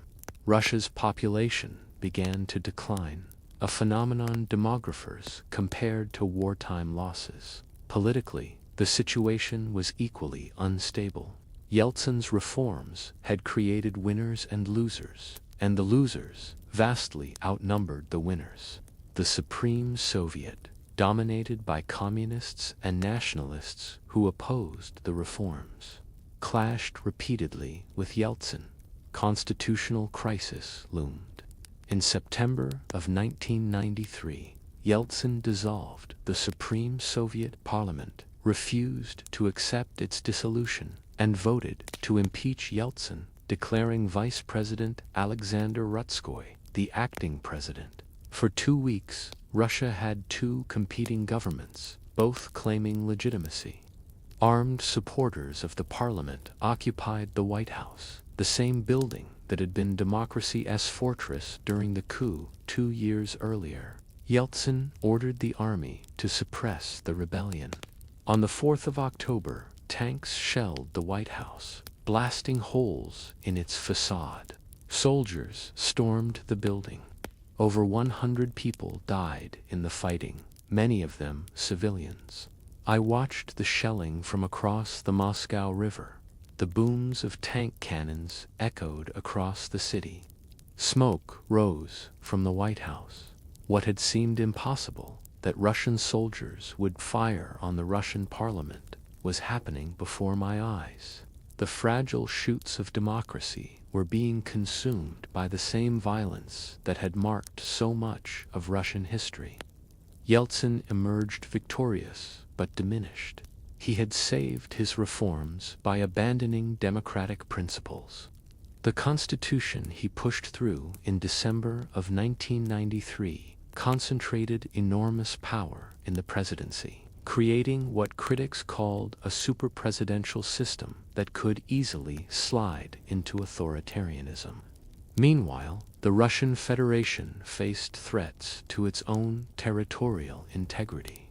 Chechnya, a small Muslim region in the Caucasus, declared independence in 1991. Yeltsin, preoccupied with other crises, initially did little, but by 1994, emboldened by nationalist advisors and concerned that other regions might follow Chechnya's example, Yeltsin ordered military intervention. The First Chechen War was a disaster. The Russian military, demoralized and poorly equipped after years of decay, proved ineffective against Chechen guerrillas who knew the mountainous terrain intimately. The assault on the Chechen capital Grozny was particularly bloody. The city was reduced to ruins by artillery and aerial bombardment. Thousands of civilians died. I entered Grozny after the fighting had moved elsewhere. The destruction exceeded anything I had seen since the Second World War. Not a single building stood intact. Bodies lay unburied in the rubble. The smell was unspeakable, Survivors emerged from cellars like ghosts, hollow-eyed, traumatized beyond speech. Russian casualties mounted. Young conscripts, often untrained and equipped with obsolete weapons, were slaughtered in ambushes. The body bags returning to Russian cities fueled public opposition to the war. Mothers of soldiers formed organizations demanding their sons be brought home. In 1996, facing re-election and a deeply unpopular war, Yeltsin agreed to a ceasefire. Russian forces withdrew from Chechnya, leaving the region in a state of de facto independence. Though without formal recognition, it was a humiliating defeat, one that would have consequences for years to come. Yeltsin's health was deteriorating. He suffered several heart attacks. His drinking became more pronounced. He would disappear for days, leaving the government rudderless.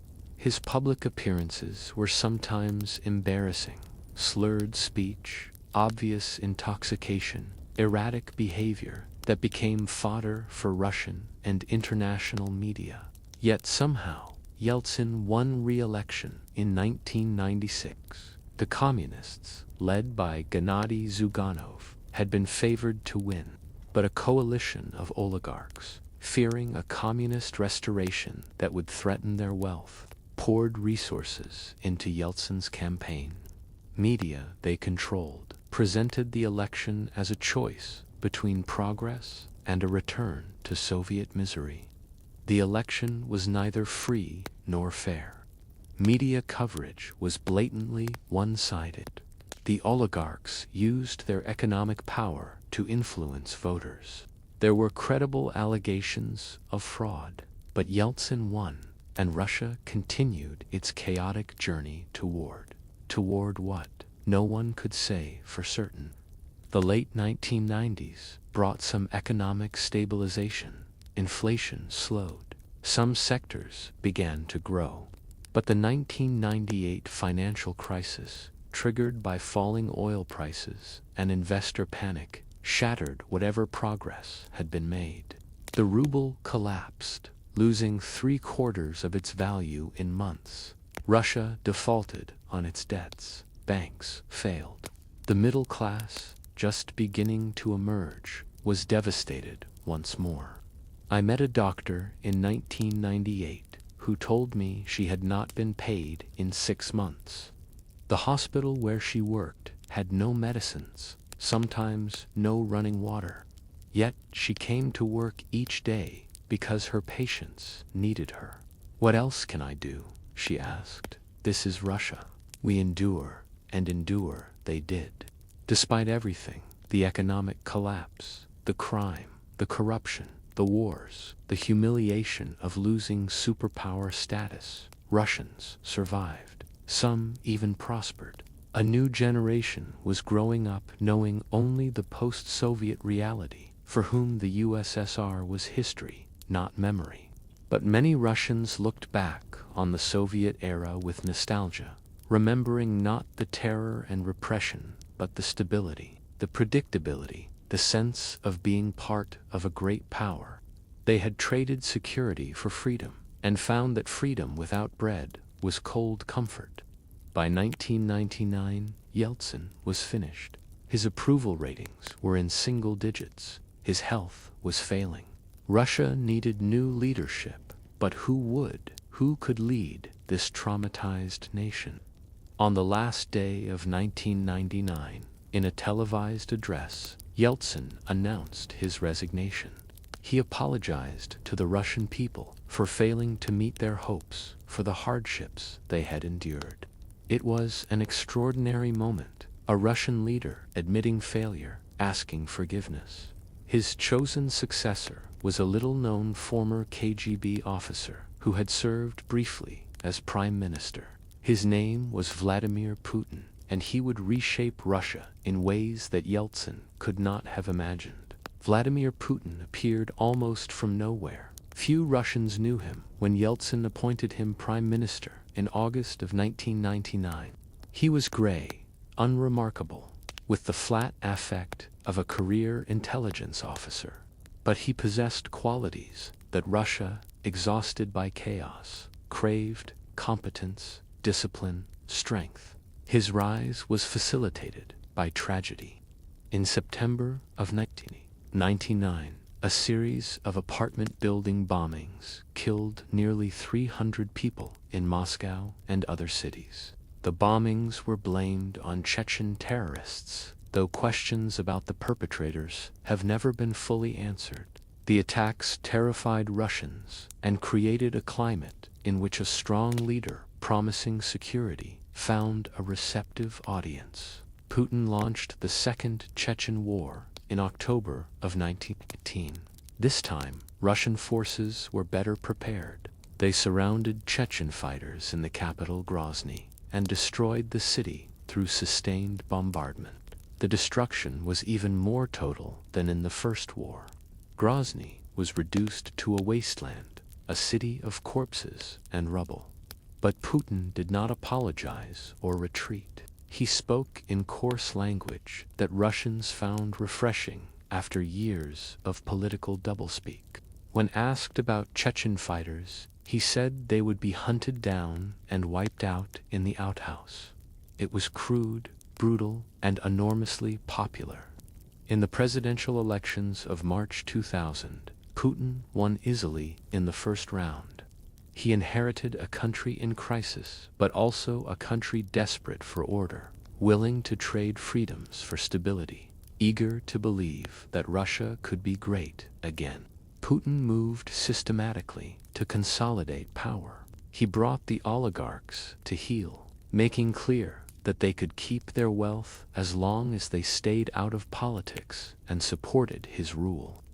Those who refused, most notably Mikhail Khodorkovsky, owner of the Yukos oil company, were arrested on dubious charges, their assets seized, their businesses absorbed by state-controlled companies or Putin loyalists. He took control of television, ensuring that the major channels presented news favorable to the Kremlin. Independent journalists who investigated corruption or criticized the government faced harassment, legal persecution, or violence. Anna Politkovskaya, who reported on atrocities in Chechnya, was murdered in her apartment building in 2006. The killers were eventually convicted, but whoever ordered the assassination was never identified. Putin restored what he called the vertical of power, a centralized system where regional governors, previously elected, were appointed by Moscow. Local autonomy was curtailed. The Duma, while nominally elected, became a rubber stamp for Kremlin initiatives. Opposition parties were marginalized through legal manipulation and media control, yet Putin's approval ratings soared. The explanation was simple. Life for ordinary Russians improved dramatically during his first 2 terms. Oil prices rose steadily through the 2000s, filling state coffers with petrodollars. Pensions were paid on time. Salaries rose. Consumer goods became affordable. The middle class expanded. After the chaos of the Yeltsin years, Putin delivered stability and modest prosperity. I watched Moscow transform during the Putin years. Glittering shopping centers rose where decrepit Soviet buildings had stood. Luxury car dealerships appeared on every major street. Restaurants and cafes multiplied. Young Russians traveled abroad, studied at Western universities, worked for international companies.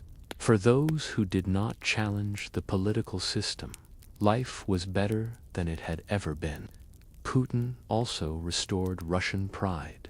The 1990s had been a decade of humiliation, economic collapse, military defeat, international irrelevance. Putin promised to restore Russia's status as a great power. He increased military spending, modernized weapons systems, asserted Russian interests abroad with a forcefulness unseen since the Soviet era. In 2008, Russia fought a brief war with Georgia over the breakaway regions of South Ossetia and Abkhazia. Russian forces crushed the Georgian military in 5 days, a demonstration of revived military capability. The West condemned the aggression, but did little beyond rhetoric. Putin had calculated correctly that Western responses would be limited, but the most consequential action came in 2014, when Ukraine, that ancient heartland of Slavic civilization, the birthplace of Kievan Rus, erupted in revolution. Pro-European protesters in Kiev overthrew President Viktor Yanukovych, a Putin ally, demanding closer ties with the West and an end to corruption. Putin responded by annexing Crimea, the Black Sea peninsula that Russia had lost when the Soviet Union dissolved. Russian special forces without insignia, little green men in popular parlance, seized control of Crimean government buildings. A hastily organized referendum, conducted under military occupation and widely condemned as illegitimate, showed overwhelming support for joining Russia. Within weeks, Crimea was formally annexed. The West imposed sanctions, but Putin's domestic approval ratings reached 90%.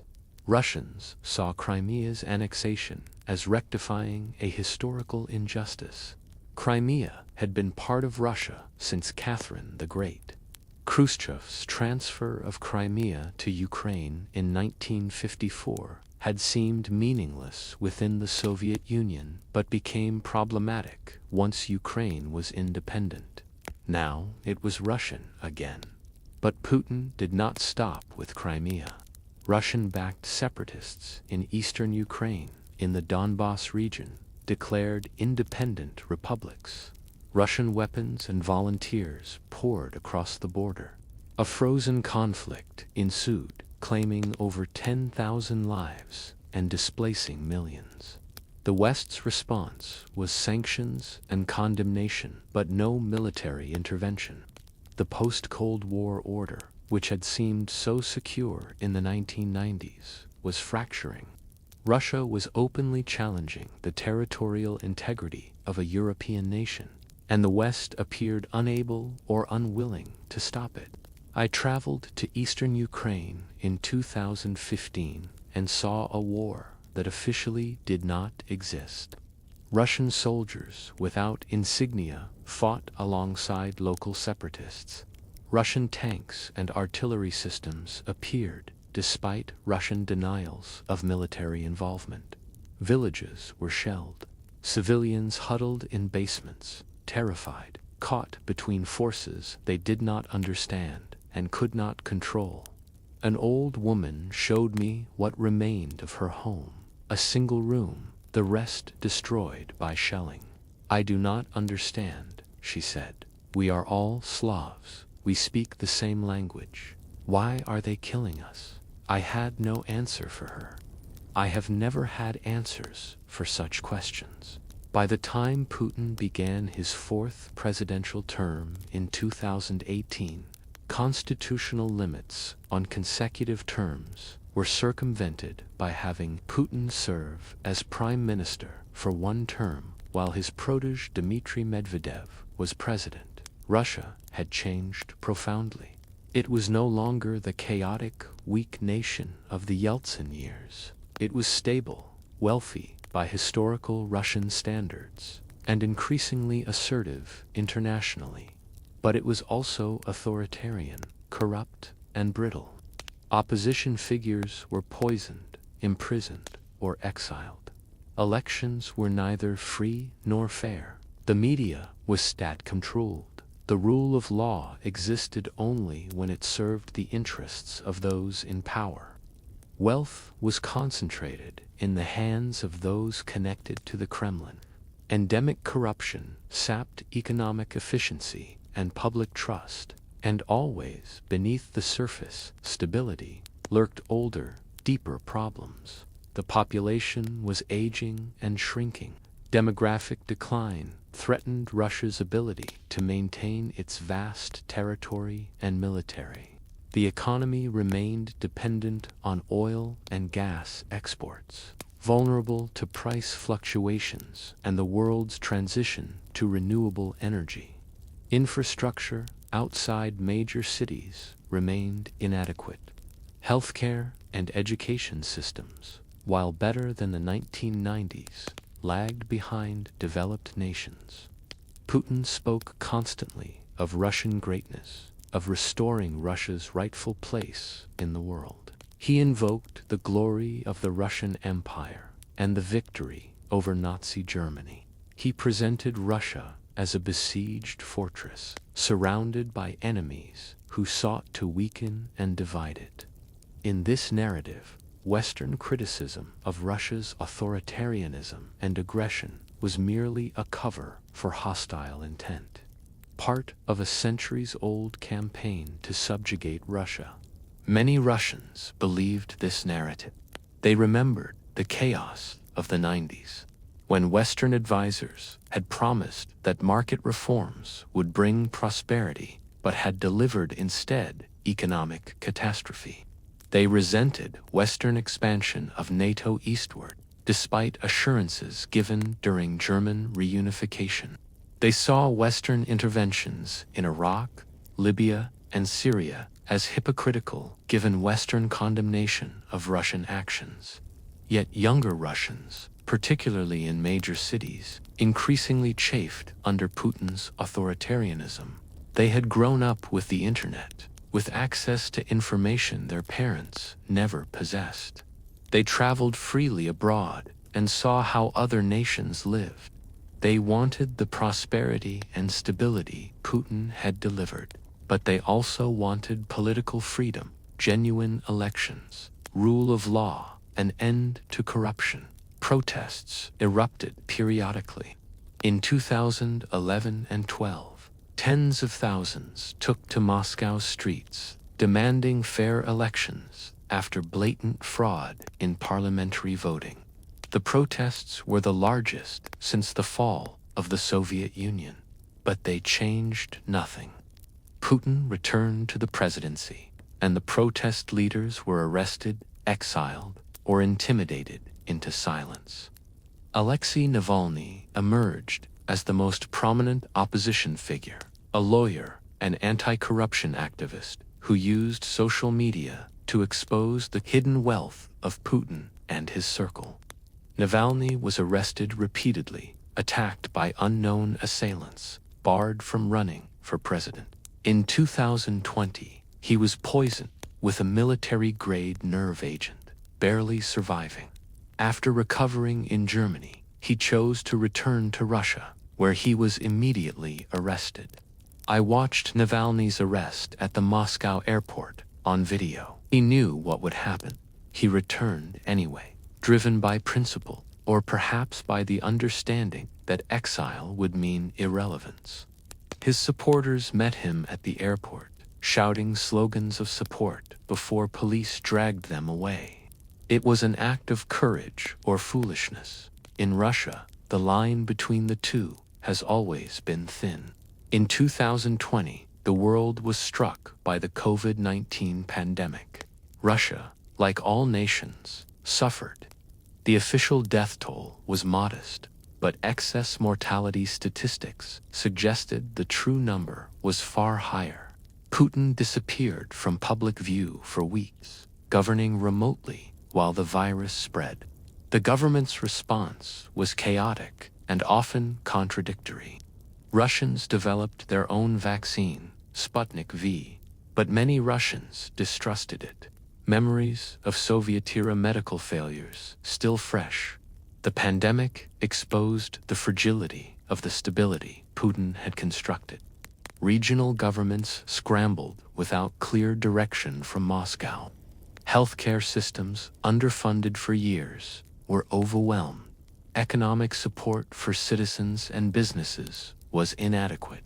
The social contract Putin provides stability and modest prosperity in exchange for political acquiescence was strained as prosperity faltered.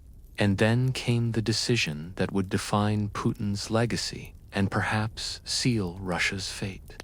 In February of 2022, after months of military buildup and Western warnings that went unheeded by Moscow, Russian forces invaded Ukraine in what Putin called a special military operation. The goals, as articulated by the Kremlin, were to denazify and demilitarize Ukraine rhetoric that convinced no one outside Russia.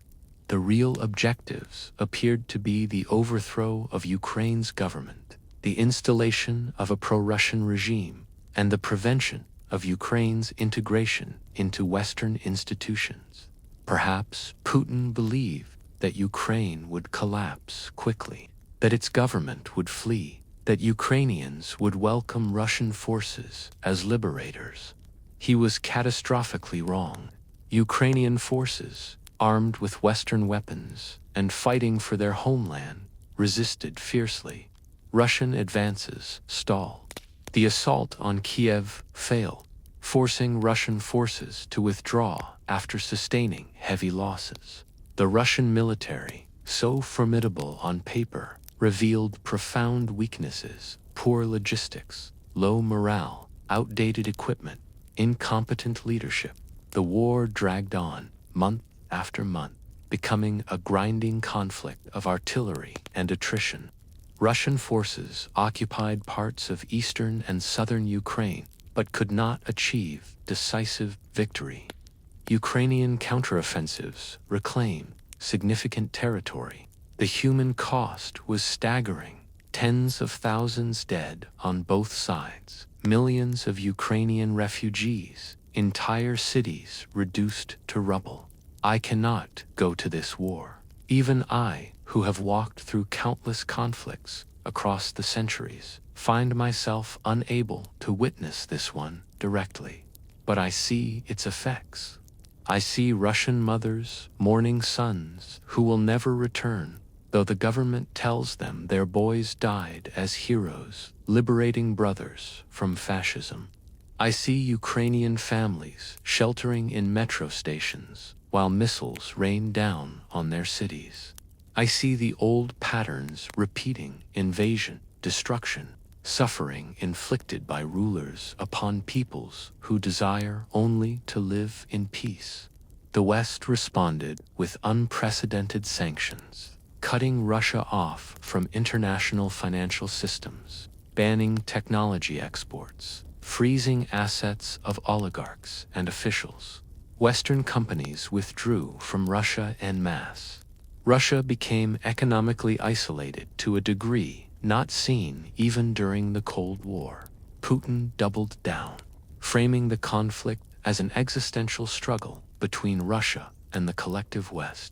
Dissent was crushed even more thoroughly than before. Remaining independent media were shut down. Laws criminalized criticism of the military, with violators facing years in prison. Hundreds of thousands of Russians fled abroad, particularly young, educated professionals who saw no future in Putin's Russia. And yet, Putin remained in power, his control seemingly unshakable. The security services kept the population cowed. State propaganda convinced many Russians that the war was necessary, that Russia faced an existential threat from NATO and a hostile West. The memory of the chaotic 90s made many Russians fearful of change, willing to accept authoritarianism rather than risk instability. And so we arrive at the present moment, though I confess the present is harder for me to narrate than the past. The threads are not yet woven into patterns. The stories remain unfinished. But perhaps that is appropriate, for Russia's story has never been finished. It has always been a tale in progress, a nation perpetually becoming, never quite arriving. I have watched this land for more than 1,000 years now. I have seen empires rise from forest and steppe, watched them expand until they seemed to encompass the world, then collapse into fragments and chaos. I have witnessed glory and horror intertwined so completely that they become inseparable.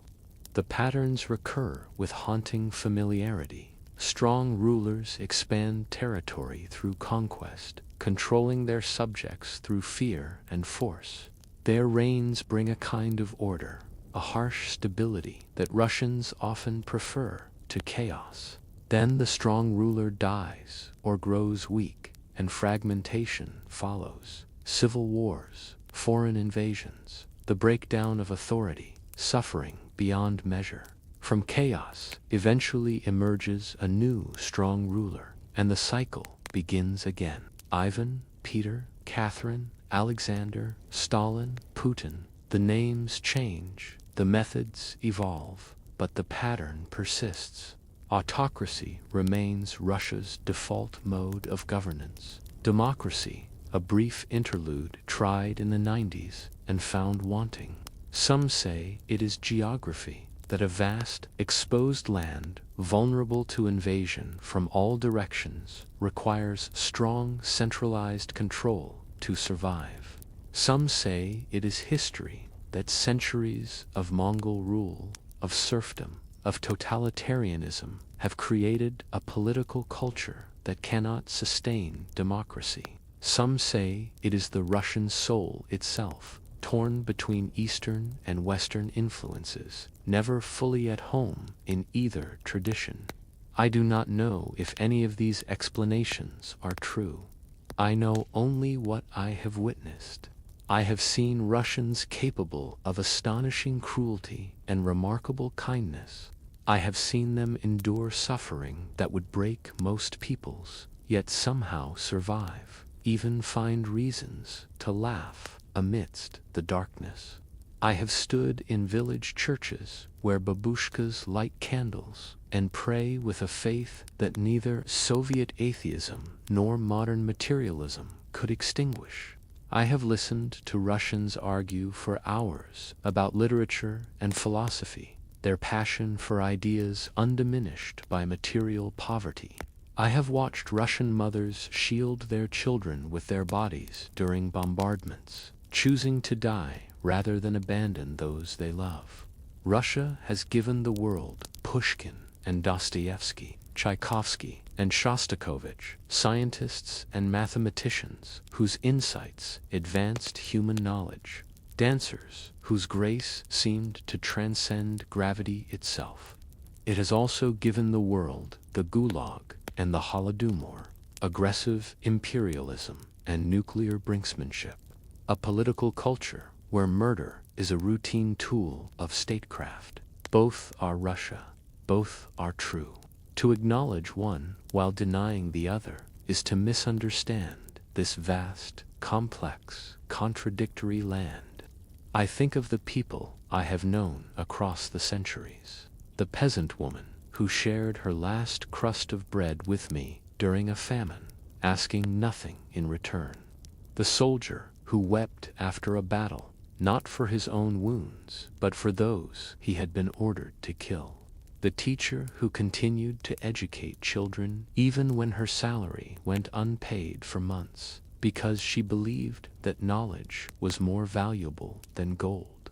I think also of the tyrants and their servants, the oprichniki who terrorized Novgorod, the Chekists who filled the Gulag, the bureaucrats who sent millions to their deaths with signatures on paper, while their own children lived in comfort.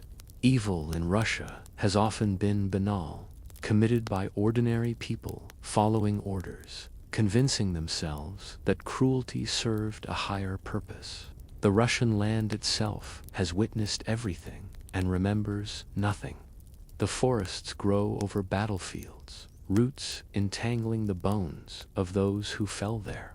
The rivers flow on, carrying away the ashes of burned cities, the memories of drowned villages. The steppe stretches endless under eternal sky, indifferent to the brief struggles of the humans who cross it.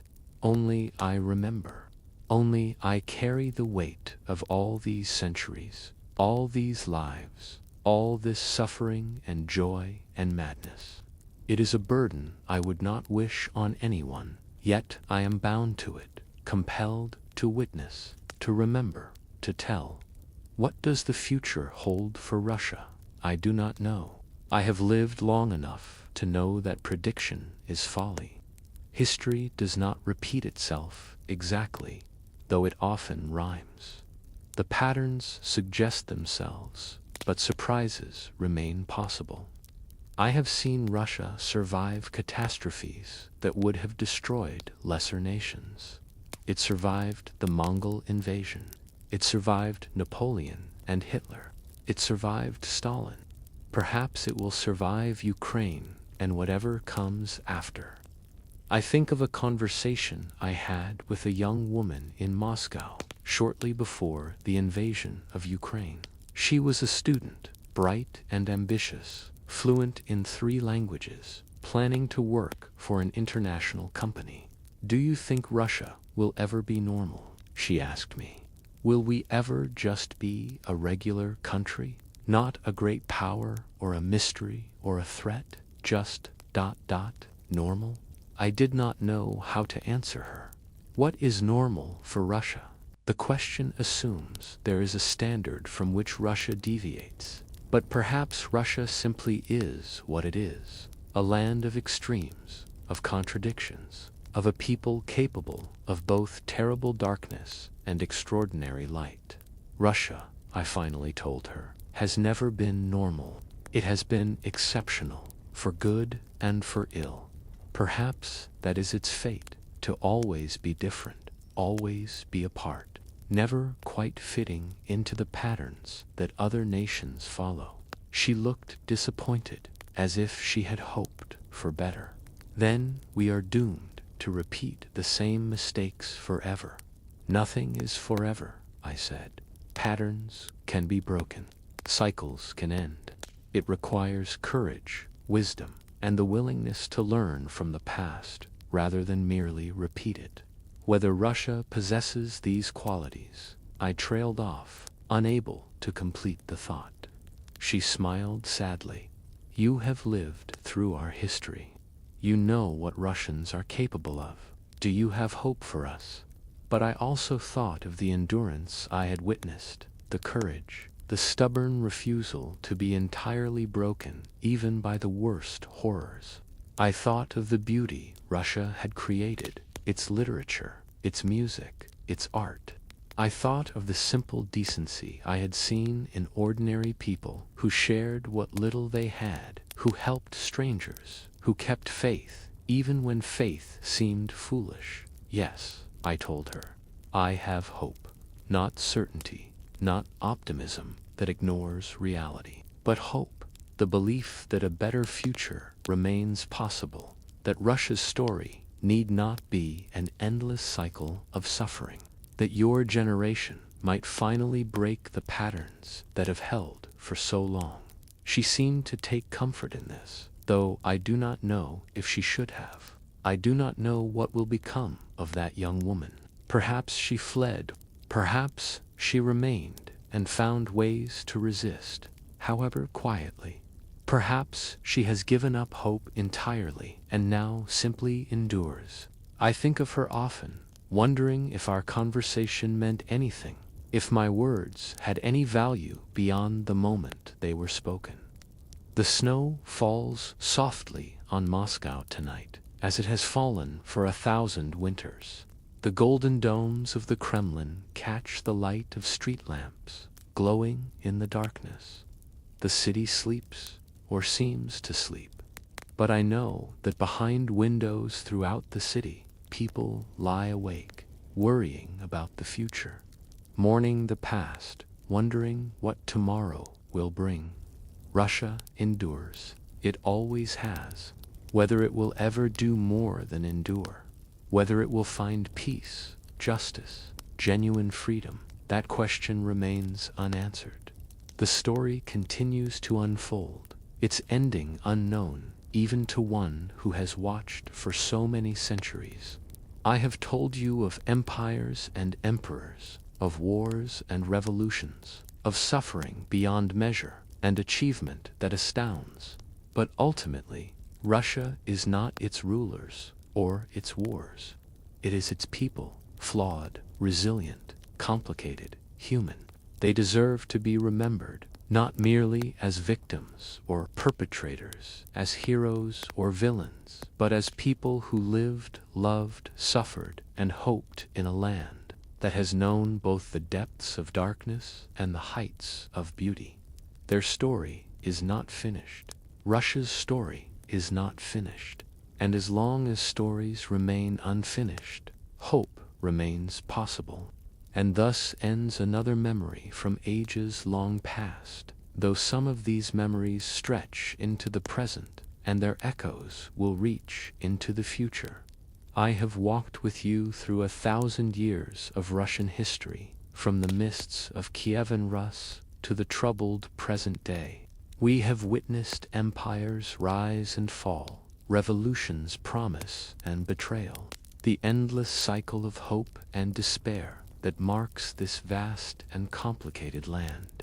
If you have found a spark of wonder here, if these tales have moved you or taught you something of this remarkable nation and its people, then stay a while longer, for there are countless tales yet to be remembered, countless lives that deserve to be known, countless chapters of human history waiting to be told. The fire burns low now, and the night grows deep. But memory is eternal, and stories never truly end.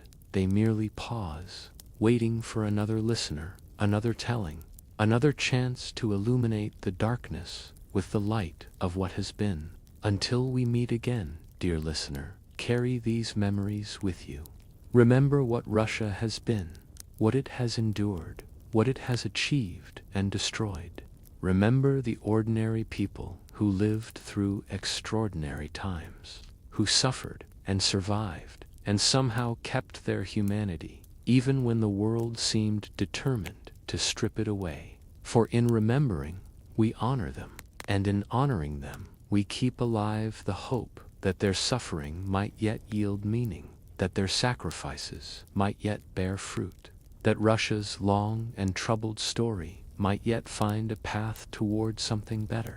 The stars shine above us tonight, as they shone above Yaroslav's Kiev, above Peter's St. Petersburg, above all the countless souls who have called this vast land home. They will shine on long after we are gone, witnesses to whatever comes next in Russia's endless story. Until the next tale calls me, I remain the historian, keeper of memories, witness to ages, friend to those who listen. Go now in peace, and may you find in these memories something worth carrying forward into whatever tomorrow brings.